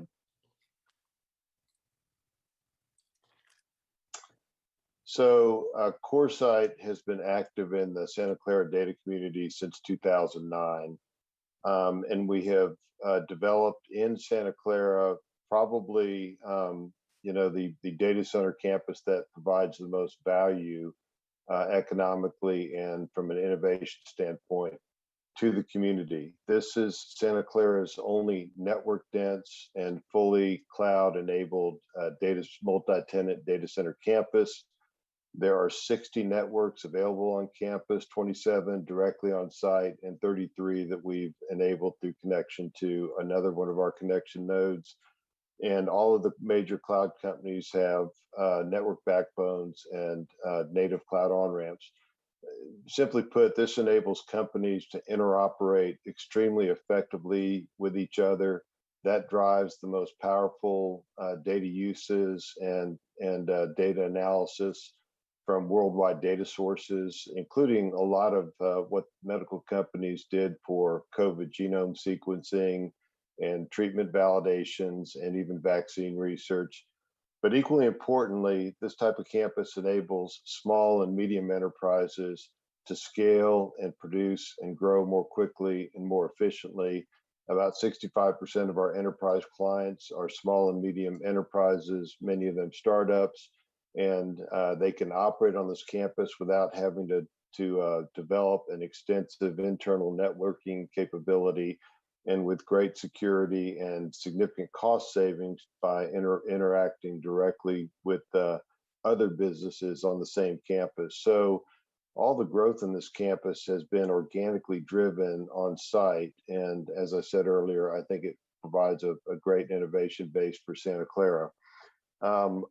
Since 2009, we've developed 6 data centers on this campus already, $630 million of investment, over $50 million of property taxes to support the city and the school district. And that doesn't count the business to business taxes that have also been generated by this project. So I do think it's a very important campus for Santa Clara, and it's one of only 2 campuses like this in Silicon Valley in general. So we're heavily invested in the market, but we only have 95 local employees, so a minimal impact on traffic and safety. We take good care of our employees. The last 2 years, we've been a Bay Area top workplace. We also pride ourselves on providing an exceptional environmental proposition for our customers and our communities. We are among the most, I think we're probably the most power efficient of all the multi-tenant data center providers. We enable our clients to replace small, inefficient data centers with a much more scaled and power efficient data center. We guarantee and deliver extremely high uptime, and we remain committed to emerging technology. We develop and design our new data centers consistent with the new technologies that are recommended and approved by Energy Star and other guidance for that purpose. We also believe very strongly in supporting the local vendor community. I think all of our data centers have been constructed with union labor, local union labor from the construction industry. So I think we've developed a very good campus in Santa Clara. It's growing organically, and it really serves the local community purpose. And with that, I'd like to turn it over to Gabe Clark to discuss the technical, regulatory, and aesthetic guidelines. Thank you. If you could go to the next slide, please.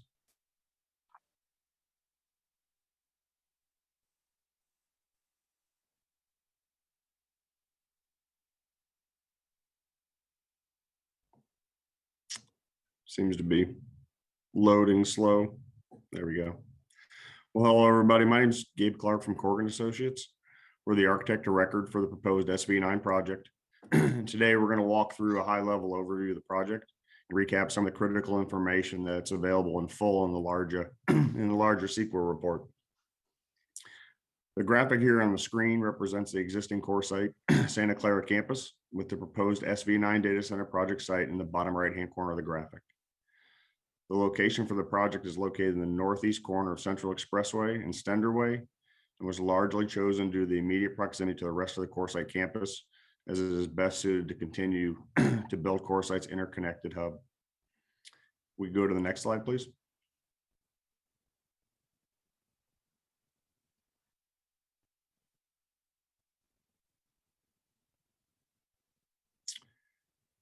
So this graphic represents the overall site plan for the project.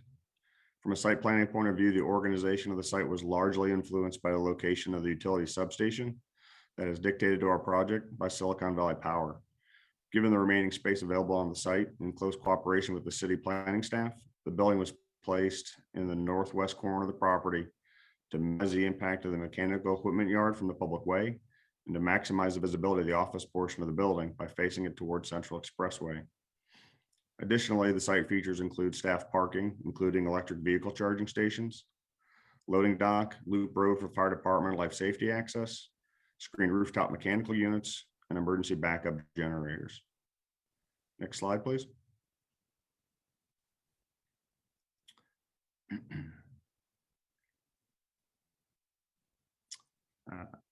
As requested, here are 4 of the building facade elevations. The south elevation is the most prominent facade and features a mixture of glazing and metal panels. These are arranged in a manner that provides visual interest throughout the variation in the building materials and color. The building facades, various materials depths, undulating the facade, breaking up the overall building volume. The 3 other elevations consist of similar material palette and relief strategy, as well as a recessed first floor that helps to ground help ground the building and reduce the scale at the pedestrian level. The design team worked closely with Gloria and the city planning department over a 1.5 years through the PCC process to organize the site to best meet the requirements of all city departments and to improve the visual interest of the building through an iterative design process. The graphic at the bottom of the slide illustrates the number of formal PCC submissions that took place between CoreSite, the design team, and the city, and to create a collaborative solution that meets the interests of both the city and Santa Clara and CoreSite. The project team appreciates the involvement and constructive criticism that Gloria's team provided to the project. Will you jump to the next slide, please?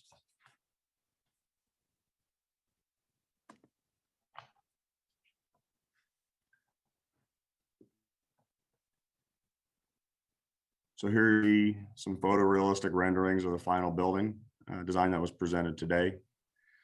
This image is from the southeast corner of the site, from corner of Central and Stender. Next slide, please.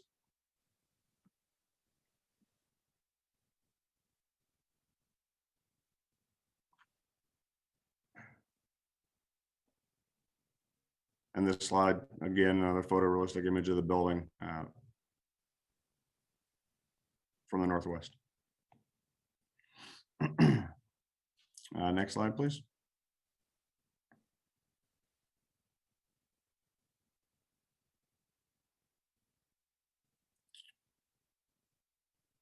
So these next few slides illustrate the project's compliance with the critical CEQA requirements for the project that was previously presented as part of the CEQA package.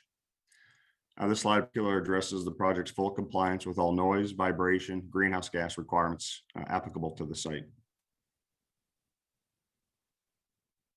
Next slide, please.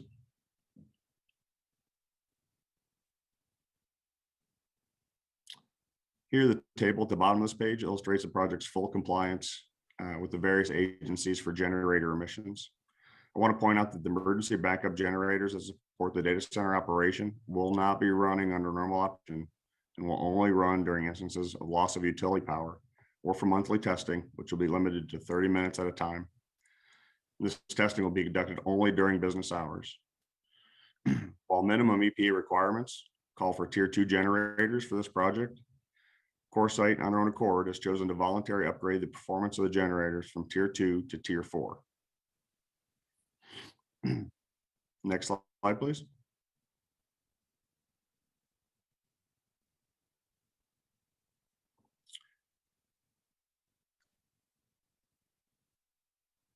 Hopefully, as you've seen in the CEQA documents and conversations tonight, CoreSite has invested additional capital in the project to go above and beyond code minimum requirements for many aspects of the design to reduce the environmental impact of the facility.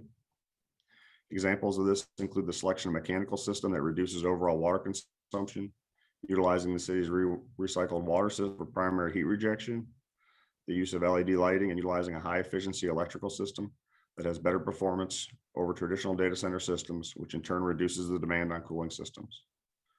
More detail and a full analysis of each of these aspects of the design can be found in the full seeker report.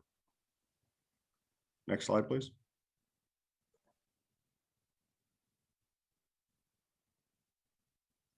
Paul, back to you. So thanks very much, Gabe.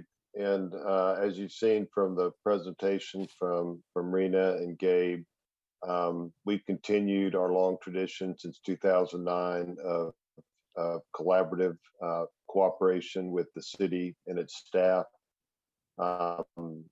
We think the data center will be a great addition to the city and to this campus, and the campus needs it to accommodate the organic growth of the customers there and the new companies that want to come to it. And it really does provide a great place for leveling the playing field between small and medium enterprises and their various cloud and other vendors that they use to advance their business. We really value the same things that you as council value: the environmental benefits, the building aesthetics, and the total community impact. And so I respectfully request that the council approve this project. Thank you. Muted myself. Thank you. And thank you very much for the presentation. It was very enlightening and thorough. I'm going to ask council if you have any questions of the applicant before I go to the public. Council have any questions? Arena, you have a question, or are you ready to tell us about the trees? Yeah, I'm ready to answer Councilmember Jane's question. Okay. I would share with you the particular landscape plan, but it's in black and white, and I don't think it reads very well, but I'll try, seeing if you guys can see what I'm showing on my screen. We are not showing any trees that are proposed on the eastern edge. We have an LID flow-through planter, some, I think, more or less ground cover. The trees are mostly along the building, but not along the eastern perimeter. So as currently proposed, we could work with the applicants to see what could be included. I think there might be some challenges, given that it might mean moving. I'm not entirely sure that there's much room as currently situated to place trees. So that's something we'd have to work through, but I wanted to share what's currently on the landscape plan. Okay, thank you. Councilmember Jane? Yeah, so I think that the applicant had 4 elevations and they showed the east elevation with no trees on it. But the first slide that Rena had showed car parking there. And I was wondering if there was an opportunity to move some of that car parking to provide a row of trees there, to provide some sort of green screening. Councilmember Jane, are you referring to the parking along the southern perimeter? No, your first slide that you had. Okay. I don't know if you have that. I don't know if Assistant City Clerk can put up the presentation to look at. I think it's slide 3. We're pulling it back up for you. Just a moment. Thank you.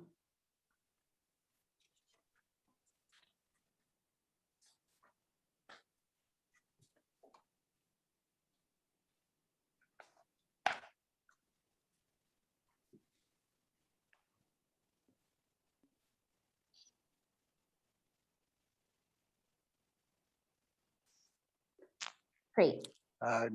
Earlier than that. Okay. This one here. So you can see the creek trail here on the right, and then you can see all this. So these are the existing buildings. Yes, yes, it's proposed for demolition. Okay, that's why I see all these cars here on the Right. Okay, Right. so their building is taking up so much of the site that there really isn't any space with their chillers and their tanks, storage tanks, that there's no way to put trees there. I guess that's a question for the applicant. Applicant, would you like to answer, Gabe or Paul? Yeah, if I'm able to chime in, the primary reason at this point that there are not taller landscaping features along that edge is that our current understanding is the SVP routing will occur down that eastern edge of the site, which will limit our ability for taller plantings at this time. And I would just add, Councilmember Jane, that it's not just the building, it's the substation that takes up the land parcel. I see. Okay. Okay. Thank you. Thank you very much. I'm going to now go to the public to see if there's any member of the public that would like to opine on this. We're going to start with Lee. Go ahead, Lee.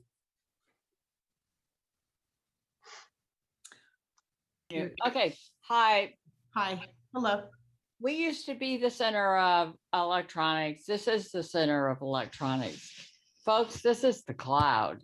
And if we can get all those cloud stations in here, low people in the building, few requirements for parking, we're really good.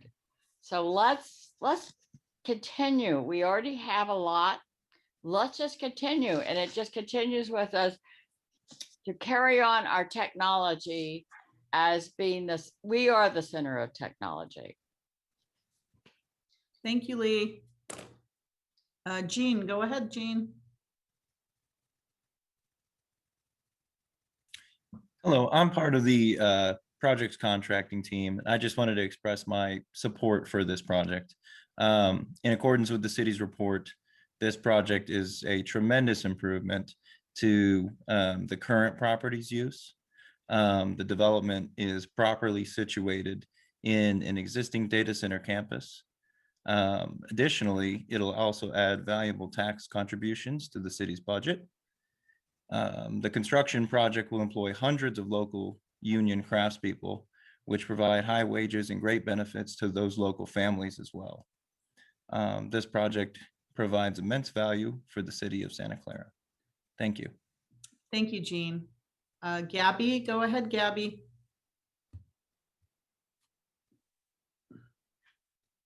Just had a couple questions here. On one of the slides, it indicated Coresight prides itself on sustainability and energy efficiency by reducing vehicle traffic, increased safety for pedestrian cyclists. I just was curious if they could elaborate on how they do that. And also, I just was curious, while the construction is going on, would there be any closure of the trail? You know, that's a heavily used trails for both pedestrians and cyclists. Thank you. Thank you, Gabby. I'll ask if there's any more public before I can go move to the applicant to answer those questions if they're able to. Any other member of the public like to speak? Okay, seeing none. I'm going to ask the applicant if they wouldn't mind answering Gabby's questions.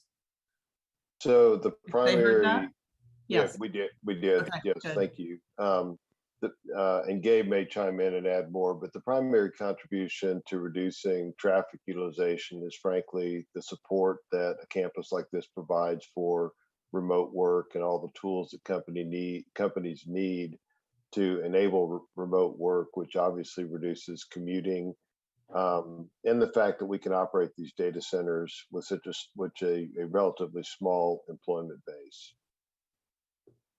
All right. And the second question was about the closure of the creek trail, if there's potential closure of the creek trail during construction. Gabe, do you know that? I was going to say, we do not anticipate having any impact to the trail during the construction phase of the project at all. Okay, thank you. All right, Vice Mayor Chahal, your hand's up. Thank you, Mayor. I'm ready to make a motion, but before that, I will request something to the applicant. First of all, thank you, Rena, for the presentation, and thank you, Paul, for your presentation along with Gabe. Appreciate that. My only request, as mentioned during Rena's presentation, that noise is one of the factors we have been facing in the city.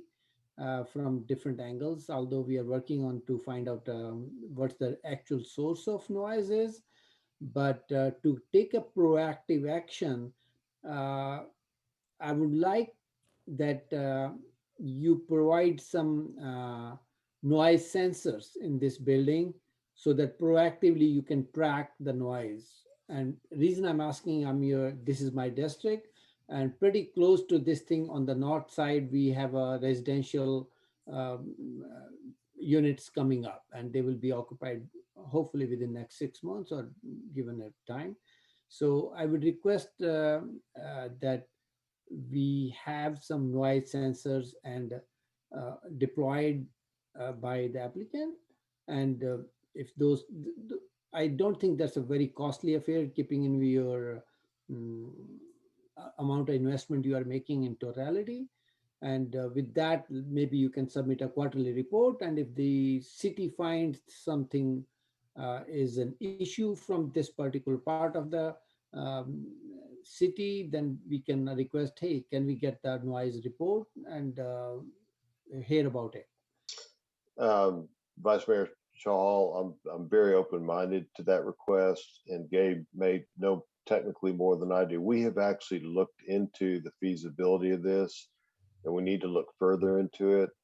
The challenge that we've seen so far is finding a static noise sensor that can distinguish the noise that comes from our equipment from other noises around the area and identify what's what.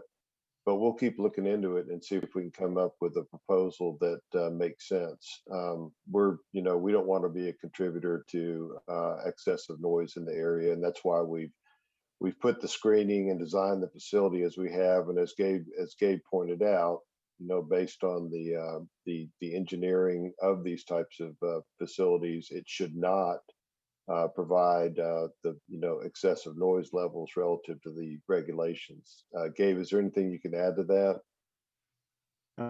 No, just to follow on, from the sequel report and the documentation in there, we were found to be, the design to be a non-significant contributor. And as Paul was saying, we are in an area where there is excessive noise, from central, and we don't believe that we're going to elevate kind of the level of noise that the community sees currently. But as Paul said, we're happy to look to means and methods of monitoring noise during the lifespan of the building, whether that's annually or on some other regular basis, if it's feasible, to truly identify the site and the building as a standalone contributor, and monitor it from that perspective if it's feasible. Yeah, we sure don't want to contribute to excessive noise. So we'll look into how we can make sure that everything's working the way it's supposed to. I want to interrupt for a minute because I failed to give the applicant their 5 minutes additional time. So that I want to leave it up to, I know Vice Mayor, you're going to make a motion, or you did make a motion, I can't remember, but I want to make sure that the applicants have their time, additional time if they need it. Oh, yeah, sure. If they want to say that, I can continue after that. If Okay. So I can continue after that. Yeah, okay, applicants, do you need additional time to make any more further comments? I just want to give you that opportunity. Thank you very much. I don't think we need any additional time. Gabe, do you need something that I'm not aware of? Nope, we're fine. Happy to continue with the question and answers. Okay, thank you. All right, go ahead, Vice Mayor Chahal. Thank you, Mayor. And thank you, Paul and Gabe, for keeping that option open for the feasibility study on the noise. Really appreciate that. And I should thank the Planning Commission for discussing this project in detail, because that brought up a lot of factors to the council, including noise and as well as the economic benefits of that. And we appreciate you being a great partner for the city, and we want to build long-term relationship. And that's the reason I'm asking, like, if that feasibility of deploying that monitoring device, that would really help us. And I know for sure the devices can distinguish between the noise coming from across the road and your own devices. So we will rest assured, we will not blame you for the noise coming across the road. And I also want to disclose, I did visit the facility and data centers, and it will be on my calendar basically. So with that, I would like to make a motion that I recommend a motion to approve as per staff recommendations, and with the additional item that applicant will look into feasibility of putting a noise monitoring equipment for down the line monitoring of that. Okay, I want to second that as long as it was the recommendation for both 1 and 2. Yes. I seconded it before Okay. you did, Councilmember Hardy, Okay. and yes. Okay, so we have a motion and a second. Thank you for that. All Can I right. have a comment there? Councilmember Watanabe, you're next. Yes, yeah, thank you. I apologize. I had my hand raised. I just wanted to thank the applicants for the presentation, and also full disclosure, I did visit the facility as well. I spent an hour and a half with Mike and Odessa, seeing everything from top to bottom and around the blocks, and also made I was aware of the noise issues, and made a point when we were out on Central to really take in the noise levels coming from course site and the surrounding area. And really, I mean, the building that's right there beside Central currently was, I mean, considering how old it is, was actually very, it wasn't loud. And actually, as the technology has changed over the years, it has gotten quieter, and based on the equipment that they'll be using going forward, I mean, I know that they're investing a lot of money into making sure that the plant is a facility that will not impact the community. So I want to thank them for taking all of the recommendations and suggestions by the staff and in putting this project together. So I'm happy to second it. Thank you. Thank you. Councilmember Hardy. Thank you. I'm probably the only person in the virtual room that has their own decibel meter and understands the sound realities. And I had no problems and concerns. And I want Councilmember Chahal, Vice Mayor Chahal, to understand that where you put a meter is much more important, because it's the distance from the place. So having it close to the point is not going to tell you what other people would experience. So I want you to be careful about, requiring that, but I feel very comfortable. I was going to make the motion, but it looks like we're all falling over ourselves to do that. Thank you. All right, Councilmember Becker. Thank you, Mayor. So first I want to say that, I watched the entire Planning Commission meeting. I saw my former colleagues on what they were describing. One former colleague, Commissioner Chair Crew, really kind of laid it out for, I think, the public and a lot of people, and that is that we do have 53 to 50, I think it's 54 data centers. And when I was on the Planning Commission, since now I'm on City Council, I've seen about 4. I've seen about 4 data centers. So in the future, I would really like to see maybe, I know it's a moneymaker. I know that's a way we can make some good revenue. But at the same time, I've heard a lot from our residents and their quality of life and their concerns about data centers being built in the city. I feel bad for the applicant, with all the, I guess, the concerns that they went through with the Planning Commission. But, I worked with those planning commissioners, and I understand where they come from. Councilmember Jane was also there with me in a lot of those concerns and how we wanted them to look. But a wise man told me that it is about making some money, and it's about making the revenue for the city in the whole.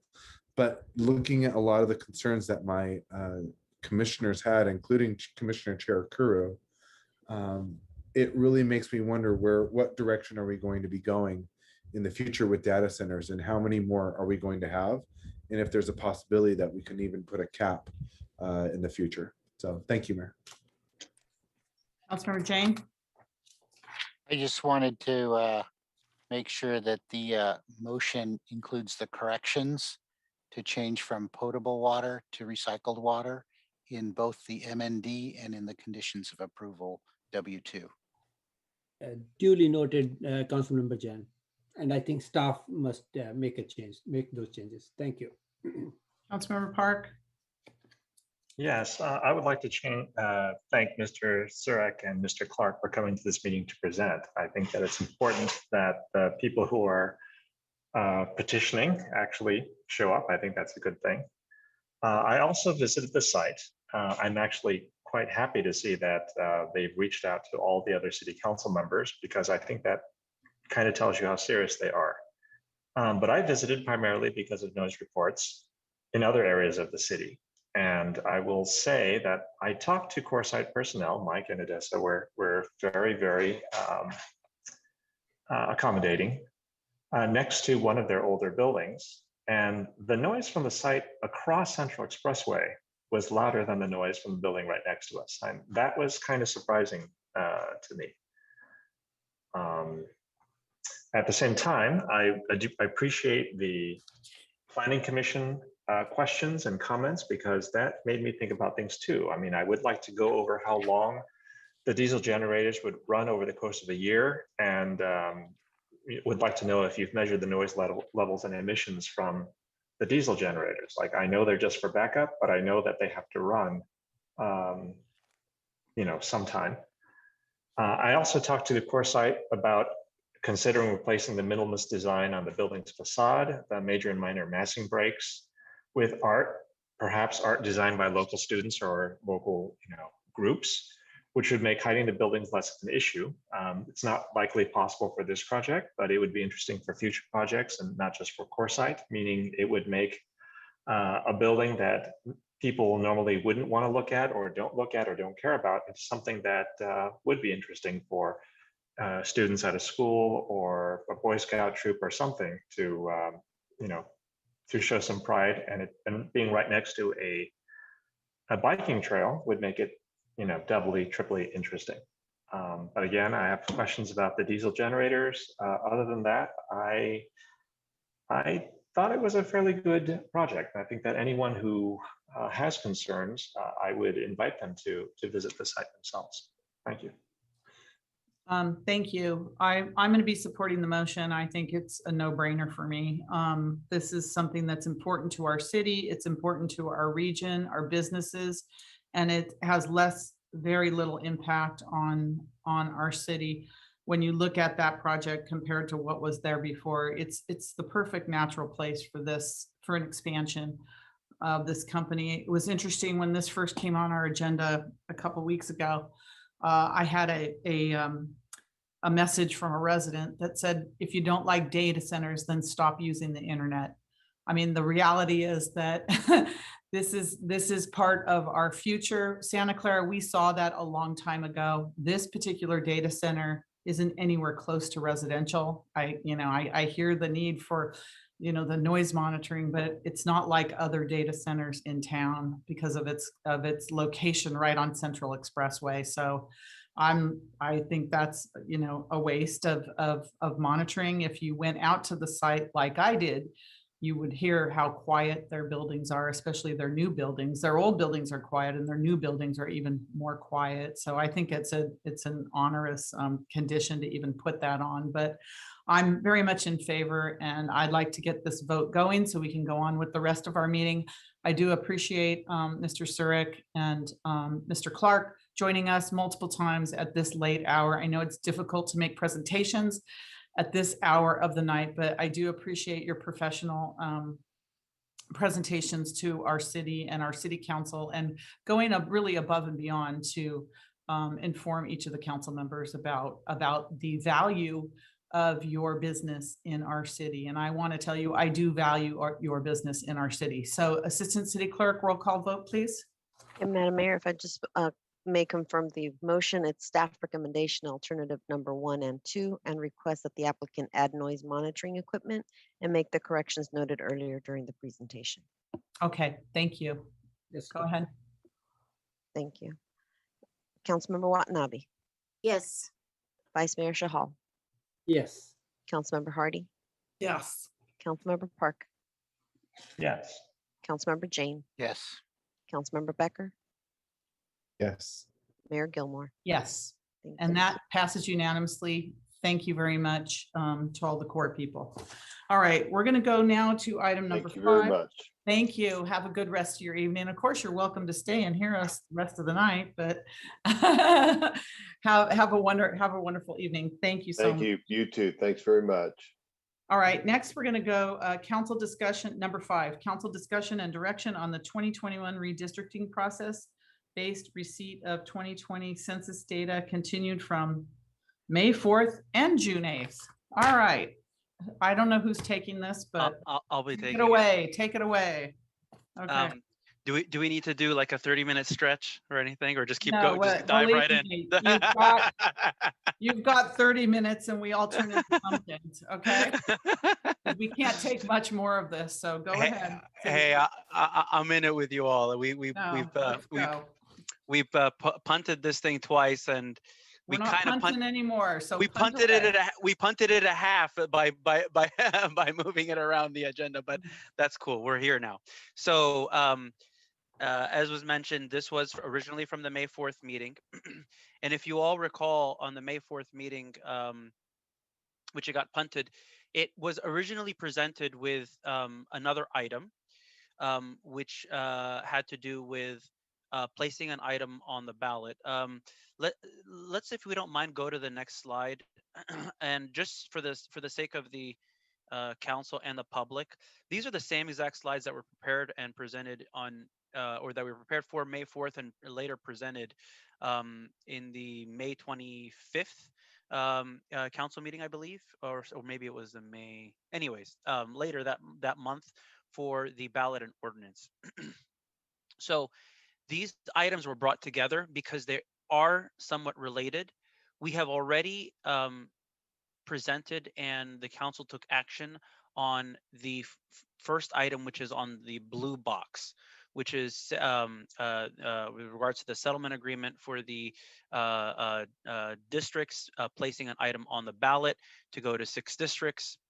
And the council also adopted an ordinance to establish the maps that were ordered by the court in the course of the CVRA suit to make that official as the starting point. The second topic, which we'll talk about tonight, is the redistricting process. The reason they are related is right now for tonight, we're going to focus primarily on what are we going to do for redistricting for the result of the 2020 census. However, the tie back to what we talked about in the ballot is that when we discussed the ballot language, we left open the question as to what language, if any, the council would like to put in our charter with regards to redistricting every 10 years. So what we're going to be talking about tonight, and we need action from you all tonight, is what are we going to do for redistricting for the immediate next election? And we would like to also have a discussion about if there is a desire to put redistricting in the ballot language for basically changing the charter for not just the 2020 census, but 2030 and beyond. Okay, let's move on, and we're going to skip over all the slides that we covered in the prior one. So let's go to slide 7.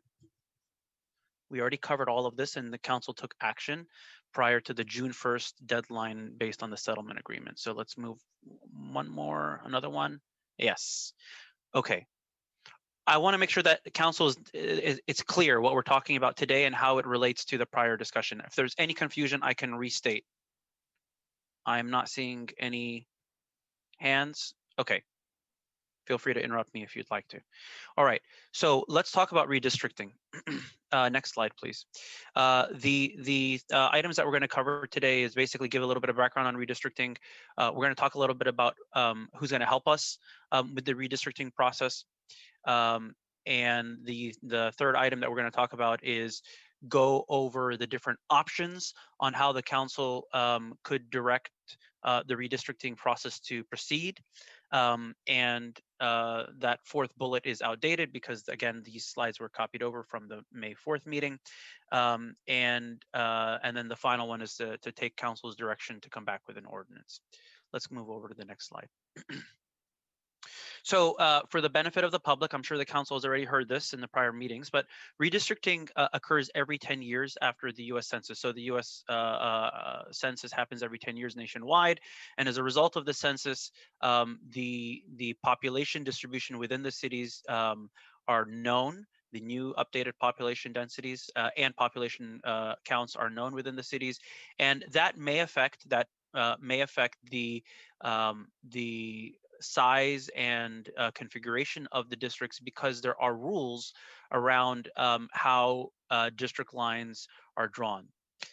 Typically, the rules involve many things, but among them that the districts need to be roughly equal in size.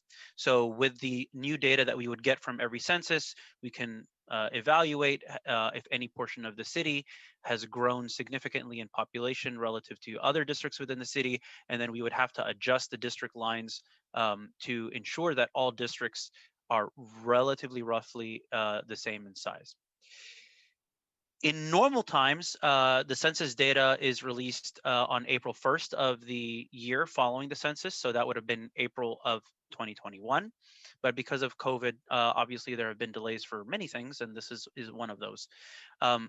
We will not, we don't expect to get the census data any time earlier than September. And in terms of charter cities needing to adopt the maps for the 2022 election with the changes, if any, from the result of the census, we need to do that by April 17th of next year. So later on in the presentation, we're going to talk about what the timeline looks like, and you essentially have to walk your way backwards, which is why this item is time sensitive, because while 2022 election is a ways out, there are requirements and time deadlines that we have to meet as we walk back from the deadline.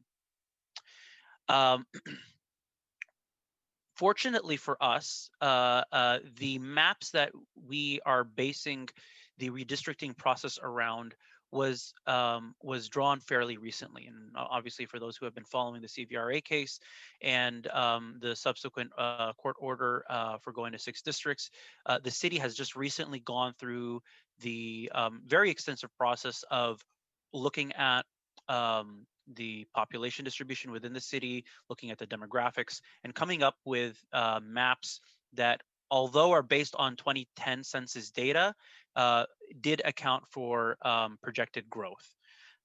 And of course, there was quite a bit of public input and meetings and engagement from the redistricting committee that was tasked to come up with those maps.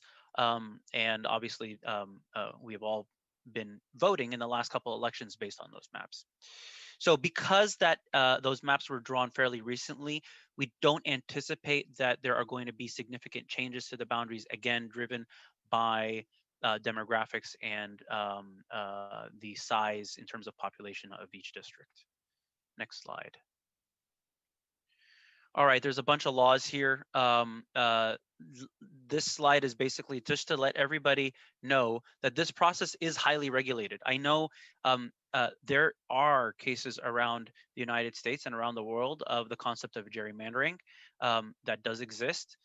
We cannot be oblivious to that fact, but all of the actions that we are going to be discussing today and that will commence as a result of the council's actions today are very tightly regulated and governed by federal law, state law.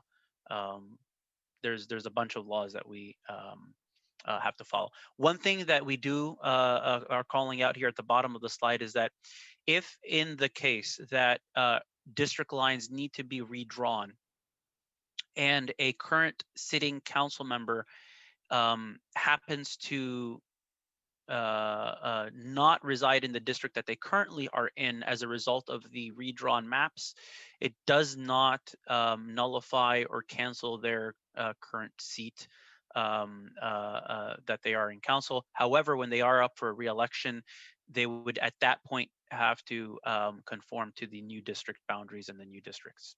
So whoever is planning to run from the public or council members that may be planning for running for re-election in 2022, we would have to conform to the new districts that would be drawn as a result of this process. All right, let's move on. Many of you have been involved with the redistricting process and the charter review committees as of late. The last ones that we had are familiar with Lapkov and Gobele. This is the consulting agency that are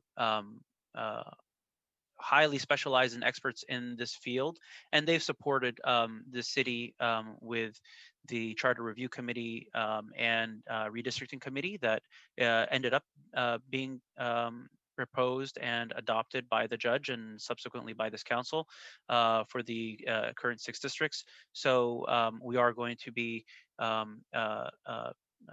asking for their help this round as well, since they also have all of that background work and helped with that with those initial maps. So we welcome Dr. Gobele and her team back to helping the city again. So let's move on. All right, so here we're going to talk about what the different options that the council can take with regards to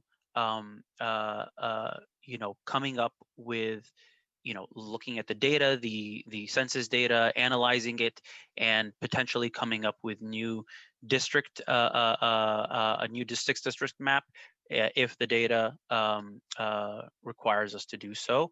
There are several different options here, and we're going to go through one by one. So let's go on with it. Next slide. Okay, the first one is an independent redistricting committee.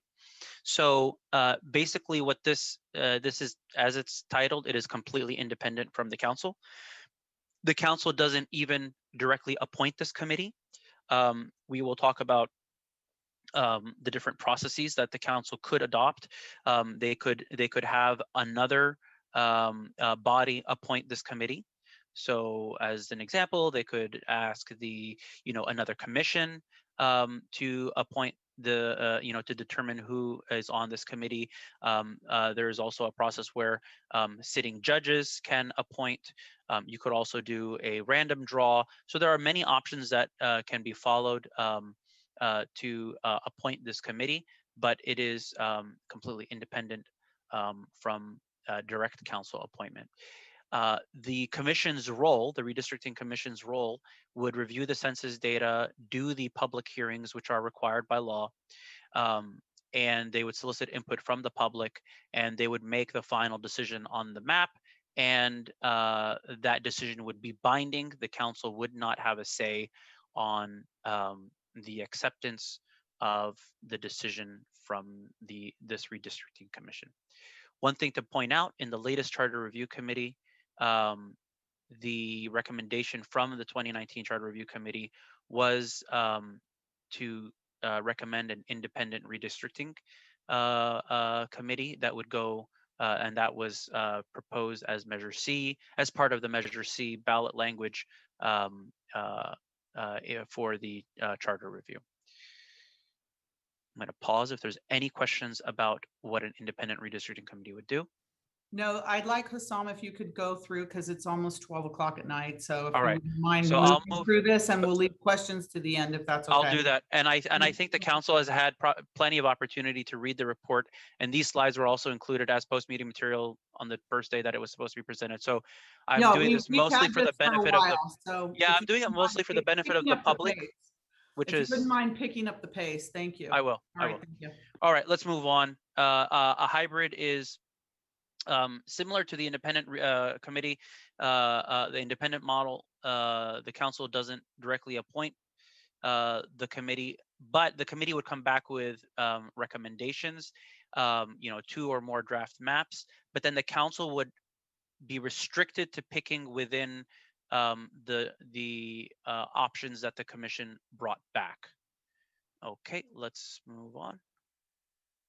An advisory commission model is the council recruits and appoints the committee or the commission, and the commission comes back with recommendations to the council. The council has final decision. They don't necessarily even have to take or they're not necessarily bound by the proposed maps from the commission. So they can take the input, change it, do whatever they want, and then make the decision. Next one. And then the final one is that just the council itself, you would all look at the data yourselves, conduct the public input yourselves, conduct the public hearings, come up with the map proposals and approve it yourselves. Can I just jump in here on option 3? You made the statement the council can do whatever it wants. It can't do whatever it wants. It still would be bound by the law, by the laws governing, of course, how the districts are drawn. Of course, let me thank you for correcting me. I meant to say they're not bound by following one of the recommendations. They can modify it and come up with another one so long as it conforms to the law around redistricting. Correct. All right, and then the final one is you could do a hybrid approach. You could do some other approach that is not even listed as 1 through 4. One more slide, please. And as an example, Sunnyvale adopted a hybrid model where the council appoints the commission members, but then they can only pick from what the commission options recommended or proposed by the commission. One more slide forward. I think I already mentioned this in terms of how the committee is appointed. For independent or hybrid commissions, the council wouldn't be picking the committee directly. So they would delegate another either city commission or a committee of another board to appoint, to have delegation or appointment authority to appoint the redistricting committee. You could do a random draw. You could have a panel of retired judges select the members of the committee. Those are all options if you were to go down the path of an independent or a hybrid commission. Let's move forward. And this shows you which cities, how they do their redistricting committees. And again, as a reminder, the prior charter review committee recommended and put on the ballot independent commission. And let's move forward. And then here's the timeline. So again, walking back from when that final district map needs to be approved. As I stated earlier, there are very strict laws about how redistricting is done and the public outreach that needs to be done. So there are 4 meetings, a minimum, 4 meetings required for public hearings. There are requirements even around those 4 meetings, when maps are available within those 4 meetings, and then you can just work your way backwards from that schedule. Okay, so with that, we can open the discussion to the council. We would like direction on what type of process the council would like to proceed with regards to the redistricting committee. Again, we're talking specifically about the 2020 census data results. And then if it's going to be a commission that is not, if the council wants to appoint a commission, and not basically do the redistricting process yourselves, then what would the size of the commission be? What about the qualifications? Would you want to have one representative from each district? And then, of course, there are restrictions that apply to those who serve, such as not being able to run for office for a certain number of years after serving on the commission. And then finally, as I mentioned at the beginning of the item, that once we make a decision on what we're going to do for the 2022 election, whether or not we want to add language to the ballot measure that is going to go out next year to include a provision about redistricting and the process for redistricting. So it's not just for the 2022 election. And that's it. So now we can have the discussion. I see a couple of hands up already. Can't even unmute myself. All right, Councilmember Watanabe. Thank you, Mayor. And thank you, Hassan, for the presentation. Since it was already recommended by the 2019 Charter Review Committee, I would like to go ahead and make a motion to use option 1, the independent recommendation. Okay, is there a second on that? I would like to second that. If I understood, there were some options on how that independent commission would be put together. There were 3 options that were put there, or others. Okay. There's a motion to have or do they just want to say independent and then we decide on how after? Do we have to decide if this passes, City Clerk? Do we have to decide what that looks like? We would like to, because that would allow us to start doing the recruitment in the appropriate manner. Okay, so why don't you add to that motion? Do you have a recommendation, Councilmember Hardy, for Councilmember Watanabe? Councilmember Watanabe, I'd love to see the council's fingerprints off this as much as possible. And I like the idea of either a random or of retired judges. Well, it says that the council does not appoint directly, so the options are there, and unfortunately. Where is can you go, sorry, can you go, whoever's controlling the slides, go back like 2 or 3 slides. It has the different. Let's just be very specific now. There we go. Yeah. So committee appointment, random draw, or retired judges. So on the first one, you have like, you could have the planning commission appoint, you could have the diversity inclusion task force appoint. You could make that determination. The civil service committee could appoint. So you would decide another body to have appointment authority for that, and you would want to give us direction on which body that is, so that we can begin that process. Yes, thank you. I liked the committee appointment and felt that the recently appointed Diversity, Equity, and Inclusion Task Force would be a good option to take on that role. And that was going to be my suggestion. Are you all right with that, Councilmember Hardy? I cannot support that. No. Why not?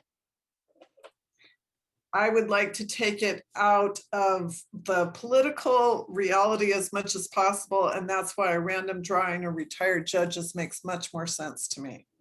I'm sorry, but I feel like retired judges could be just as political. And I think that having our local people serve on this task force, our local people from the task force would be the better choice to represent this particular request. Madam Mayor, may I make a suggestion? If we can maybe separate out the desire of the council from, which kind of commission do you want? Independent, hybrid, advisory? Well, I asked you, City Clerk, do we have to do that now? And you said no.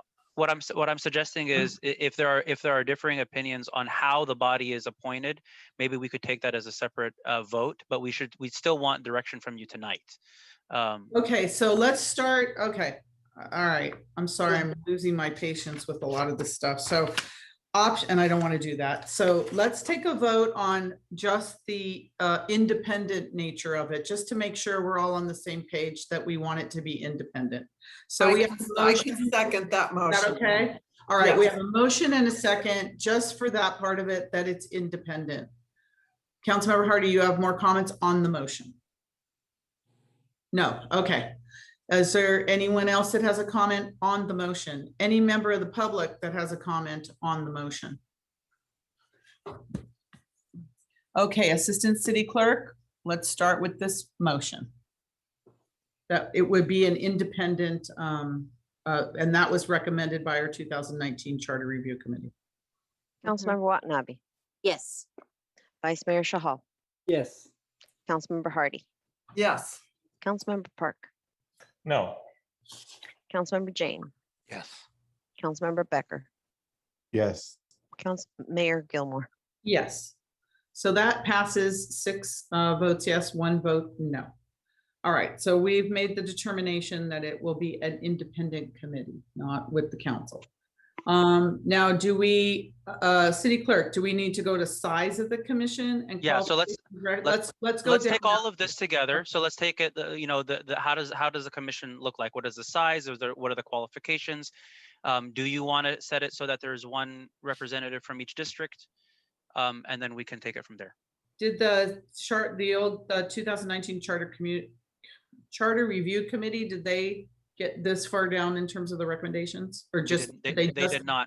They simply made Okay. the same decision or direction that you gave, which was that they Okay, were going to do it as that be independent. All right, so Councilmember Becker, you have a suggestion on this? Okay, so can you bring that slide up, the one we just had before we took the motion, which of the votes? It was the 3 types. Well, that'll come later, Councilmember Becker. Okay. So like, let's talk about the size of the commission. Are there qualifications? Do you want it to be at large across the whole city? Do you want it one per district? I think let's take it one step at a time so we can move it along. Yes, okay, so I need a suggestion, motion. Sorry, Size, Karina, can you bring up the slides anyways? Because size, qualifications, meaning age, voter, non-voter. go next slide, please, Karina. Yeah, that's what. Another one. Another No, one. keep going. And right there. Right there. There we go. All right, if a commission, all right, we need Okay. size. Can I just have a little bit of input here, Mayor? Yes, if you do it, yes. Yeah, very quickly. I just want to remind that we did go through this before.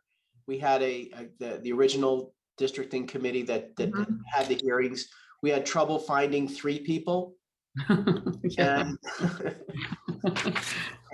we did have some qualifications for them. So I don't know if we have that information available, but it might be nice to have that information in front of you as you're making this, trying to form a motion. That's important, because we had the qualification that if you were served on the commission, you were not able to run for office and all that kind of stuff. So do we happen to have that or no with us now? It was an attachment. I'm looking in the it says that here in the council report. Please review attachment 1 at the bottom of oh my God, redistricting committee considerations number 2B. It says please review attachment 1 for a list of criteria related to qualifications, disqualifications, prohibitions on activities while serving, and prohibitions on activities after serving to help inform this discussion. Note, potential candidates will be made aware of these restrictions during the recruitment process and be required to sign an acknowledgement form indicating their understandings of the requirements during and after service. Can we use the Where same is qualifications, whatever they were, that we used last time? We can. Can I just also remind the council that what we're doing today is giving us direction to bring back an ordinance with all this in it. Okay. So it doesn't have to be all buttoned up, but you can just give us direction. Direction. Yeah. Size of commission, council. Okay. I think 7, which one from each district and including the mayor, which is what's been done the last couple of charter review committees. I've served on one committee where there were 15 people and it was really hard trying to talk over everybody. Having, I think, one representative from each district, I think, is a good choice. This is going to be, keep in mind, this is the redistricting committee, not the charter review. And we had a hard time getting 3. So yeah, if we're doing 7, so 6, 1 from each district and 1 at large. I mean, we could try that. Yeah, I could second that. Okay, is that a motion count? That was a motion, Councilmember Watanabe, right? Yes, And then second by Councilmember Hardy. Yes. So 1 from each district and 1 at large. All right. Anybody have any comments on that? Yes. Go ahead. I think since we had trouble getting even 3 last time, I would want it to be smaller. And I think you just recruit citywide. It just makes it easier to get somebody in the city. And since there are selected independently, it doesn't really matter what district they're in.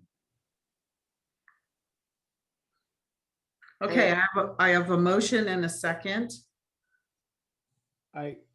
Maybe we can look at, make it a two-part motion. If we're not able to get one from any district, then we have a backup plan of, blah, blah, so many. I don't know, just throwing that out there. Vice Mayor Chahal. Can I suggest that we can have anywhere from 3 to 7 odd numbers? Because we can try whatever, but if we give flexibility to have anywhere from 3 to 7, that would be helpful. With the ideal of having one in each district and one at large. But then if we only have 3 members, that will not be from each district. I just said ideally. Ideally. Yeah, if that can happen, that's good. But keeping in view, last time it was hard to get 3 people. I agree. I think it's going to be hard. Yeah, very hard. So that's why I said, I don't know. Maker of the motion, would you consider that, or that's up to you and the second. That's fine. That's fine, Mayor. 3 to 7. Are we okay with that, City Attorney? That language, ideally? That we can try to work something like that into the ordinance, and then have who's ever doing the selection make the final determination of whether they can even get 7, and if they can live with 3. So what I'm hearing is the goal is to have between 3 and 7, 7 3, 5, or 7, an odd number. 3, 5, or 7, exactly. Odd number. And odd numbers, and with the goal of yes, I think we could come back with an ordinance that would have that kind of flexibility in it. Okay, so here is the question for Nora. What do you understand the motion, Nora? You read my mind. So set the independent. Mind reading at this time of night. Set the independent redistricting commission to have 3 to 7 members, ideally 1 from each district and 1 at large. 3, 5, or 7. Yes, 3, 5, or 7. 3, 5, or 7. Yeah. Ooh, that's even more specific. I like that. Okay. I got it. All right. Is that okay with the motion and the second? Yes. Yes. Okay. All right, great. Is there any other discussion on this motion? Any member of the public? Okay, Assistant City Clerk, go ahead. Actually, I had a question. Councilmember Park has his hand up. Thank you. Councilmember Park. Yeah, so the first question I have is, do we have to make a determination on how many alternates we need? That's the first question. And the second question on how many is what, sorry? Alternates. Alternates. Yeah. And what's your second question? And the second question is, we're talking about picking people from the districts, but they don't have to come from the districts, do they? Did you hear our motion? It was 3 to 7, ideally 1 from each district and 1. Understood, but we're talking about from the districts, but they don't have to actually be in the districts, do they? Meaning our motion, if we pick people who didn't live, like, how are we, does that mean that the people have to live in Santa Clara? They have to be? Yes. Yes. Yeah, they have to live in Santa Clara. Okay, and then if it's fewer than, like, how are the people selected? Does each council person select a person? Our previous motion, Councilmember Park, our previous motion was we were going to have an independent committee select, not the council. We'll get to how they're selected as the next motion. Yeah. Understood, thank you. But again, alternates, how many? We don't have to have alternates. Madam Mayor, in case we have 3, then we have to keep alternates. Did we have alternates last time? I don't remember us having any alternates. We did not. I don't believe we had alternates. No. We did not. But just because we didn't have alternates previously doesn't mean that we won't run into problems if we have people who leave this committee. We're trying to get as many as we can. No, But as alternate. Vice Mayor Chahal said, that if we pick the minimum number, which is 3, then we'll have a problem if there are no alternates and someone from that committee leaves the committee. and even if we have 5, if one leaves, then we have a even number, that will be a problem. So we should look at into the alternate. So let's do it as part of bringing back the ordinance. We're going to come back with Right. some language that says 3, 5, or 7 anyways.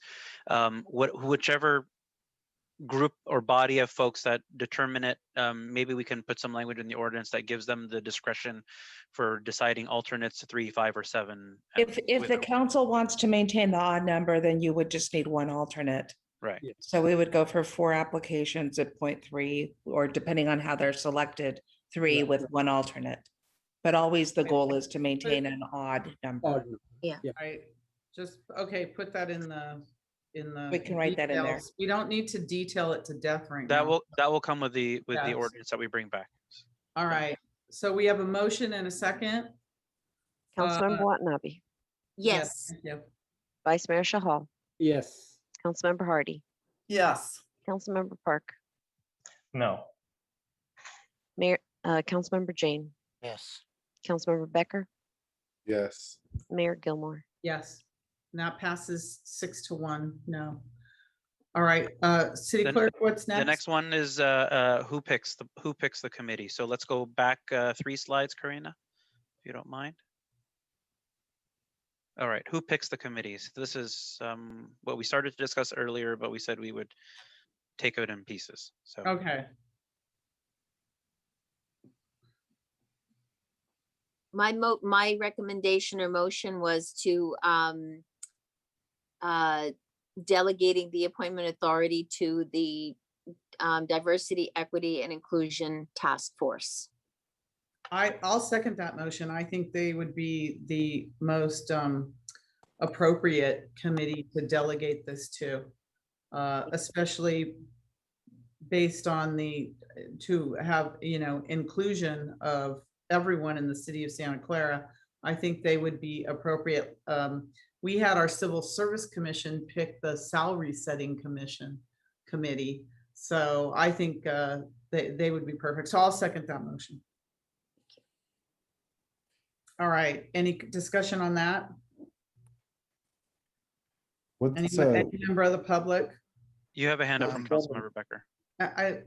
Okay, thank you all for helping me do my job. I appreciate that. I went to the public first. Is there any member of the public? I love all you guys. Okay. All right. Any member of the public? I see no member of the public. Okay. On the motion, Councilmember Becker.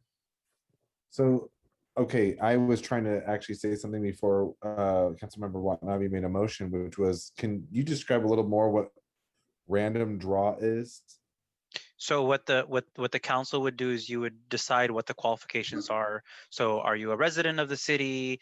Like you suggested earlier, do you want 1 member from each district and 1 at large? And you would just set what those rules are. And then we would open the application process. People would apply. And then the city clerk's office, my office, would vet the applications, make sure they met the qualifications, and then we would literally just take a random draw until we filled all the seats. So it would be as fair or as unbiased as possible. Yep. I would only add that it could be announced in public. Yes. For It full would, transparency. the draw would be done in public. Absolutely. Oh, yeah. And then judges would be what? Like it would just be random retired judges picked by lottery, by We would have to Pay them. we'd have to pay them to come and we could find them, I think. But we would have to pay them and we'd have to make sure their schedules fit with the process. So I don't know the availability of random judges at this point. And they wouldn't necessarily be Santa Clara residents? They probably wouldn't be Santa Clara Well, residents. and it would be difficult, I think, at this point in June when we're making these decisions to potentially get enough retired judges to serve. I agree. Just given our timing. All right, Councilmember Jane. I was just curious as to whether we know how other cities do this. Is there precedence that another city is just doing random, or what is Do we know? We'd have to go back and check. The city's on the slide. We keep losing the slide. If we can pull it You have back the up. slide There's there that yeah. shows So the four cities do independent. So we'd have to go and check to see Berkeley, Oakland, Roseville, and Sacramento, who appoints their committees and if they've delegated authority to another body or board. Sunnyvale basically took the approach of the council appointing. They did their own model, a hybrid, which the council appointed the commission directly. And then the committee at that point served they offered the maps that the council then picked. So they took the hybrid approach, And I'd just like to add, modified hybrid approach. Yep, sorry. some of these cities with the independent commission, it's detailed in their charter. And so we can easily get that information. That doesn't help us this evening, so. Can I make a suggestion for the Yeah. evening? Why don't you do this? Why don't you just direct us to bring back an ordinance that has all the things you've picked so far, and then on this particular issue, we'll give you alternate language between the two with more information about what these other independent commissions look like. Okay, but in the meantime, I have a motion and second on the floor. That's correct. Let's see if we can get this done, because obviously random is easy. You pick from a hat. Retired judges, probably impossible and cost money, lots of money. So either we have a motion on the floor for a commission to do it.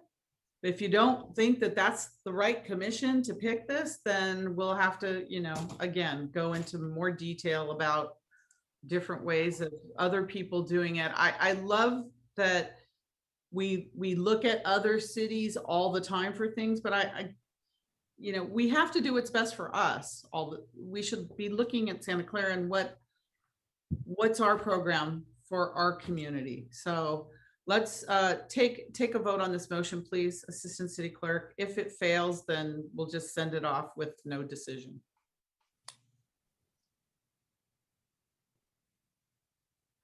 Councilmember Watanabe, Yes. Vice Mayor Shahal, No, because Diversity Commission already has a vacancy. Yes or on no that. is good. Thank you. Keep going.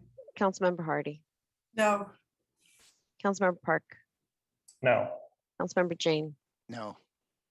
Councilmember Becker, No. Mayor Gilmore. Yes. So that fails. They're not the right commission. Okay. So City Attorney? You're going to bring back something? I guess, No. well, at this point, the only thing seems left is the random drawing. process. I agree. And just because of the Yeah. timing with bringing back and then coordinating with whatever commission. All right, is throw them gonna in a eat up hat. Just time. throw them in a hat. That's what this council wants. Somebody make a motion, please. I'll make a motion for a random draw. I'll second it.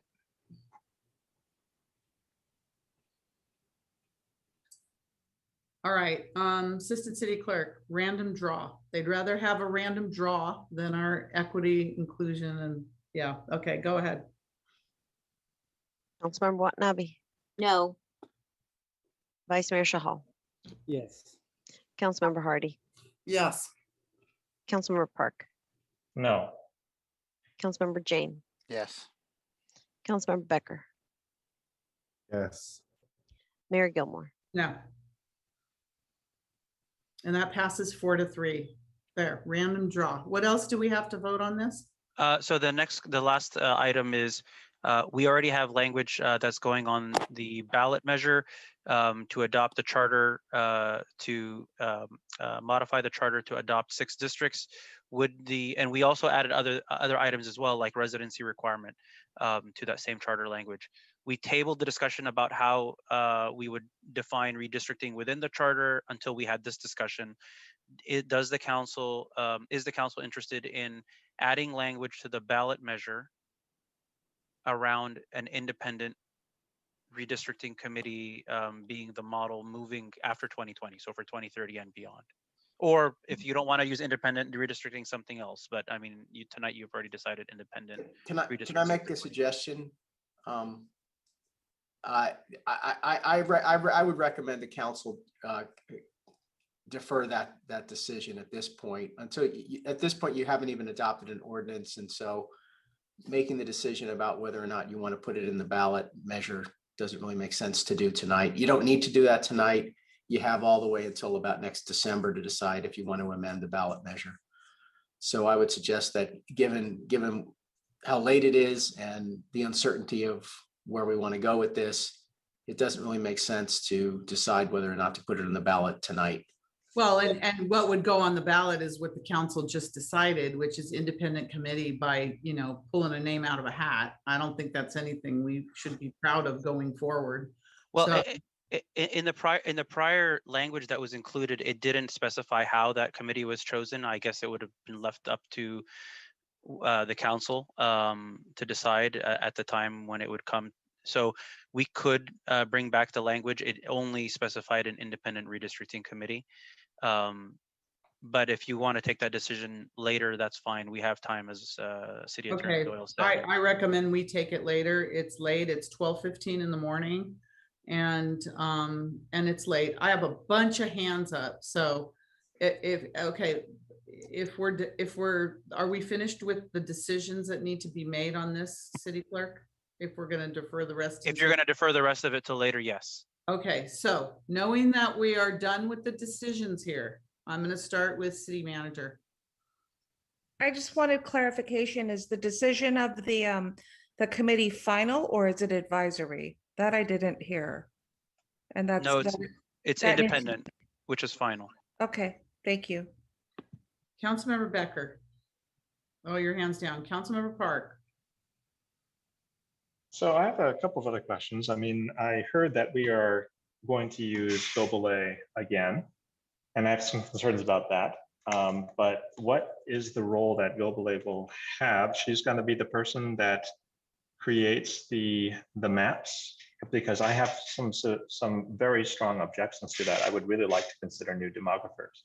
I mean, the district maps as they were created have many problems, largely caused by the demographer not doing enough to update her map pieces for districts, for six districts from her original 2-district tool. And I have actually gone through that over and over and over again. And in fact, it was fairly clear that managing just P17 alone when we came up with the district pretty much sets up the rest of the city with no other meaningful options. P17 was basically the size of a district all by itself, which obviated the makeup of that district. And once you had that district in place, pretty much the rest of the city was already defined. And when asked to explain this, Gobelay said that she simply could not think of a way to split up that piece in any way other than along major thoroughfares, which do not acknowledge that neighborhoods are not split along streets, but often include residents on both sides. Looking at the divide along El Camino makes this very clear. And I think that the answers that were given, the makeup of the pieces, I mean, the pieces, I looked at in the CVRA lawsuit, I looked at the pieces, the districts suggested by the plaintiffs' demographers, and I didn't quite understand those either, but they made a lot more sense in how they could divide up, on the process of how they could define the district lines. And the district lines were not just along along major thoroughfares. And I think that this and her answers and the acknowledgement that there were problems, yet there was no remedy for the problems that were created, doesn't give me a lot of confidence in the demographers that we had previously. The fact that she misrepresented the splitting of precincts, which her pieces also did, was another thing I really didn't like. I went to almost every single case study meeting about the CVRA lawsuit. I sat right next to Jean Gobelay and had many discussions with her at every single opportunity that I had. And again, the impression that I got from the trial, from her responses, which are on video, I have actually links to them, doesn't give me a lot of confidence in Jean Gobelay, and I would like to consider new demographers as well. Councilmember Park, I remember the judge accepted the map and so did the Asian. No, the judge accepted the map because that was the option that we gave them. Well, The city said, pointing out a fact, that's all. City Manager? yes, and that You had fact something to has say a about lot that? of reasons for that have nothing to do with it was a good map or these were the best districts or we followed a good process. Thank you, Councilmember Park. Thank you very much. So the process is that we will, the 6 district boundaries have already been accepted. The overlay will be the new data for the census to determine in which census tracts the data has changed, which would cause for the independent committee to review those areas and where the lines may need to move in order to make a balance adjustment. So this is not redrawing the 6 district maps. It is purely receiving the census data, identifying where the hotspots are and working through those hotspots. I just have to note that this item has been deferred since May, and we just don't have the time to go with a procurement process, as we've talked about in the past. A normal procurement process can take 3 to 6 months to get into contract, and that time is just not. We don't have it in order to do all the other processes that we need to get into place to move this along. Thank you, City Attorney. Yeah, and it appears that, the council getting involved with who the demographer that the committee is going to rely on seems to completely be at variance with the notion of independence. So really what was on the agenda for tonight was whether or not there was an ordinance. You wanted to give us direction on bringing back an ordinance about how to form the committee. And I don't think that a choice of demographer is within the Brown Act language. So although it may be okay that the council member discussed his concerns, I don't think that's a matter for decision by the council tonight. Thank you. Councilmember Park, do you have any final comments? Because we're going to move on. Yes, I was not trying to determine how we choose a demographer. I was voicing an argument against the one that we currently have. Again, I would like the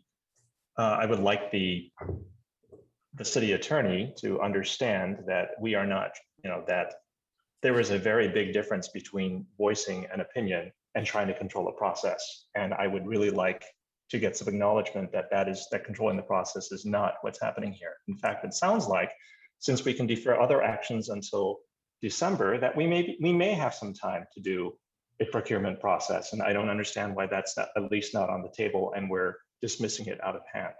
Sorry, to be clear, the deferral for December is for modifying the ballot language, which we do have time until later this year. But for the process of getting all the 4 hearings required and recruitment and all of that, we really don't have much time for deferral. Right, orientation. I'm saying we do have until April 17th to get the final district maps approved. And I'm looking at the other schedules, initial community interest meetings, optional.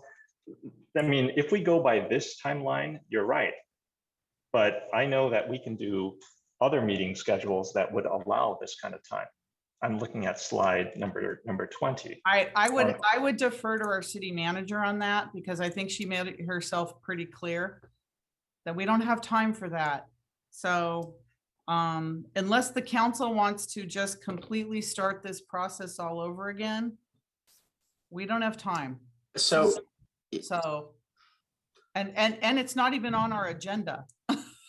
No, you have to place it on a future agenda to make a decision like that. Hello, council, please, let's follow the rules and the law. Vice Mayor Chahal. We were done with this item, but go ahead. Yes. So I do think Councilmember Kevin Park's concerns are genuine, and what his opinion is okay to listen to. And it may not be directly on the agenda, but it was mentioned by city clerk that we are trying to hire same demographer.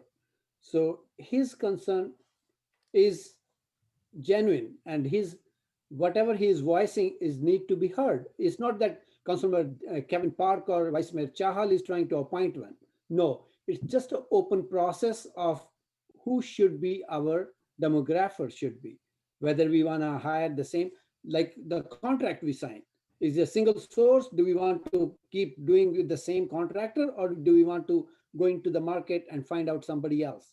So he's only talking about the process. He's not talking, and he has a very genuine concern, and We want to look at the process, basically. If council wants to look at that process, they would need to put it on a future agenda. It was not on the agenda. It may have come up during discussion, but it was not on the agenda as a decision that the council would make tonight. So that's all I was saying. I was not saying that it may not be. I don't know whether it's a proper process or not for the council to get involved in who the demographer is after they've picked an independent. We're committee. trying to be independent of everything, So, but but- I but- guess but if- we're not trying to be independent of everything. And But this if- is why we cannot get through council meetings. This is exactly why. We This is bring not up things that exactly are where- not on the agenda. We go into different areas. We start micromanaging.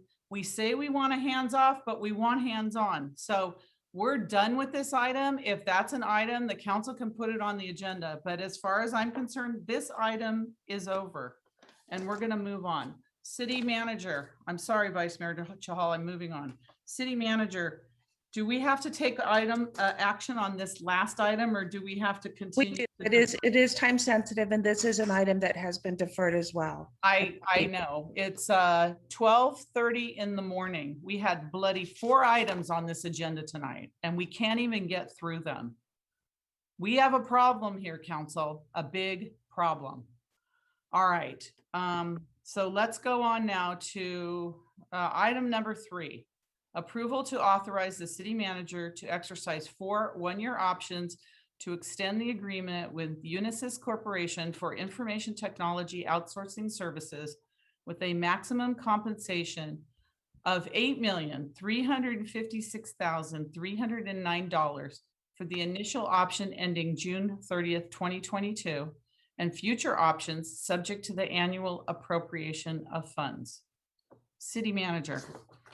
So we are prepared to respond to questions. We do have a presentation, but given the hour, happy to take questions if that's the desire of the council, or go through the presentation. Was this a consent calendar item that was pulled or No, no? this is our annual, it's our annual renewal of our contract with Unisys for our IT services.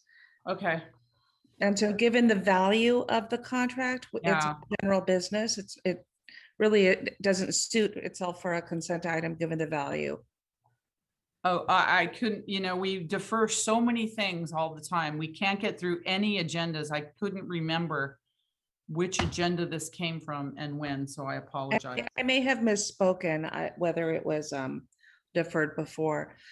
How would the council like to proceed? Would you like for us to answer questions or go through the presentation?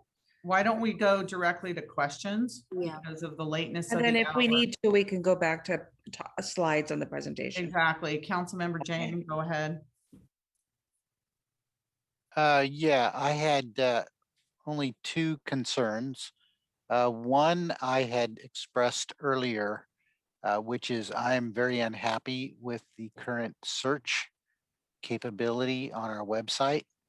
When I search for something, I get hundreds of hits and I can't select based on timestamps. So I had asked staff what it would take to just get Unisys to fix our search. And then the second question I had was simply, I know that there was a lot of cybersecurity put into this statement of work. And I just wanted to understand, are we upping the amount of cybersecurity that we're doing? Because I'm very concerned given all the reports of ransomware and so on. So we will be back very soon. I think we're scheduled for July 6th. And of course, I may be remembering the wrong day. It is moving around based on schedules for a closed session cybersecurity briefing for the council.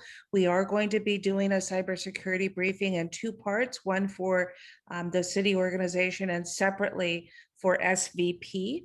And then we will talk about the level of investment as well as the areas of heightened security when we get into closed session. And then Gaurav, if you could get the other question on the search capability, we are going to follow up on that. with staff as well as with our website, software and as well as with the searches that you had talked about. I think it had been an issue as we rolled out the new website, that we wanted to make sure that the search capacity was improving. I know that at that time we talked about it getting better over time because it was a smart algorithm or something of that sort. I don't have the technical term, but that was supposed to, and so we do want to follow up on that. Gaurav or Cynthia, do you want to add more about the search option? I know we had some conversations internally. Sure. Thank you, Jana and Councilmember Jain. And for bringing this up, Councilmember Jain, we know that there's opportunities in improving search for the public. And we are working with Cluedo to apply date customizations. They do offer that as a customization as an annual paid service. But I think if you're mostly trying to search legislative items and items in the agenda by date, No, we it's already, not. okay. It's web pages. I see. So I think we already have the news posts and any items that are calendar based that have a date published. So we can talk about more about that date customization with Cluedo if it is not agenda items, because agenda items, there's a lot of search capability on the portal already. Yeah, I've used that. Yeah. Okay. So we will get back to you on this larger search issue that's actively in play right now. We are in touch with Cluedo as well as our website provider Granicus, and there's some integration work that's needed on it. It's a customization. Okay, yeah, I'm just asking for timestamps and Boolean, like not this word and this word and so on. Yeah. Boolean, fuzzy searches, all kinds of other searches are available. Yeah, very good. Okay, well, you, I would like to make a motion to approve. All right, is there a second? Second. Okay, we have a motion by Councilmember Jain, second by Councilmember Watanabe. Thank you. Councilmember Watanabe, you have anything else to say? Nope. No, down. my hand was raised. I just took it down. Thank you. Thank you. Councilmember Park. Yes, I have a couple of questions, which is our new e-notify setup also managed by Unisys, or does another group do that? That's a cloud-based service that we have from Granicus, which is Gov Delivery. We've moved that entirely. Yeah. But who manages the setup for e-notify? Is that Unisys or does another group do that? It's between the communications team and IT, and Unisys is part of the IT organization. So based on our requirements and our direction, Unisys takes care of the technical administration. Okay, because I would like to see a setup for e-notify that's a consistent method for people in any district to sign up for information or about any district, right? Even if it's outside their district, meaning a lot of people live on a district line and they may want to sign up for notifications of two different council members or two different district newsletters. And there should be a consistent way to do that that does not depend on the council member. And also, if I sign up for notifications in my district, I shouldn't have to worry about the council member terming out or getting replaced by another council member and then having to sign up again. It would be really nice if the city simply managed signups in a consistent way that persisted across, independent of who the city council person was. I don't have to learn how District 2 does it versus District 5 versus my current district. I just do I just go to the website, sign up for notifications through e-notify, which seems to be the city method to sign up for notifications. And I am on a list for multiple districts. So that's a request. The other thing that I'm concerned about the website Before you go on, I don't think we do that by districts. So understood, but that's what I'm requesting. I'm requesting that there be a sign up for district newsletters, just like there's a sign up for any newsletter. For example, if I want to hear about, the water, or I want to hear about a certain commission, I simply go in, I sign up, I put my email address in for e-notify for this particular topic, except that particular topics that we'd be signing up for districts would be district newsletters or district information. City manager, will you explain? I was just going to say that as we talked about in our governance, we are still, the organization infrastructure itself is still very much citywide. And so our administrative infrastructure and all of the tools are still very much only capable of non-district but citywide services. Our e-Notify provides the citywide communications for anyone that wants to sign up. The issue that is being brought up right now is probably better addressed at governance or council priority. Yes, or the August council priority discussion, given that the council had already set some values of recognizing that the city's infrastructure was very much established for citywide service delivery. And what you're saying doesn't actually make any sense to me because it is a notification list, just like any notification list. And whether it's signing up for information about water, information about garbage, or information about a district, it should be exactly the same. The only thing that would be different is what kind of list or who gets the list of the people who sign up for that particular issue.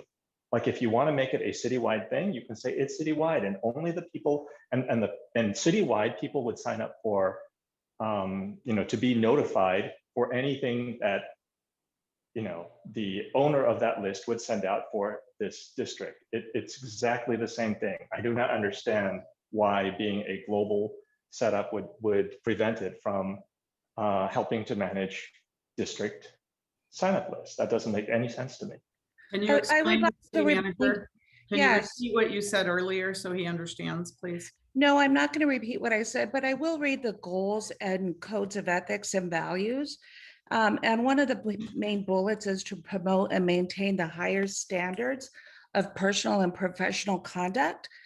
This is the second time that council member is violating the code of conduct and ethics and values.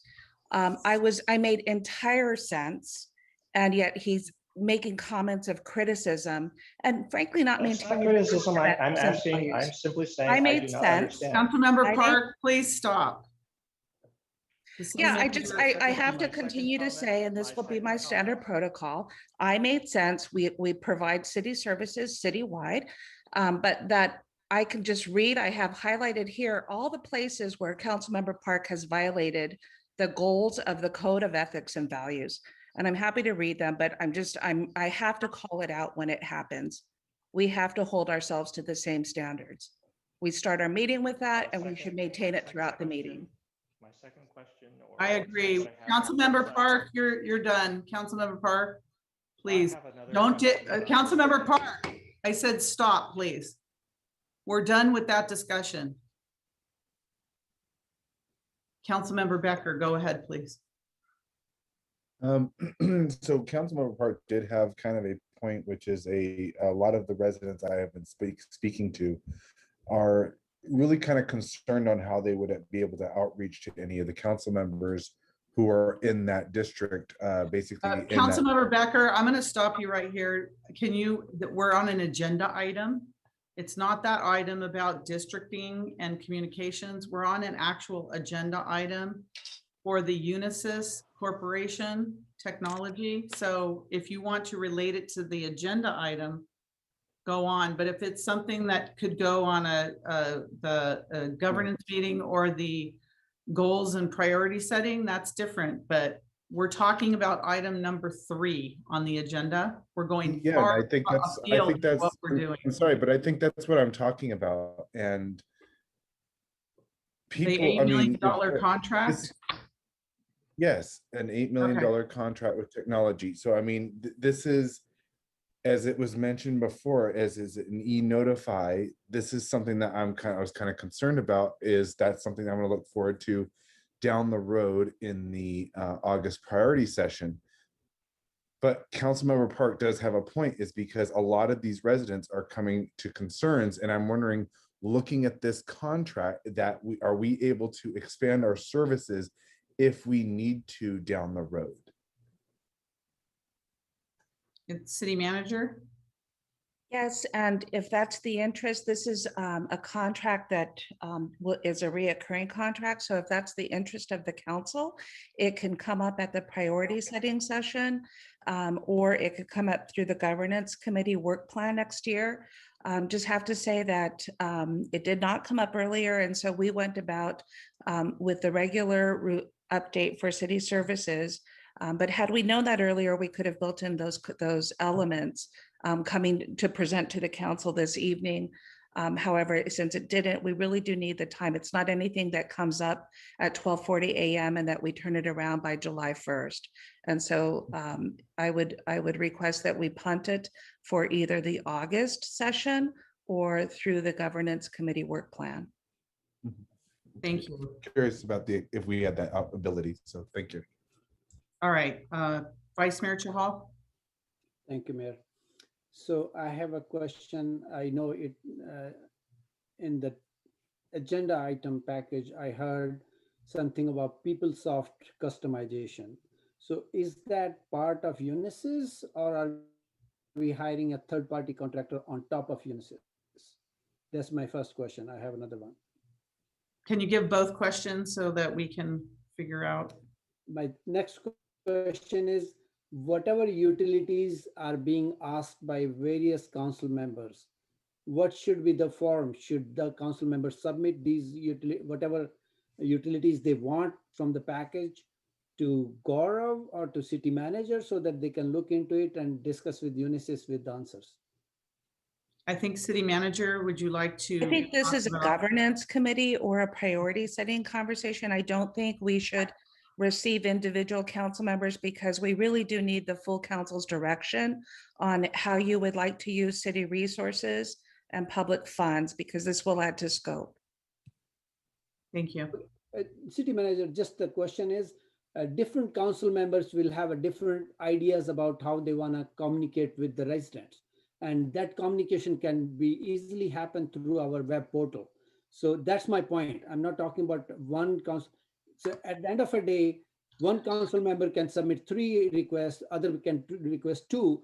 So I'm trying to centralize who should we get this information to, so that you have the full pool of what utilities different council members want, or even residents, even residents want. I think that should be a public discussion, because if the idea, we need to come up with a uniform service delivery for the district so that there's equity with respect to services and communications. It should not be tailored per individual council members, because if we were to talk about this at the governance committee, we could talk about the boundaries between being political and responding to a council member's political preference versus citywide service delivery, and from an infrastructure standpoint, what we're built to deliver.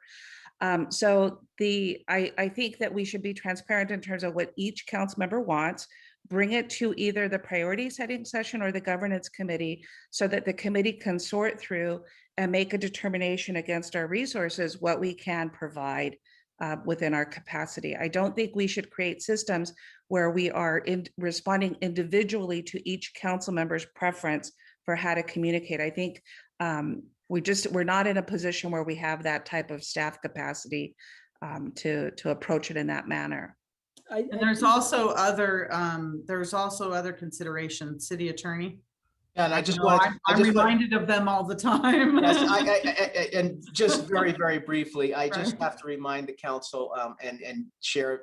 Both Deanna and I had experience in San Jose where they had districts for many, many years, and it becomes a very murky line between running a campaign and running a council newsletter. And so we have to be very careful about council members using city resources for direct communications with their voting base, and acknowledging that the resources are not resources that may be used for a political campaign are not being piggybacked onto something that was paid for by the public.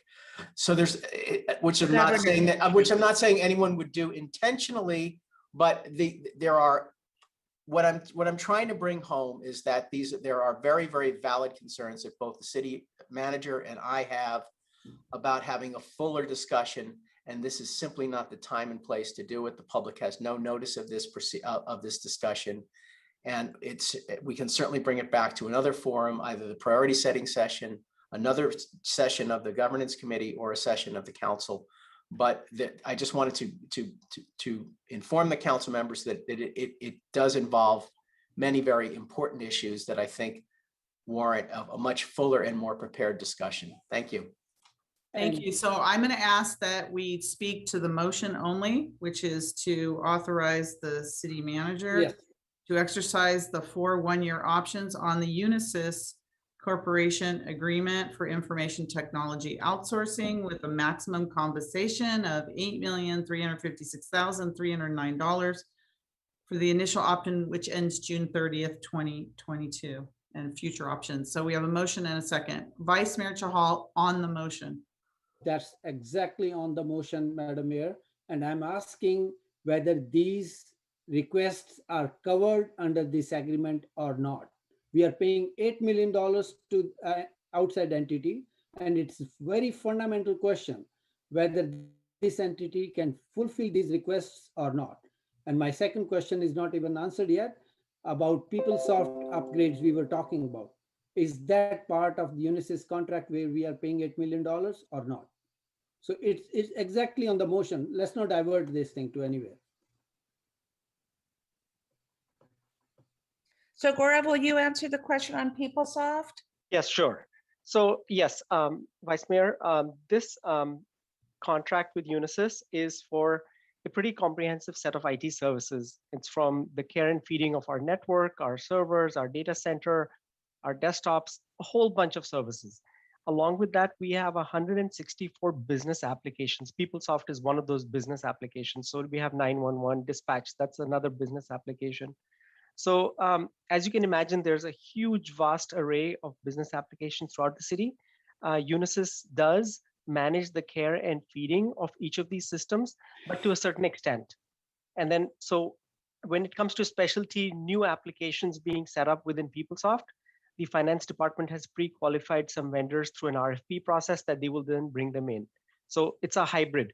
We're the kind of the caretaker for the care and feeding of the bulk of the applications in the city's infrastructure. And then on top of that, we have subject matter experts who come in for specific areas because, as you know, there's just so many departments with so many diverse needs. It's impossible for one vendor to know all of these ins and outs of every application. I appreciate that answer. And that's what I was looking for because, you know, in 2019 council priority session, we were talking about facilitating, using best use of our PeopleSoft. And that's why my question is whether Unisys is responsible for that agenda item, which we discussed in 2019, or we trying to hire somebody else. And I think Madam Mayor should understand this was right on agenda. That's the reason I was asking, because it has been, to me, it adds to the efficiency of the organization, and we want to make best use of whatever basic resources we have. And if we are spending $8 million, I should be clear about whether they will do it or somebody else will do it. And if somebody else will do it, we will talk about that with that organization, basically. Yeah. Are you finished now? Thank you. Yes. Councilmember Park to the motion.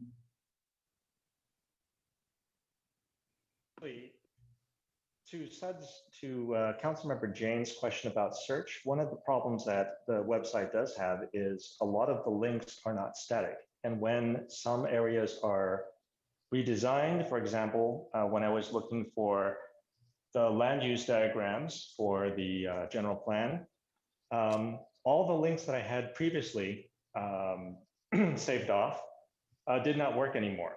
And I think that anytime you redesign an area or redo an area, having links that are static, it's good for SEO, which is, you know, how many people are looking at a specific resource, even if the link changes, like you could have a redirect. But having links that people have in emails, and when people click on them, they go to the wrong place because the actual destination has changed. That is something that I think we should look into and ensure that if people have static links outside, that those static links still go to the resources that they link to, even if we change the design of an area, such as the planning commission or the land use diagrams for the general plan. Thank you. All right, any member of the public want to speak on this issue? Okay, seeing none, then. Mayor, I have my hand Oh, raised. I'm sorry. Sorry, go Just can't- ahead. No, I'm just gonna make a quick comment, and that is that when I have come across issues using the city website, I've contacted Chris Jackson, I've contacted Gaurav Garg to make them aware that there are issues with the system. And they jump on it right away and they take care of it. They look into it, they address it. If you're having issues with the internet, especially the city internet, I would suggest that you reach out right away and let them know, so we're not here at 1 o'clock in the morning having these discussions. If you come across something at a certain time, report it then, not at 1 o'clock in the morning when we're deciding on the contract. Thank you. Thank you. So I'm going to call for the question now. Assistant City Clerk, can we have a roll call vote, please? Otherwise, we're going to continue on forever. Councilmember Watanabe, Yes. Vice Mayor Shahal, Yes. Councilmember Hardy, Yes. Councilmember Park. You're muted. Muted again.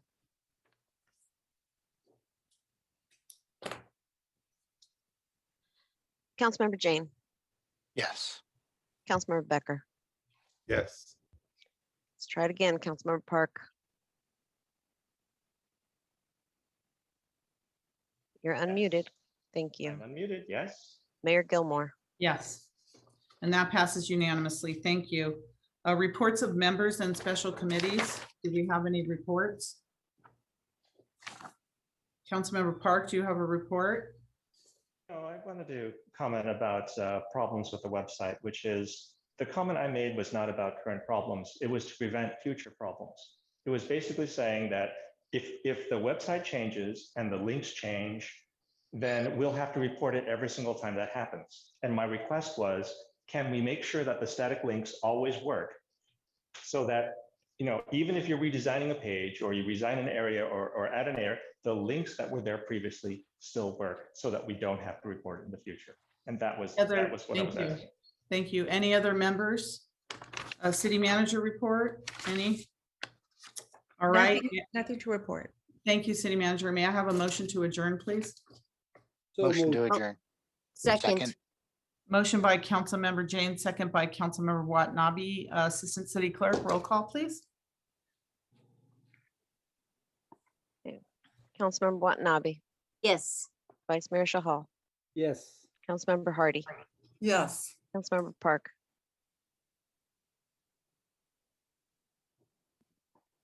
Councilmember Jane, Yes.